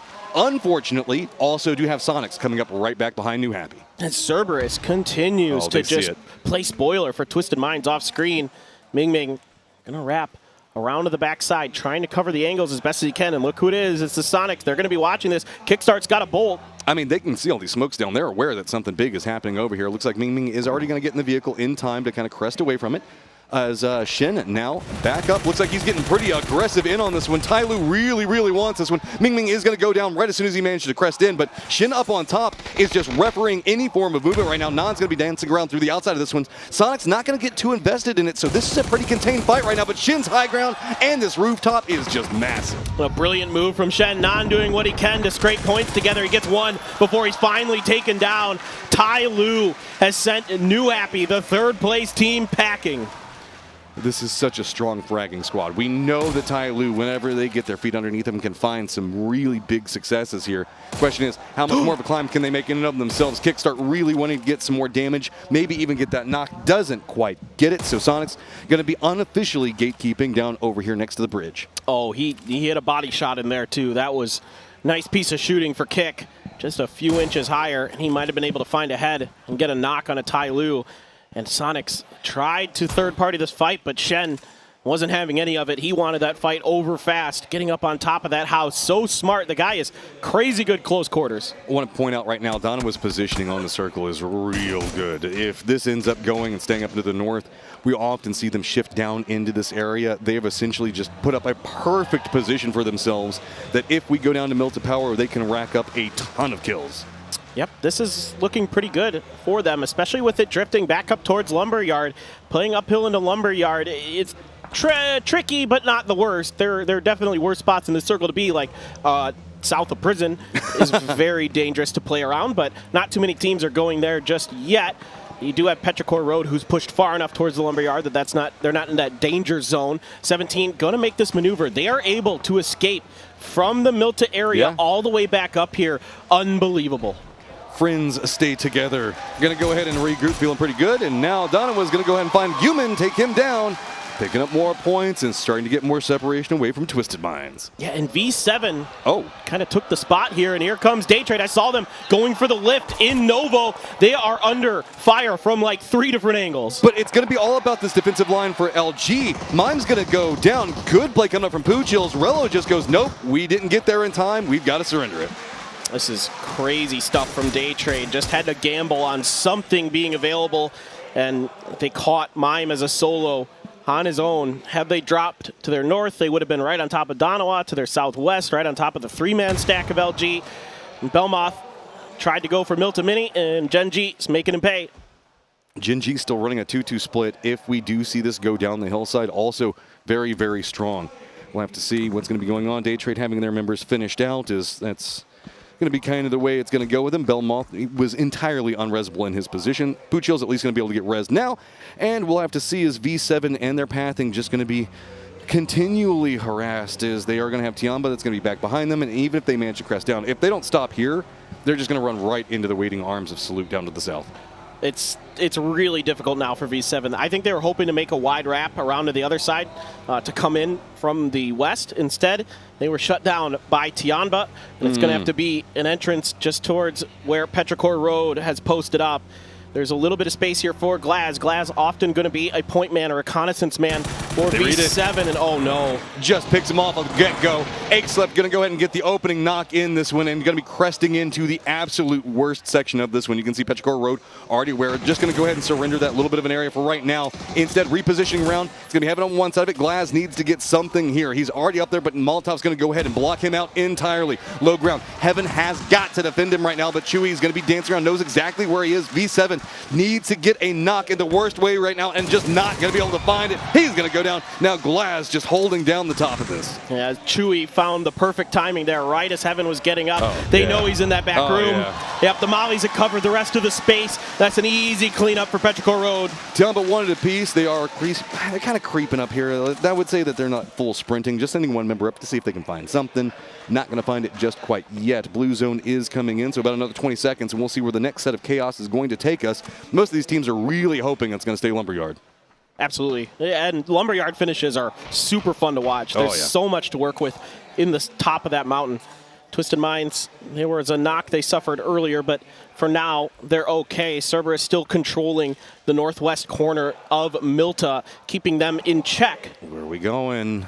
Circles, how mean are you? You're going to keep a bit of shelter in play, as that is kind of more of a no man's land. That area doesn't necessarily have the best cover. It just means that these guys that are going to be down to the south, most notably Gen G, going to have to find some pathing in, as Gen G has just been moving all over the place this game. Yeah, Gen G just trying to find something that works. Tycon ripped Shrimsy out of the vehicle, and he is out of this round. And Sonic's trying to make a mad dash up towards maybe this rock ledge, or maybe even further if they can get it. But look who it is. It's 17 right on their doorstep.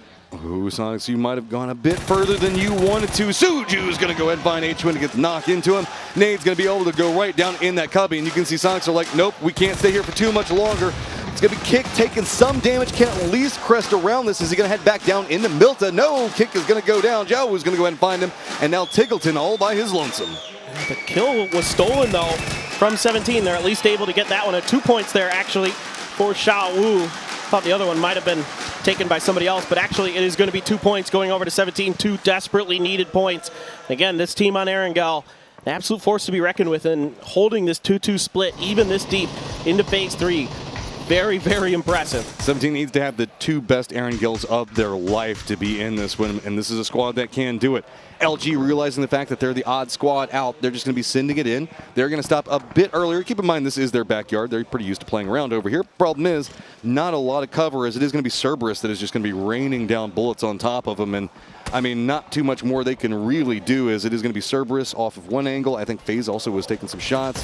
SSG as well. Yeah, this is just, what do you do, man? Yeah, no, there's about 3 different teams crisscrossing bullets right on top of LG, and it's going to be Roth who finds another 2 kills in the bag for Space Station Gaming, and they are going to end Luminosity's game. Potentially good circle for them, but it Western shifted away from their positions. They tried to rotate into danger. Ooh. Speaking of rotating into danger. Yeah, Gen G wants to go to the north of this one, and now has already had one of their members knocked down. Ooh. Continuing the rampage, though, is it is going to be Pio that gets knocked onto 7-7.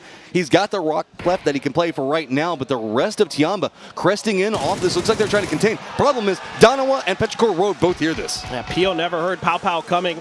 DG not able to spot him in time to relay the information over. Pow Pow cooking a grenade. That's going to back DG off. Sungjong responding with some grenades of his own.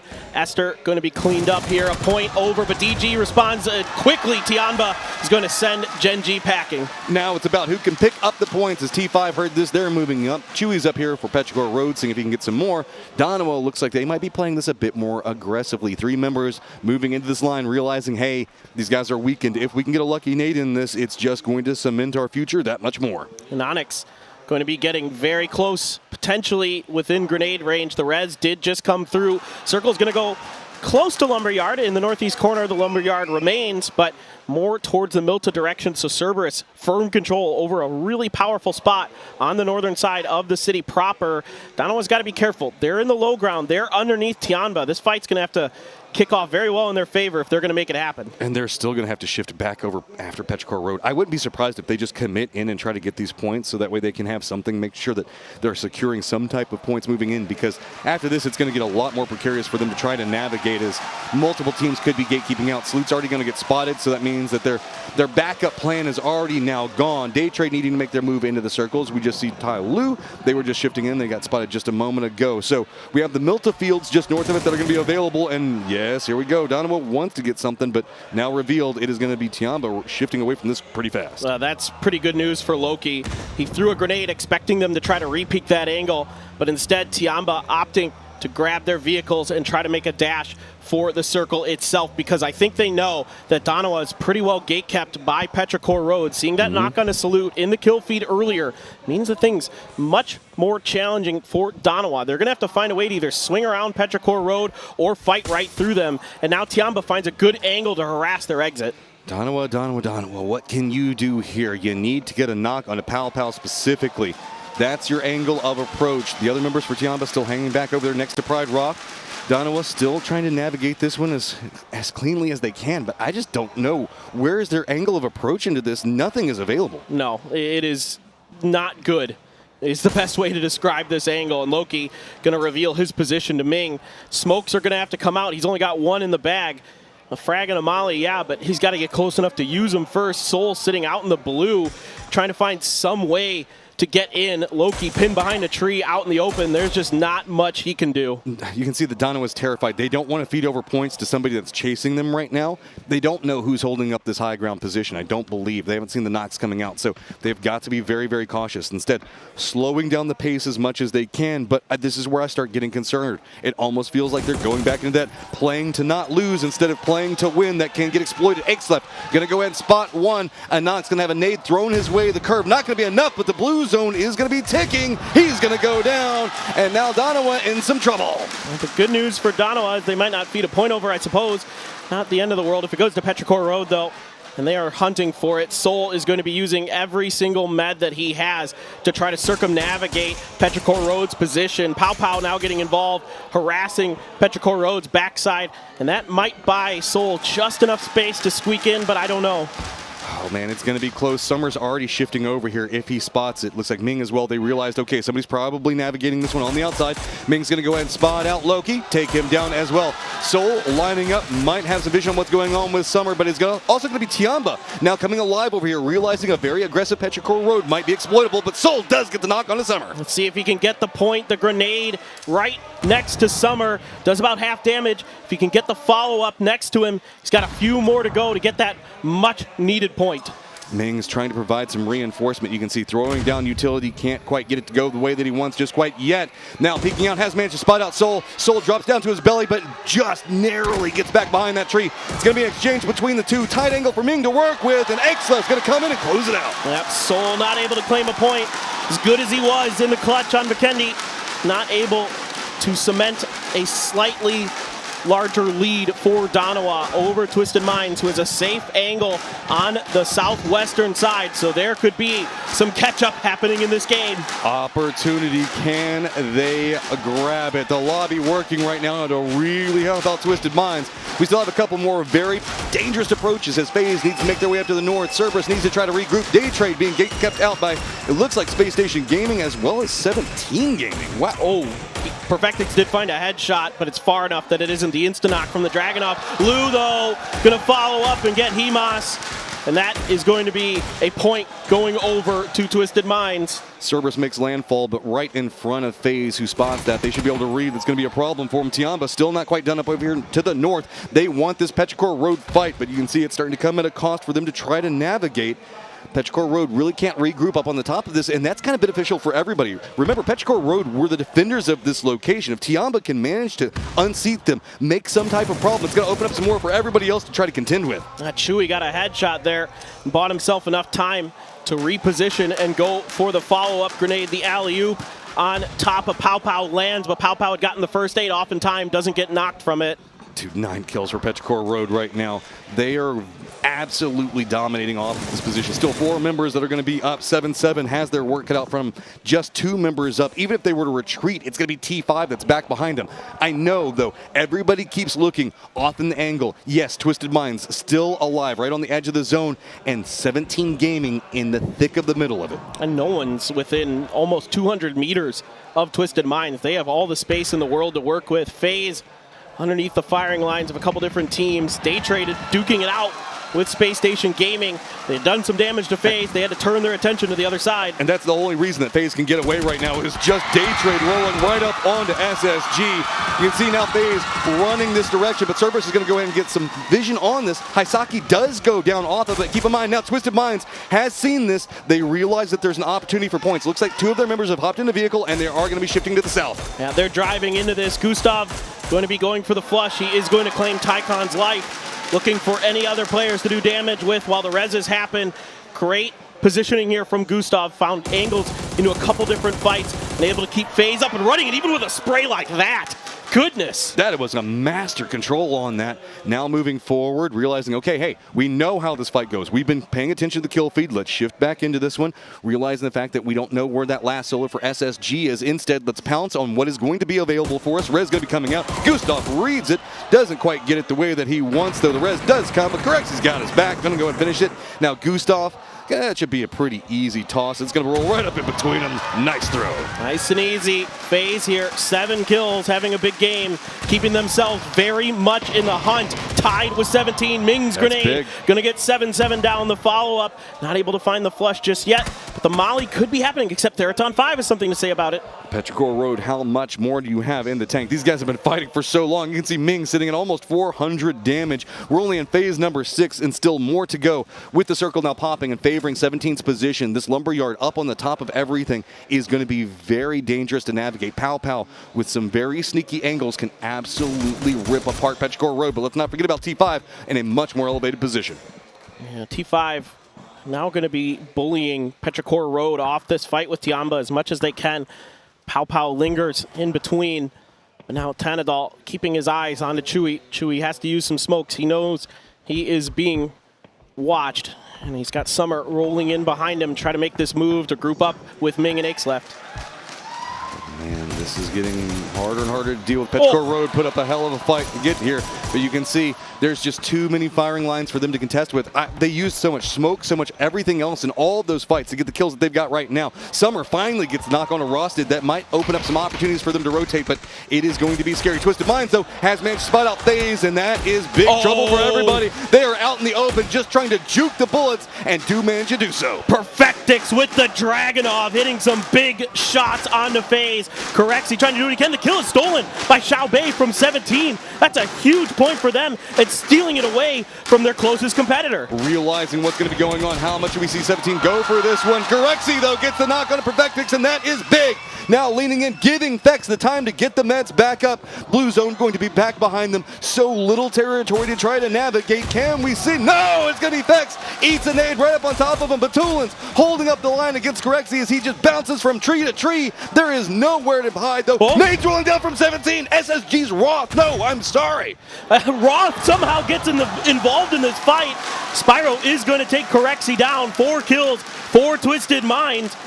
Who knew Roth would still have a role to play in this? Perfectix is going to be resable, it looks like. Don't know if Roth has any more throwables. Going to shift right into 17 territory. Already 4 kills.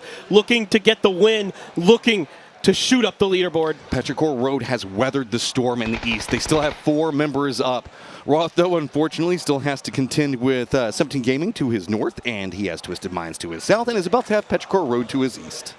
This isn't fun for Roth. Yeah, this is very, very difficult. But I mean, Roth can make some big plays right now. He is going to get the knock on the Akeslip, wins that 1v1 for now. But you can see this Rock, the only thing that is his friend right now. There's nothing he can do about that knock except to give it over. Pong going to catch Xiao Wu out in the open. 17 trying to claim real estate, and they're going to pay the price. Everybody's coming after him right now, and it looks like the Roth, he cannot survive around the rock anymore, as Twisted Minds do get control of the south, but Petrichor Road knows exactly where they are. Petrichor Road barreling down on top of them. A pretty good angle here onto Perfectix, who's stuck between the tree and the blue. Not much room for him to maneuver. How many smokes are left? He finds just enough time and space to get away. Xiaobei starting to come alive up into the north. 10 points separating out these 2 squads as it looks like it's going to be Duel of Fate style moment. Petrichor Road not quite out of it just quite yet, though. T5 wanting to get some more. They've really contained in what 17 was trying to do over here in the center of the circle. Really, 17 surrendering this. Wanting to get some kills out to the south, but that mission didn't really go in their favor the way they wanted it to go either. This is a classic T5 game. Playing smart, methodical, patient PUBG. Controlling their space very, very nicely. Getting into the late game with all 4 players up. Giving themselves a good chance to get a chicken dinner. Again, every position on this leaderboard matters. Then they want to grab all these points. And that's Pong. Taking Xiaobei onto the knock status. Pong gets a headshot though right away from Perfectix. That Dragonov just barely out of range of the instant knock. Twisted Minds with the opportunity, 10 points behind Onawa right now, and there is a ton of kills in front of them if they can pick him up. Batulin's going to be the point man leading the charge up the hillside, but they have got to be careful. They've got Petrichor Road still over into the east, and 17 Gaming still trying to fend up. We are in our top 4, phase number 7. It's a 4v4v4v3 with 17 Gaming having the center, but that's about it. And it's insane how close the leaderboard is right now, all the way down to Petrichor Road, even LG at 101. Everybody's so tightly packed here below Donawa, who still sits into first. Damage being done to Spyro, able to prone just in time. It is just the hillsides being enough of a piece of cover for these guys to survive for right now. Problem with Twisted Minds, though, is they have got to be careful. That T5 line could swing back onto them in any given second. Petrichor Road getting more and more pressed in, but Summer doesn't see it. So far down to the south. Is he going to find something to exploit here? And it just doesn't look like it. He didn't see him push up. Now Lou making some noise, so that's going to alert Petrichor Road to the pushed up position of Twisted Minds. Panampong again has to immediately keep that head down. He is going to have that headshot from Perfectix's Dragunov in his head, in his mind. He's going to be thinking about that for sure. And Hatsawat with a Dragunov of his own finds the knock on a Suju. Hey, it's going to be a domino effect as we start to see kills go off, man. It is going to be the charge to pick up everything you can. It's a call for the storm, and there you go. Panampong curves that one down the hill perfectly. RT5 going to continue to exploit. They've got this rock. They've got a peak angle. X-Slip wants a piece of it. Here comes that charge for Petrichor Road, realizing the angle is now open. Perfectix able to find at least one, but they're prone. Ming finds Perfectix. He's all up to Batulins now. He was on low health. He only had one first aid left. They immediately scramble over to X-Left to get this res. They know how vital it is to have all four in this late game. Petrichor Road, how much gas do you still have in that tank? Because they are just racking up the kills at 13 right now. The charge has to stop for a second, though. They don't want to run into T5 sight lines. Instead, they're just trying to see if they can measure it out, spot out anything, get some damage onto T5. That angle isn't as open as they want, but you can see the way that T5 has this positioned. They've got sight lines right down into both of these valleys, and X-Left wants to finish out Twisted Minds so bad, but just can't. Oh, he was able to bait a little bit here for Ming, though. Ming's got Batu down. He has been flushed by Panampong, though. Point stolen over to T5. The harassment continues at long range, doing some decent damage. Now, Teraton 5 can just make life a nightmare, and X-Left claims Spyro with the molly. Twisted Minds now still decently behind Danawa. The audience left Twisted Minds until T5 was still in this, and now they are the hometown heroes. And are we going to be able to see 17 defend this? They've got the center of the circle. They want to start their climb in and of themselves. They want to try to catch up against Twisted Minds, but Petrichor Road is just absolutely on an avalanche of points that they're picking up. Petrichor Road, this is one of those classic games where they just start firing on all cylinders, and they wipe team after team after team with this controlled, disciplined, well-coordinated, well-orchestrated play that they have. Yes, T5 has them at an arm's length. T5 has some control over the zone momentarily, but the circle is going to be forcing them into 17 territory. Rossiter Jr. going to hop up on top. I think Suju's right underneath him here. Xiao Bei didn't think he saw him, but he did see X-Left. Well, Ghost just waiting this one out for right now. Here's everything, realizing the fact that he is just a snake hiding, waiting to pounce. T5 trying to navigate this one with the control that they had just a moment ago, but those sight lines are going to be gone. Nades now starting to come out. Petrichor Road knows where a lot of these repositions are, but haven't quite worked out all of it yet. Rosted is going to spot out X-Left. That's a big problem for Petrichor Road. Summer wants to go reinforce, but is instantly denied. And that's multiple knocks onto X-Left. He is bleeding out quickly. It's actually Lil Ghost who's underneath this compound for 17. Switching between utility, trying to find the right option here for T5 on top. X-Left down. Lil Ghost springs into action. Got 2 HP lines in, and he wants some more with this one. Never count out 17 Gaming. It's going to be coming live on the opposing side. Xiao Bei is going to find out Chewy as well. They've been holding this one down. They've been quiet for so long, and now they are just trying to steal every point that they can. They are trying to find an angle on his Xiao Bei. Summer has to deal with T5 first. Donadal down. Rossiter Jr. swinging around the corner. 1v1v1 lined up into this one right now. 17 Petrichor Road, T5. The blue zone cresting in. A couple of peak angles to work with. Rosted going to be moving right into Summer's sightline, but it's going to be Xiao Bei and Summer working together to hold it together. Now, Xiao Bei creeping in. It's just going to be jockeying in for this position. Summer feels like he's got a peek around this one. Going to step in. Quick exchange, but no! 17 Gaming closes it down. And now 17 Gaming is right back into it. What did we say? Erangel is their map, and they're showing you why. Oh my lord, Paper, this is getting absolutely wild. One more game, and you can see the heartbreak. I mean, guys, come on. Petrichor Road, you still got to be proud of that one. No, that was an unbelievable game from Petrichor Road. They played that to near perfection. They just barely got outdueled in the end. But think about the way that this started for 17. That early emergency pickup with the 2-2 split that eventually they were able to get back together and somehow lock this down. What a crazy start to this game for them, and to be able to come out with the win. And it's a momentum kickoff for 17 Gaming, which should terrify everybody else. One more game left in 2023. My God, I cannot wait to see it. Toffee's Avenger, lead us in.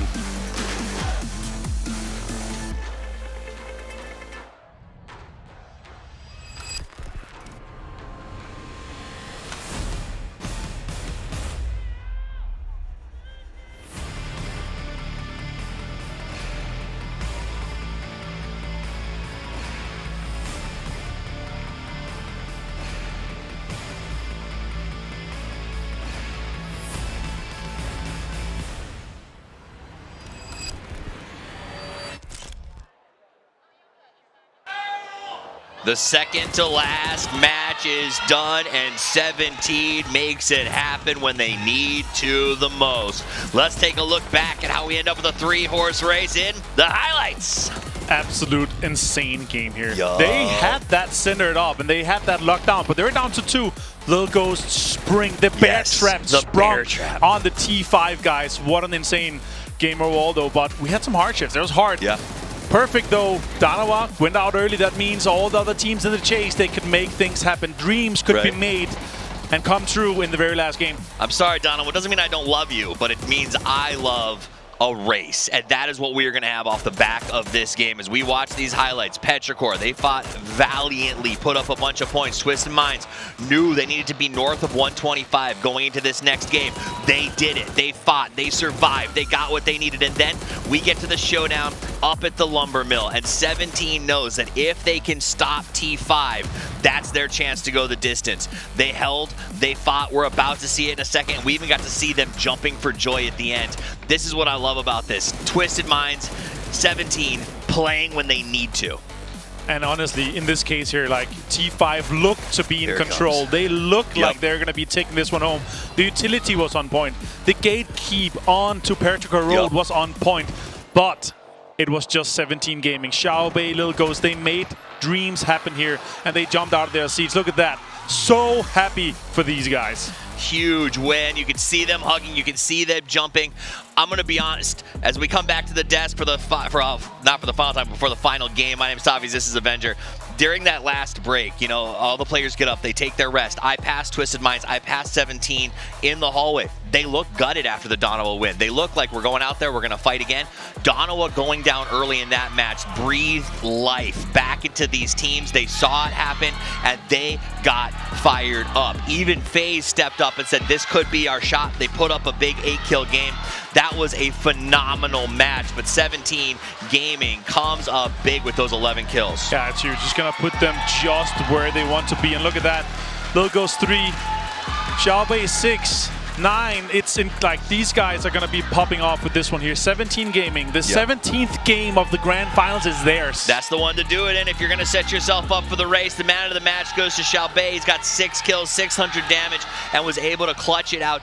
The thing that I loved about that is that it came down to a 1v1v1, then a 1v1 with nothing but lumber between them, and it was all about how well you played around those logs. Oh my God. 21. Shoo-wee. 21 for Petrichor Roads and 17. T5, 11. FaZe 10. Yeah.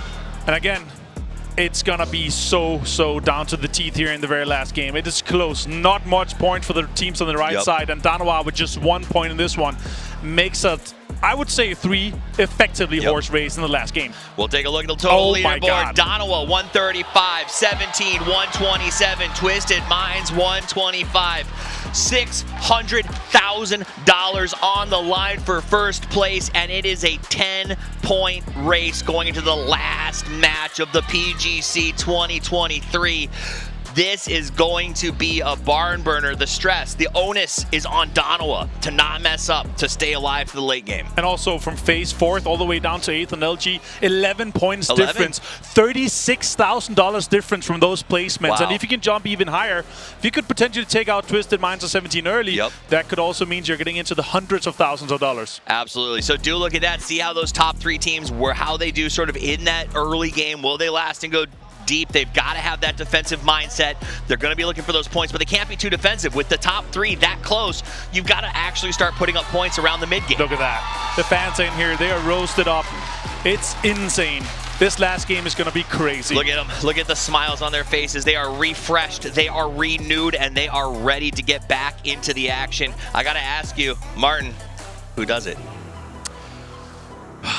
Yeah, it's a hard one. I don't even, you know what? We don't even have to say, because any of those three teams have fought tooth and nail and have earned their right to hoist that trophy at the end of the day today. We see a lot of teams gutted. They put up a good fight. They got here to the big show, but it's going to be these three in the end that we're really watching. I'm just so excited that we actually have a 3-horse race for the very last game of PGC 2023. It is going to be a massive race, and that's what it comes down to. How quickly can these teams get up and running? What will the circle do? Will it be in the middle? We will find out. We are just moments away from the final game of the PUBG Global Championship 2023. 3 teams in the race, $600,000 on the line, but more importantly, their dream. 64 players started here today. Only 4 will leave victorious. It's time for us to head back to Erangel to get into the final match of the day. This is everything that they have spent their life training for. Let's go to matchman paper thin for the final match.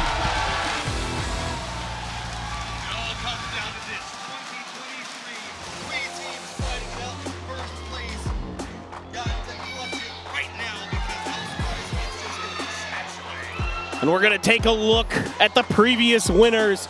Gen G, New Happy in 2021, Na'Vi in 2022, and the spot is open for 2023. Who is going to claim the PGC trophy? Only a few teams remaining here, Matchroom. This is absolutely crazy to look at, as now we are just going to get a very western plane path, going to make it a bit difficult for everybody else on the opposing sections to deal with. But this is a crazy game.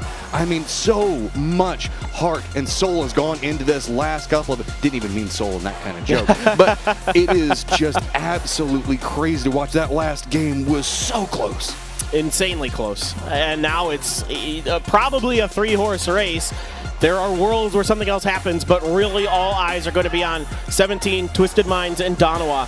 Danawa, again, 4, 5, 6 points might be enough to really put yourself out of reach of anyone else. Plane path decently to the west. Danawa going to be able to get to their spot okay. Twisted Minds, no problems for them either. Doesn't look like SSG is interested in messing with anything with these vehicle drops. Circle is almost a 50-50. This has been the name of the game so far. We've seen some lean down to the south, going into school apartments and to very Badlands endings. Then we have the Stallberhill side in and of itself. Shooting range still in play, so a lot of big key points to play from. Oddly enough, we haven't seen the circle go Yasnaya yet, though.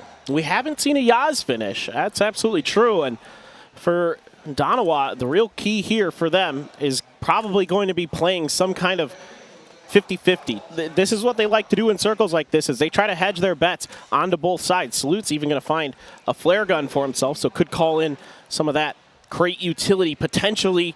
For 17, you're on the edge of the circle. There's going to be a lot of congestion, though, to your northeast. So how do you play this? Do you try to wrap around and gamble on the north? Are you going to just wait on Potato Hill, maybe? Get up there, get information, and try to play for the late game? Well, Twisted Minds has a problem in of itself, is there's not a lot of high ground that they're going to be able to exploit. So Batulans can technically go up to Potato. That would be the closest thing to them to try to navigate, but they are kind of centered. The 50-50 on this, though, is kind of nerve-wracking. We do have a lot of different ways that we can watch this one shift. The first circle not being the friendliest, the second one might give us a much better cue on how that's going to go. So don't be surprised if you see a lot of patience come out inside the circle. Well, I say that, FaZe looks like they might have some friends with Cerberus very close to them. Well, Cerberus looking to get out of kind of a slightly weaker position than they want to be score-wise. Salalzi only has a Vector, and it is going to be tricky. I mean, we're talking about the top 3, right? But still, look, FaZe, New Happy, Petrichor Road, only 2 points separating out those squads. Cerberus is going to be a touch back behind that, 5 points back behind FaZe. This might be a read that they're going for some type. It could be. I'm curious to see exactly what's going to be happening. Aisaki opening up with the AK. Tough spray, though. Can't really find anything with it. Jeems lurking with the Bison. Could be big at this stage. Got to be careful. You can see the fact that he is surrounded right now. waiting this one through. The other members of FaZe have managed to escape. Is going to spot on Hisaki and does get the knock. So at least going to be able to pick up one very quickly, running in, making sure the fact that he can flush this one out before any support comes. Yeah, big points here for FaZe, keeping themselves in 4th place. Again, every position matters to these teams. Every fight, oh so crucial here in this last game. Sonic's going to be on the outside looking in from Gatka, down in 10th place. Can they climb any further higher? 9 points to Tianba ahead of them. A bit of distance to go to find a little bit better positioning on the leaderboard. It's just been a very quiet day for them in general, not finding much success in a lot of these later stages, even having trouble making it in the later stages of it.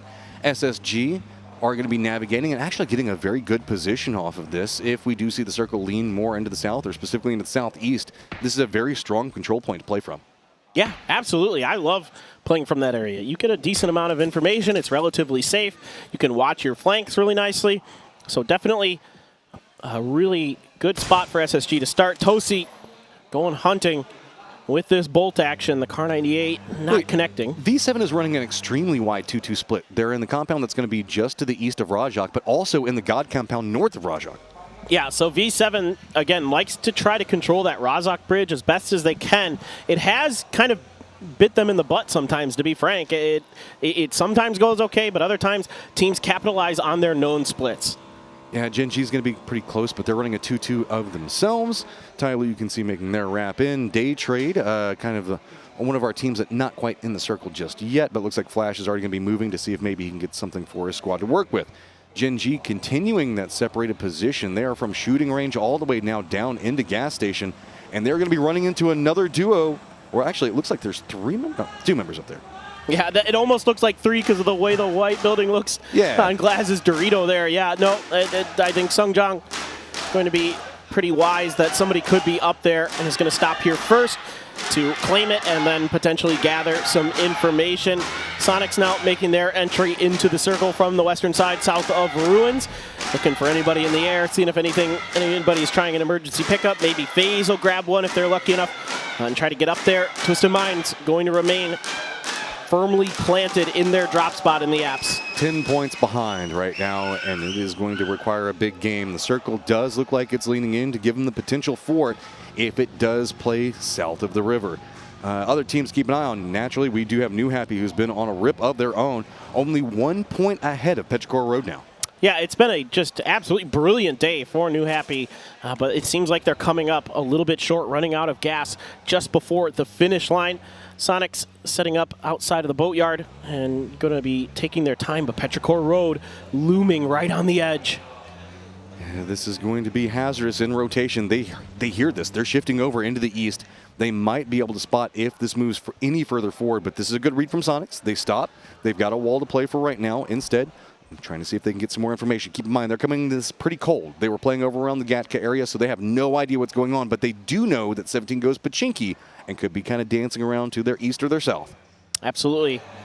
It's going to be very dicey there for the Sonics potentially. Let's see if they can get a read on Petrichor Road trying to set up a camp there. Petrichor Road knows the situation they're in. They know they need a ton of kills if they're going to have any hope of getting a win. H-Win already on very low health, and he's been knocked. Gets revealed. Are we going to see any retaliation coming out? Kickstart wants to line up this nade. It's being shifted between. Nade's going to go a bit long. Does connect on to Kickstart just a bit. Looks like Summer might be trying to prep another one. He's just going to go ahead and pick up and run with his teammate right now, narrowly going past those walls. That was the scary spot for it. Now, he should be able to at least get back into reinforced lines. Can Tiggleton slow down any push coming from Petrichor Road? It looks like that is going to be the case. Tiggleton took some damage from that grenade from Ming.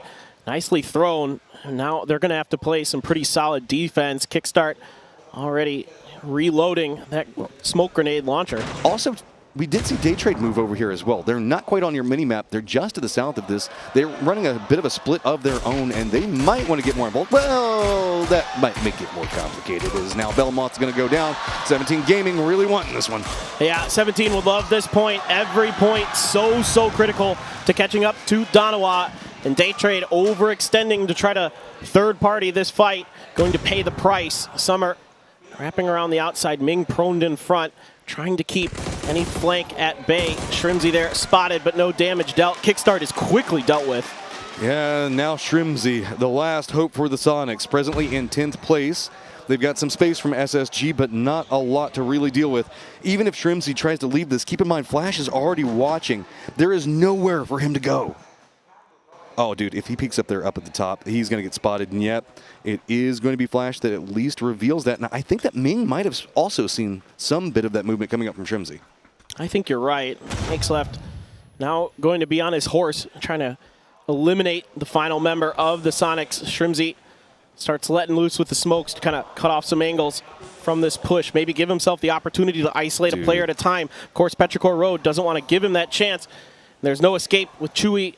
Should be able to watch any exit that Shrimsy tries to take. If he tries to do a cheeky drop down off the ledge, he's going to get spotted. Does decent damage to Chewy. At least manages to get him to go to a new position. Now he's going to drop off the window, drop back down. Very, very sneaky. Could he flick back behind us? Does spot out one. Gets a knock on the Summer. Now just trying to go for another flush. Going to reveal off the side. Narrowly jumps around the corner, but Ming is going to pick it up. What a play in the heat of the moment from Shrimsy to not pull up, to kind of just take a moment and then drop down, catches Petrichor Road completely off guard. The smoke's obscuring the sound as well, and with backing Chewy off on that initial spray, that gave him the opportunity to at least find that point. That's devastating for Petrichor Road. So Sonics now eliminated. Day Trade going to try to leapfrog ahead of this one. Circle does lean more to the south. Still keeps a pretty decent 50-50 all considered. 17 Gaming going to be eyeing out what's going to be going on. Shifting into the Badlands, seeing if they can maybe pick up a couple of kills. And all three of our top teams in this current circle south of the river. Donawa, Twisted Minds, and 17 all there. And they have a big role to play in this. Twisted Minds love the school, immediately rotating over here. They love the control that the school gives you. So much vision, so much defendability. Now, we have seen teams be able to get into the school underneath them. It does happen. So that's going to be the question. Is anybody going to make that gamble? V7 is going to have some oversight on the Rajak Hill. Looks like there are going to be reinforcements as the duo now going to collapse in. Leaning heavily into the south. LG, Gen G, as well as T5 up to the north, with Tiamba going to be falling back behind what looks to be the rotating V7. Now then, Donawa, it's been a bit quiet for them so far, but I mean, they do have control over the east. It's just pretty much them and SSG. No big movements have to come out from them. It's going to be mostly FaZe and Tyloo. Yeah, Donawa, it's going to be defense and posturing to keep SSG off of their backs, to keep them away from their space, because they are split pretty wide, essentially a 2-1-1. For Donawa. New Happy on the western edge as all these teams trying to settle up as much as they can. Everybody's going to prefer the south. It could still shift north. That is absolutely a possibility. I am just absolutely terrified of what could be lying ahead for New Happy. They realize the fact that they're going to be moving into ruins. They're going to be moving in late. They don't know the fact that it's going to be open, but there's going to be a lot of teams, most notably Tiamba, that's going to be looking in. Problem for Tiamba is that rotation coming up from New Happy is going to happen roughly the same time that T5 is going to be pouncing up right behind them. Yeah, T5 trying to cut through Tiamba's split up on the other side. Let's see if they can find some way to get through. They're doing some damage to Pow Pow, but no knock to be able to come through for T5. SSG, sharp shot with that machine gun in hand, looking to mow people down if possible. But for now, everybody's just going to kind of settle up, kind of pump the brakes a bit. And I'd like to give an opportunity here to shout out to some of our top performers so far coming into this game. Aix Left, your top fragger so far with 36 kills in the grand finals. By the way, that was 8 more than the next closest player coming into this last game. He has been absolutely disgusting. And then your top damage dealer, it was Soul. So far, 6,526 damage for Soul in this grand finals. The next closest player is Himas with 5,700. It is unbelievable the damage output that Soul generates. That's just ridiculous if you think about it. And looking in as now the lines are going to start to be cemented a bit more, and it's going to be New Happy still trying to navigate. T5, no real big break happening just yet, but Tyloo is wrapping behind them up to the northeast. We also want to give a big shout out. We have a ton of new viewers that are jumping in right now. We hope that you guys are absolutely loving PUBG Esports and tune in for everything that's going to be going on in 2024. FaZe now going to be wrapping in back behind New Happy. T5 going to go ahead and say, nah, I don't like this approach. Let's go ahead and shift up to the north, but that might be where Tyloo could spot them out. I think this is wise for T5 for now. Don't overcommit to anything. Very much play their game. Try to get deep into it. This is going to be a very interesting. Oh my God! Oh, the bait and switch. We are now headed back more into the north. This is more of that river cutting off just about everything. Rajak about to absolutely pop off. How are our teams going to rotate? They can't just jump into the blue right now and try to rotate around. Looks like that's going to be what FaZe does. New Happy as well. They're going to be cutting over into the west. Meanwhile, a regroup up into that north where T5 and Tyloo are going to be lined in at. It's going to be Rosted that at least gets a bit of a spray down into Tyloo's direction to shoo them off this point. Oh, great headshots from Shen. Going to put Rossiter Jr. down. Not out, though. That hill giving just enough cover to him. Shen trying to reposition, looking for the players that are trying to help. Oh, Donawa. This is massive over here as we do have LG that got into a gate kept position right in front of Donawa as they're going to be rotating. SSG going to be right up on top of him at the same time. There is near on nowhere to go over here. Donawa's going to kind of be cut out on this one. You can see this hillside. Yes, it's got a couple of things that can be played, but all of it's going to be vulnerable for the time being. Donawa's going to continue moving forward. Anonix leading the way, but LG still has the position to stop in front of them. Can they defend up in time as it's going to be Anonix going to be shifting away yet again into the north. Where do you even go, Donawa? Donawa's got a difficult decision to make here. They are on the outside looking in, and LG has taken a very wide 2-2 split, so Donawa's going to have to take their time to get their info and identify a safe spot in this next circle to make their landing. And that's going to be so hard to do because remember that SSG was in the thick of this rotation as well. It's going to be very hard to track where all of those cars stopped at and how the lines come in together. 17 Gaming going to be wrapping in right back behind NH right now as it is just nowhere to go. Everybody's just trying to avoid going for a bridge camp and getting stopped, but instead they're just stumbling on top of each other. Zhao Wu wants to make something happen here, but Nan's going to go down to the blue zone, and that is going to be Zhao Wu realizing an opportunity to be had. Can he get the spray on the backside of it? And he'd love to get that point if possible, but he's afraid to stick his head out again. Took too much damage, and 17 is going to be able to bypass New Happy because of that knock. And they're going to set up on the hill and start raining down destruction. Absolute worth right now. How much do you commit in? Suju, his nades have just been on point. He's just got to prep it up. I already know. There's no doubt in my mind that this is going to land. This guy has just been so on it. Money. Absolute money.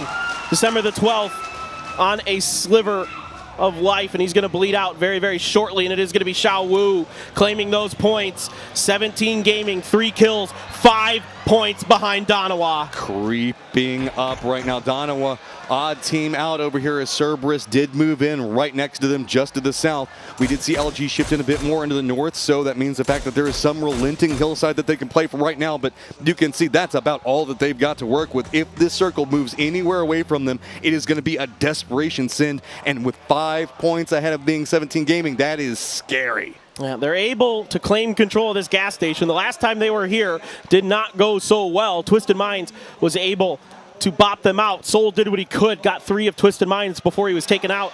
But for now, Cerberus is going around it. Daytrade has a line on 17 Gaming. Do get a knock. That's going to be Zhao Bei as well. 17 Gaming still continuing on this path. Circle pops and it leans into the north. 17 Gaming has an opportunity to stop off T5. Trying to get some shots out onto this one. Has got to be careful as it's going to be Tyloo that gets vision on them. Desperation for 17 Gaming. Trying to find space in this circle that will be safe is going to be challenging. You can see going Suju right into SSG though. Taking a ton of damage. Where are they going to stop off that? SSG already in position. Goes for the shots in. And it's just going to be mutually assured destruction. 17 at least gets a rock, but it is a massive amount of damage. No! 17 is out! Unbelievable! They come up just short, and it's going to be the NA team, Space Station Gaming, that plays spoiler. Holding the line right now. Donawa wants to move in. LG, they've got to contend with them with this lineup. You know Donawa is at least feeling like they've got some breathing room. They just need some kills. They need some safety. Keep in mind, though, Twisted Minds not in the circle either. Twisted Minds has a ton of work to do. V7 still with a 2-2 split over the Razak Bridge. Tricky to get in. Loki's going to get knocked by Rello from behind the rock. Immediately salute here to try to get the res. Cerberus right on the other side of this hill, though. There is nowhere to be had. They have got to be so careful. You can see Souls just trying to shoo away the members for LG. They got the knock. They wanted to shift in. They wanted to get the high ground. Instead, Soul holding up the line and giving an opportunity for Donawa to at least breathe on this rotation. Oh my. This is absolutely scary for Donawa. They're in a tricky position, especially with Soul getting headshotted like that. Hemas trying to finish the job, cannot find the shots in time. Angle just not quite there with those shots from Soul just a moment ago, at least going to get the space to come in. And Anonix accidentally runs over Loki. That is bad timing. And I could see Cerberus thinking about grenades a little while ago. Are they going to reconsider now that they see another knock in the kill feed? Smokes are out again. Salute wise to this potential position, trying to cut off any Cerberus damage. While this is happening, Twisted Minds is creeping in from the south. They're using the same hillside that Danawa is using right now. This could be the start of a roll. If Twisted Minds can find this angle, it could be massive. Twisted Minds, a fight potentially brewing. They have maybe just enough of this hill to work with in the circle, but they don't have to really duke it out with Cerberus. Cerberus completely hidden inside of the blue house. And Twisted Minds so far not going to get any info until Cerberus gives it over. Problem with Twisted Minds positioning is they still have to work around this one. And Onyx doing a great job of just trying to control the angle on this one. Day Trade is going to be in a fight with Tiamba at the direct time. They're fighting over that God compound just to the southwest of everything. No. And it's not the worst. They managed to reset. Life's good. It happens. It happens. It's happened to the best of us. And what a time. Here come the blue zones right on top of Cerberus. Grenades splashing on the outside of the both sides. Perfectic's already knocked. That is massive. Cerberus at least managed to slow this one down for just 1 second. Donowa realizing what's going to be going on. A lot of nades coming out. Look at the amount of smokes down as well. Lou really wants to get this res. Blue zone nade after blue zone nade just being dumped on top of Cerberus. Oh, and another knock. It's Salute. Donowa striking. They're recognizing the timing. They know exactly what they need to do now. They just got to get bodies over here to exploit it. Salute creeping up the hillside. Destiny in their hands. What a play from the young gun for Donowa. Sneaking up around the edge. He's got Lou on the He's got the knock. Picks up another one, and now it's all coming apart. The circle has shifted in the west. Twisted Minds, can you make the miracle happen? Can you spin back around? Can you get something? Oh, V7 shows up to the party, and they're not having any of it. Twisted Minds on their last player. They are out. They're done. Donowa feeling it up at the top. It's time to cut loose. Soul looking back into what's going to be going on with LG. New Happy trying to make a run of their own. Unbelievable stuff here. Nowhere else to go for Twisted Minds but to try to take a fight. Soul down from Mime on the machine gun. Loki as well. Couple players up, Loki flushed. Everybody wants a piece of this. Yes, we have a good idea on who's going to get first. Let's be honest, Donowa's got it locked down, but there is so much. New Happy, Petrichor Road still tied up. A lot at stake in these later firefights. Cerberus wants to finish this one quick. LG has got to stop this one out for just one moment as NH is going to be coming up back behind them in just a few moments. Salute just going to burn through some heals on the backside of all of this. New Happy striking from behind. Luminosity now Mime, the only one alive out in the blue. Not a lot he can do. Tycon going to fall as well. Mime just going to take Snakers out, and it is going to be Luminosity out. Currently in 8th place. Tiamba with only 2 players up, going to be tough to catch. This is the best 1-point game you will ever see Donowa do because, man, sometimes it's just about realizing the win condition and what you got to make happen. Donowa closed the door on the climb. Keep in mind, Twisted Minds started first today and just couldn't find the opportunities that they so desperately wanted. Yeah, they came out with that big win to set themselves up, and then it was 3 games in a row of just struggle. They could not find any purchase into the late stages of those games, of those matches. And Donowa took advantage. They found that win on Vikendi, and a big one, and a tenacious one, and it was Soul. Never forget, he wins that 1v1. So, with this one, if you're wondering what's going on, Salute's just trying to out-survive anybody else that's going to be in front of him. And hey, he'll take a couple of shots at whatever's going to be revealed. You know, 1 kill, might as well go for the second one. Can he tick it down? Yeah, he does right before the blue zone takes him. So, now we got V7, Cerberus, Jinji all up on top of each other as the circle shifts away from it all. You can see Donowa feeling really, really good. The emotions already there. Still PUBG to be played here. Pio on top of the 3-stack. Heaven going to start letting loose with those smokes to try to find an entry to try to displace Gen G. Glaz keeping Tiamba in check. Way on the other side of the circle. Glaz is way away from the rest of E7 right now. He is completely on his own. So emotional. You can see the fans showing up here right now. Tears in the eyes until you got the camera on you, and then it makes you a bit nervous, right? T5 having to contend in with this really interesting position from Day Trade, let's be honest. It's going to be the outside shack trying to make something happen, but Nuren's going to go ahead and pick that one up. Great stuff here in this last game for Day Trade. finding some big kills, finding some big points. They are 1 point ahead of Tai Lu. And again, every place matters. It changes the money you get, so it's important to these players. And also the bragging rights. Everybody wants to climb up this leaderboard as much as possible. We still have New Happy 1 point ahead of Petrichor Road. We've got Tiamba with some distance from V7 right now. Day Trade, Tai Lu 1 point apart, and Gen G, man. Anything that Gen G can do right now is a moral victory. Absolutely. For Gen G here, yes, it was a struggle, but you want to come out with a bang. You want to showcase what you're still capable of. We know these players are great. We saw glimpses of it at times in this event for Gen G. New Happy as well. What a tremendous run they have made here in this grand finals. Out of all the ways you have to send it, it's going to be right up against the team that is 1 point behind you. Tai Lu's going to get some damage in on that one. Petrichor Road now going to be revealed. Tongmu's going to be positioned up. Great shot! And now CC down. Ming Ming just clinging to life on a smidgen of life. What a shot! You got to love that Panzer arc. Brilliant stuff. Ming Ming able to get the first aid. Now looking for the res. Sungjong hungry for these points, but that grenade so close. Ooh, not going to quite get there. Sharks in the water right now, and they smell blood. Songjong going to be coming up back behind this one. The rest of Tai Lu wants to finish it out right as soon as the res comes through. Go back down, and it is just throwable upon throwable. And oddly enough, it's going to be Tai Lu that has Zhaoyang that goes down as more and more people are starting to realize this open angle. Petrichor Road's Slip going to go ahead and get the knock on Tongmu. And finally, New Happy goes down. Things starting to collapse here around the last game of the year.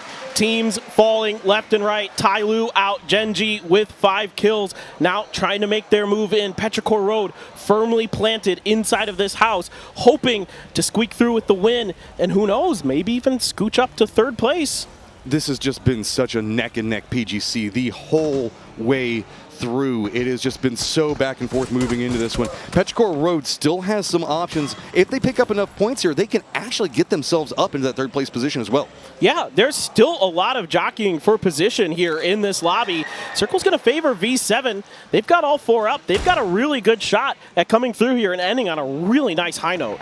Okay, we still have the God Compound fight as it's going to be Tiamba trying to fend in. 7-7 is going to spot out Flash and get the knock onto that one to start it up. Nurens, though, sharing a compound with him as the dance all around this position going to get heftier. Nurens going to go ahead and slow down the pace just a bit. He's going to go ahead and hop in the car. Is he going to try to seat swap around back behind this one? It looks like Tiamba just wants to go ahead and make sure that they get the flush. No doubt about it. The points, you never know. You never know what can happen here. You might as well go for it. That puts Nurens in the perfect spot to be able to pick them both up if they're not careful. Well, Nurens might set this crowd on fire. They have been cheering every moment that Day Trade has done anything, and they are ready to explode, I am sure. Gen G smoke wall up, nading the opening salvo here. Soft trying to soften up the players. Nurens did get one, but he's taken out by 7-7. And Chewy able to dodge any damage inside of the shack, doing a good job. Man, Ice Cream Shop is so hard to hold down right now as they are just juking around every bit of this one. Pio is going to go ahead and throw in some utility. Petrichor Road just trying to cling to life, see if they can get some more, but Aixla is going to go down. Petrichor Road is eliminated. A brilliant Molly stun combo from Pio allows him to take Petrichor Road out. Tiamba, V7, Gen G, the last 3 teams remaining here in 2023. Tiamba quickly loses Lin Shu to Tosi, though. Tosi on the off angle from down low, able to find a big knock, and Lin Shu is bleeding out quick. 7-7 isn't even going to go for the res. Okay, so with V7's positioning pretty much in control of the East, they've managed to open up multiple sight lines. They're running a 1-1-2 through this one. You can see that's going to punish anything that Gen G is wanting to try to accomplish. 7-7 being the solo odd man out over into the west. Really might be able to find an angle, but it looks like Glaz is moving centered up and just going to be in a point position to be able to unload on both. What, oh what, can PO do now? Well, who knows? Maybe we've got a little bit of a spark of life in Gen G still. Maybe PO can showcase why we used to consider him one of, if not the best players in the world. 7-7, nope, having none of it. Instantly going to lock that one down. 10 kills for V7. In all of the chaos, these guys have been absolutely farming. Now then, position, control, Gen G, I don't know what you can do. It is a 2v4 on top of that one, coming in tattered. You've got Human that's going to be lining up very, very close to you. So if you can get something, at least Pio going to get the knock onto one. DGG is going to go down on the opposing side for it. Pio, oh Pio, can you make the miracle happen? I mean, he's going to have to go absolutely bananas. Gumin trying to keep him pinned with that spray. The grenade is really good almost getting the knock. DG coming back. PO taking damage though. Molotov just so well positioned to deny so much movement coming up. PO's going to have to patiently wait this one out. And you can see all of V7 now knows everybody's just moving in off of this one. PO, we know that he can rat out some big plays, but there is just nothing to be done as that is going to go all of V7's way. But ladies and gentlemen, you can paint it gold. The Korean Super Team completes their date with destiny. Your 2023 PGC champions, Danawa Esports! Tooth and nail, they fought their way through the entirety of this. A massive performance coming up from these guys time and time again. You cannot doubt the fact that they put their heart and soul to get into this position. I mean, it was just so close coming into today. It was, and it was insane, and that Vikendi win set them apart. The hero plays abounding from so many different players. Soul, of course, going to be the first one you talk about.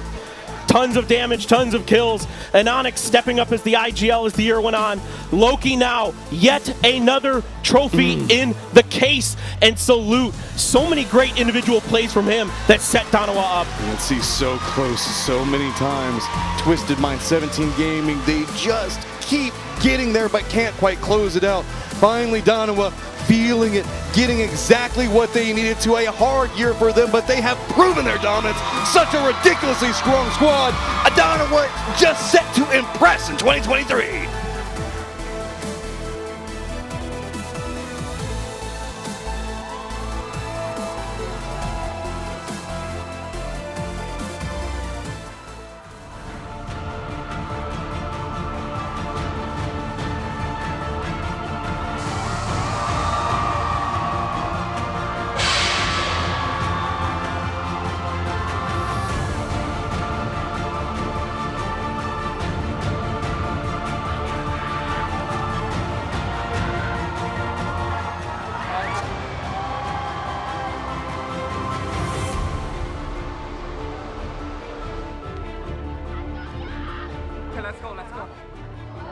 Congratulations to Danawa Esports! Woo! Wow, congratulations, and please step forward. Please, everyone, step forward. Please. Wow.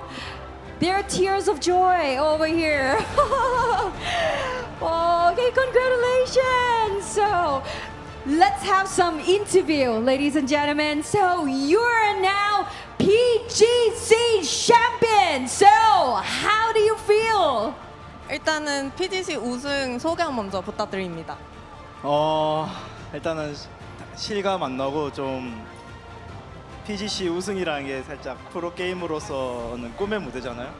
꿈의 무대니까 조금 더 지금 말로 할 수 없는 행복감을 느끼고 있는 것 같습니다.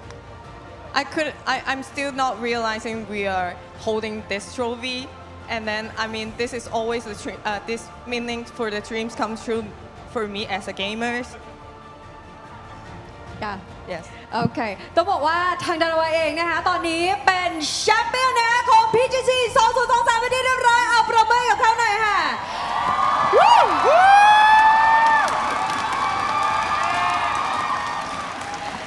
ต้องบอกว่าเขาเองตอนนี้นะก็ต้องบอกว่าเขาตื่นเต้นมากนะคะเขาก็ไม่คิดว่าเขาจะได้เป็นคนที่จะได้ถือถ้วยนี้ที่อยู่บริเวณด้านหลังนี้นั่นเองนะคะแล้วก็ต้องบอกว่ามันคือความฝันที่เป็นจริงของเขานั่นเองค่ะทุกคนอ่ะดังนั้น so the next question is was a 3-team race in that final match so what was like 마지막 경기에서 그 3위권에서 가장 치열한 경쟁이었는데 그때 상황이 어땠는지 그 소감이 어땠는지 이거 말씀 부탁드립니다. 킬로그 체크랑 점수 차이 얼마나 나는지 확인했고 그걸 이제 토대로 이제 게임을 하다가 일단 17이 먼저 탈락을 하고 이제 트위스트 마인드만 이제 떨어지면 저희 우승이 확정이었는데 재현이 우리 살루스 선수가 그걸 체크를 해줘서 저희가 이제 다 트위스트 마인드만 잡으러 가자 얘네만 잡으면 된다 해서 그렇게 게임이 끝났습니다.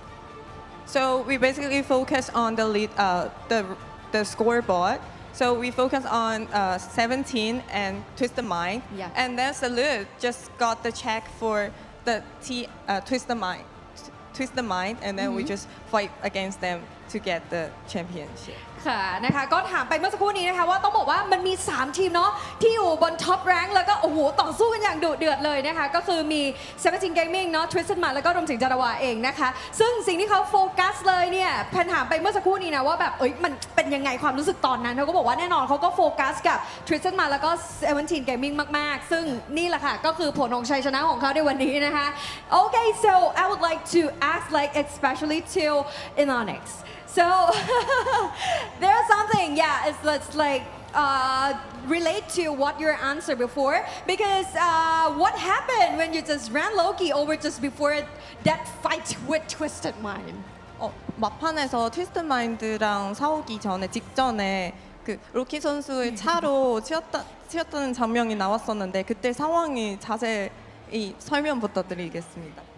아니 원래 좀 긴장을 잘 안 하는데 마지막에는 이제 약간 좀 긴장을 좀 제가 많이 한 것 같아서 일단 뒤에 있는 줄 알았는데 제가 앞에를 못 보고 뒤쪽에 로키 선수가 뒤쪽에 있는 줄 알았는데 제 앞에 있더라고요. 그래서 이제 실수로 쳤는데 다른 팀원들이 이제 괜찮다 해줘가지고 다행이었던 것 같습니다.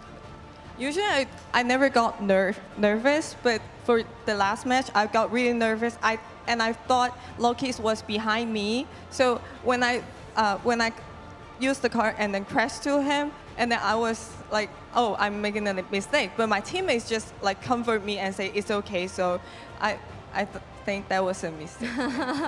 คือต้องบอกว่าที่ถามเขาไปนะคะว่ามีการแบบว่า ran Loki เนาะ over ก็คือเป็นสิ่งที่ทำให้เขาเนี่ยสามารถที่จะ take over ตัว Twisted Mind ได้นะคะเขาบอกว่าจริงๆมันคือข้อผิดพลาดนะมันคือข้อผิดพลาดของเขาที่เขารู้สึกว่าอุ้ยอ้าวโลกิอยู่ข้างหลังอะไรอย่างเงี้ยคือเหมือนเขาไม่ได้รู้ตัวแต่ว่าทีมเนี่ยก็คือช่วย comfort นะคะหรือว่าทำให้เขารู้สึกสบายใจขึ้นว่าเฮ้ยไม่เป็นไรนะคะแล้วก็หลังจากนั้นเนี่ยจริงๆต้องบอกว่าพอเขาทำได้เขาก็ยังรู้สึกว่ามันคือข้อผิดพลาดอยู่ดีนะคะ Okay so right here with Danawa I think we have talked a lot and now they're like their heart is like feel a lot of feeling right now. So, ladies and gentlemen, congratulations right here to Danawa Esports!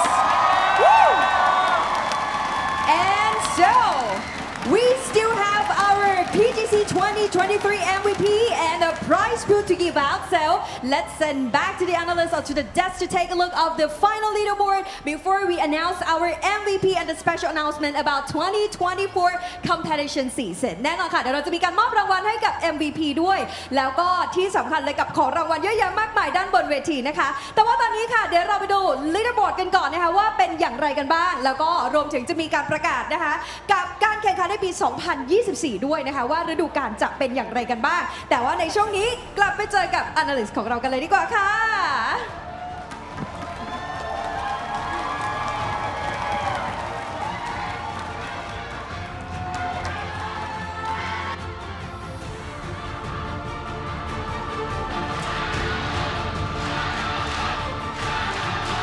Congratulations to Danawa Esports, the champions of PGC 2023 and well-deserved. Soul, a hero in this building, fans who love this team so much. He had a journey, he was an IGL, he stopped IGLing because he said, I need to have fun in order for us to win. He had fun here, he played well, they went the distance. Let's take a look at the leaderboard. That was incredible to see. This has been a journey for this team. Yeah, it has been. It's been absolutely insane. And I gotta give a huge props to Loki. I feel like the backbone of the team here, 2018 PGI TPP with Gen G won that. True. 2019 with Gen G won PGC together with PO in IEM Oakland. Of course, won 2023 Nations Cup with Korea. And now here, the champion, the only guy to have won more than $1 million single-handedly, of course, in PUBG. And now he's going to be putting even more on top of that here with 137 points. A massive win for Danawa. 17 tried so hard, but in the end, it was second place for them. Twisted Minds, a noble 3, but once again, settling for less than first. It was a crazy end game. The race for 3. Danawa did what they had to. They third party when they needed to. They stayed up when they had to. Danawa showed us what a team with passion, with a heart for the game and with a fan base behind them who loves them no matter what can truly do. This is their first, as a group, major international win, and what a time to get it. For the last time on the desk, my name is Toffees. This is Avenger. It has been our pleasure to be here with you at PGC 2023, and more so a pleasure to watch Danawa powerhouse this final lobby. Yeah, when they set out for 2023, they set out to build this insane powerhouse of a team, and this was their goal. It was to win PGC, and now they've done it. They've done it. They've set the stage for next year, and in a second, we're going to go back to the stage to get our MVP, as well as maybe hear more about next year. Congratulations, Danawa. We could not be more proud of you.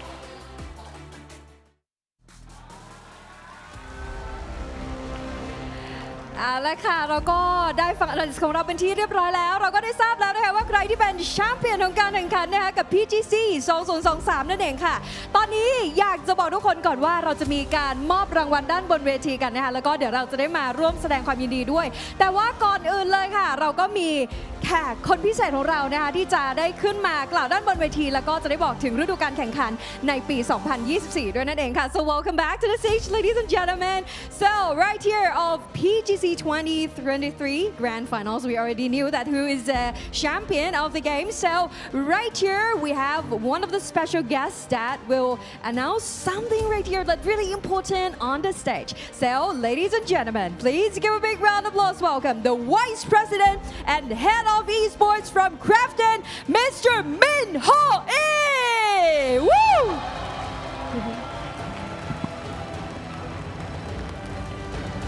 Sawadee Krab!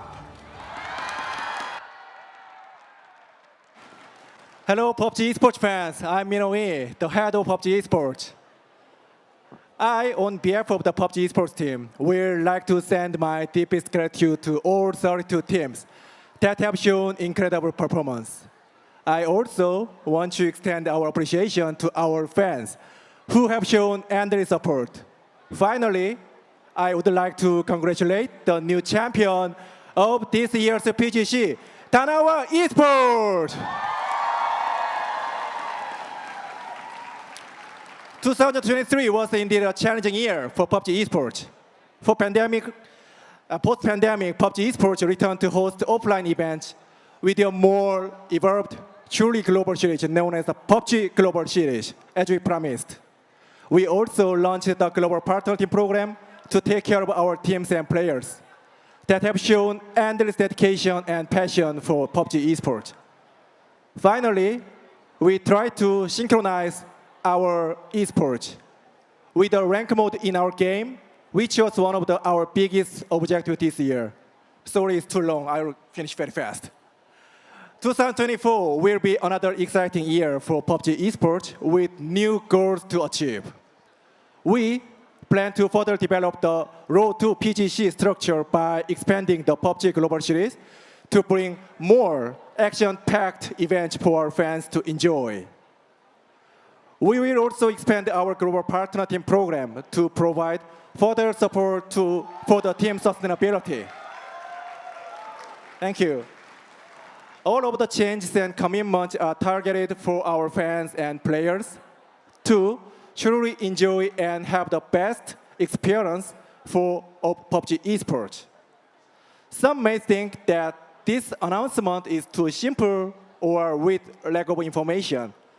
Don't worry, I will keep you in suspense for some of the great plans we have prepared for next year. Many exciting news and a more detailed plan for 2024 will be announced via PUBGesports.com later this year, so please stay tuned. We also promise to keep pushing boundaries and to work diligently to provide the best experience to our fans, players, and communities that have shown unconditional support and love for PUBG Esports. Thank you so much. ขอบคุณครับ Thank you very much. Thank you, Mr. Min Ho Lee. Thank you for the incredible announcement, and please join us for the award presenting. And so next, ladies and gentlemen, first up, please allow me to announce our PGC 2023 MVPs and the winner of an additional 10,000 US dollar. I'm just excited. Okay, so let's have a look with the MVP of the game. Woo! Go to Seoul! Woohoo! And he grabbed 10,000 US dollars. Woo! Congratulations! Wow, you have done a really great job. Okay, so grab your prize and a bouquet of flowers and let's take a picture. Okay, please. Congratulations to Seoul! Woo! The MVPs of the game of PGC 2023. Congratulations! Thank you very much. Okay, so take some rest. Thank you. Congratulations.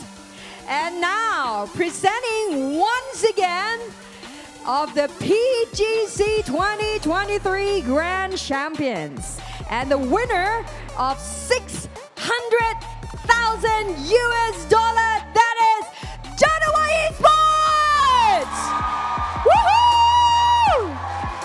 และนี่คือผู้ชนะกับการแข่งขันของเรานั่นเองนะคะอีกครั้งหนึ่งค่ะกับการแข่งขัน PGC ในปี 2023 นะคะ Grand Champions นั่นก็คือ Danawa Esports ค่ะซึ่งได้รับเงินรางวัลมูลค่าสูงถึง 600,000 US dollars ว้าวแล้วก็รวมถึงช่อดอกไม้สวยๆนะคะรับไปเลยและนี่แหละค่ะก็คือรางวัลนะคะของผู้ชนะของเรากับการแข่งขันนะคะ PUBG Global Championship ในปี 2023 นี้นั่นเองค่ะ Please give a big round of applause once again for Danawa Esports Yay Woohoo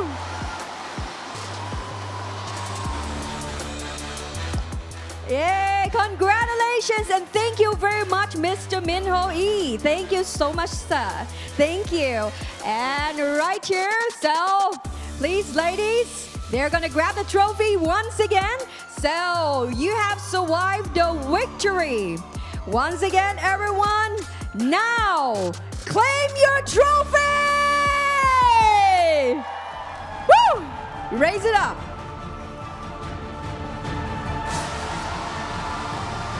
Yay!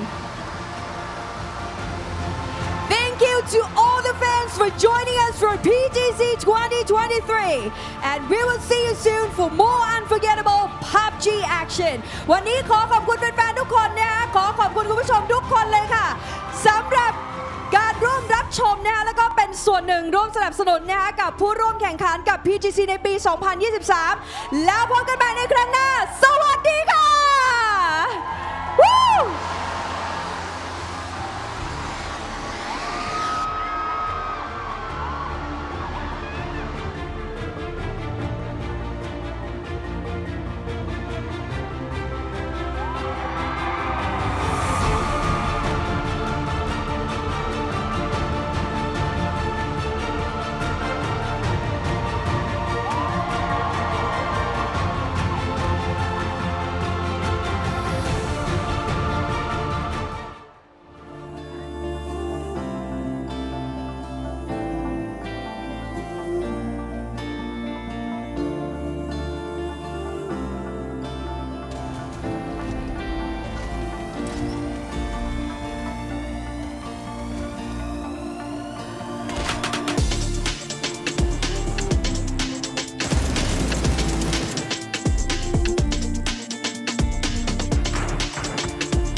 step I make goes down and fall apart.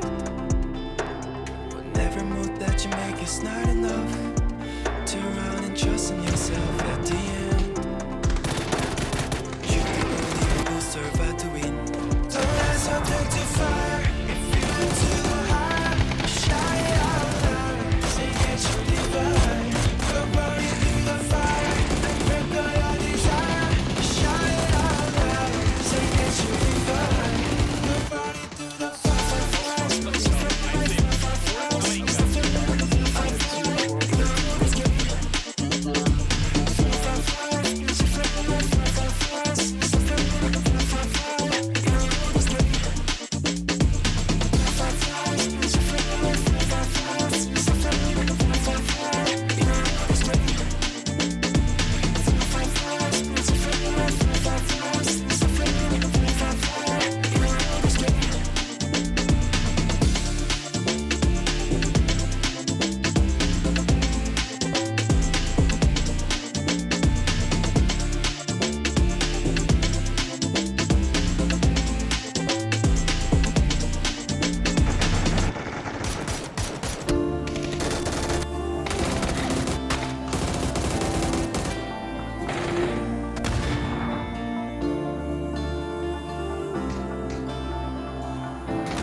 Global Championship 2023. 32 teams of the best players around the world have come to Bangkok to take their shot at hoisting the trophy at the end of 3 weeks.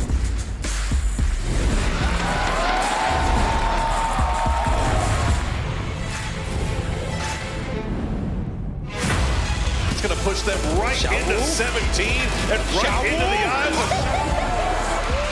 More than happy to finish this off. He's going to come around the side. Easy two for Wicked. Patrick Road is just gone. It is just chaos everywhere. You're having to fight for every scrap of land. Back-to-back win for Diana. Tenacious, insane. Crowd once again goes wild as Purple Moon continues to find points in. They're going to get taken down, but those kills go over to FaZe, and that is massive. My God, 8slip just demolished FaZe.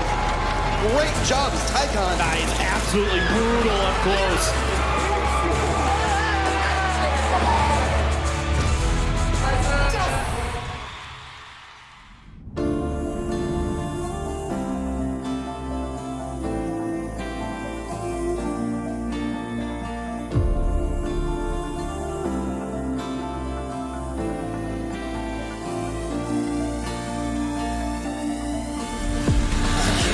My hand overturned, telling me to go closer to you now. Something's gotta change, you know it's right. Time to take you back, it's all in the heart. Whenever step I make goes down and fall apart. Whenever move that you make is not enough. Turn around and trust in yourself at the end. You're the only one who survived to win. Don't hesitate to fire. Yo, what a hero play from Veronica 7. One of the best riflers in the world is nicknamed.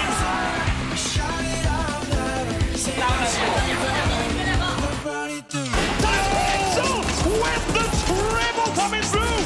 What a game, what a finish, what a win by Twisted Mind.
it's not enough.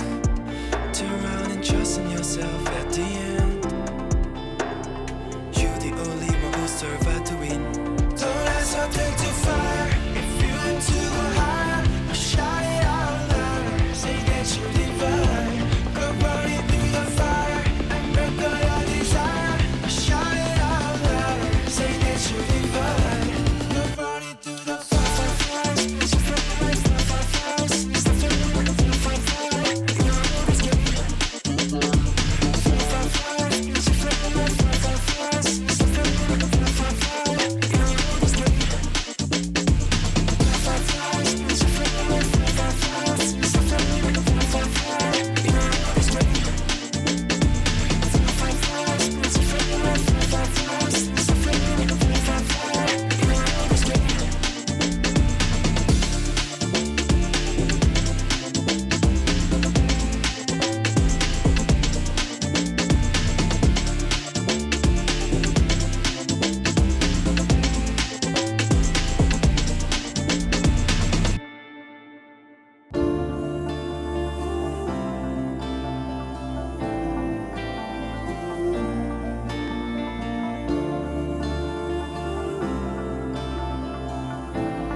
It's not enough.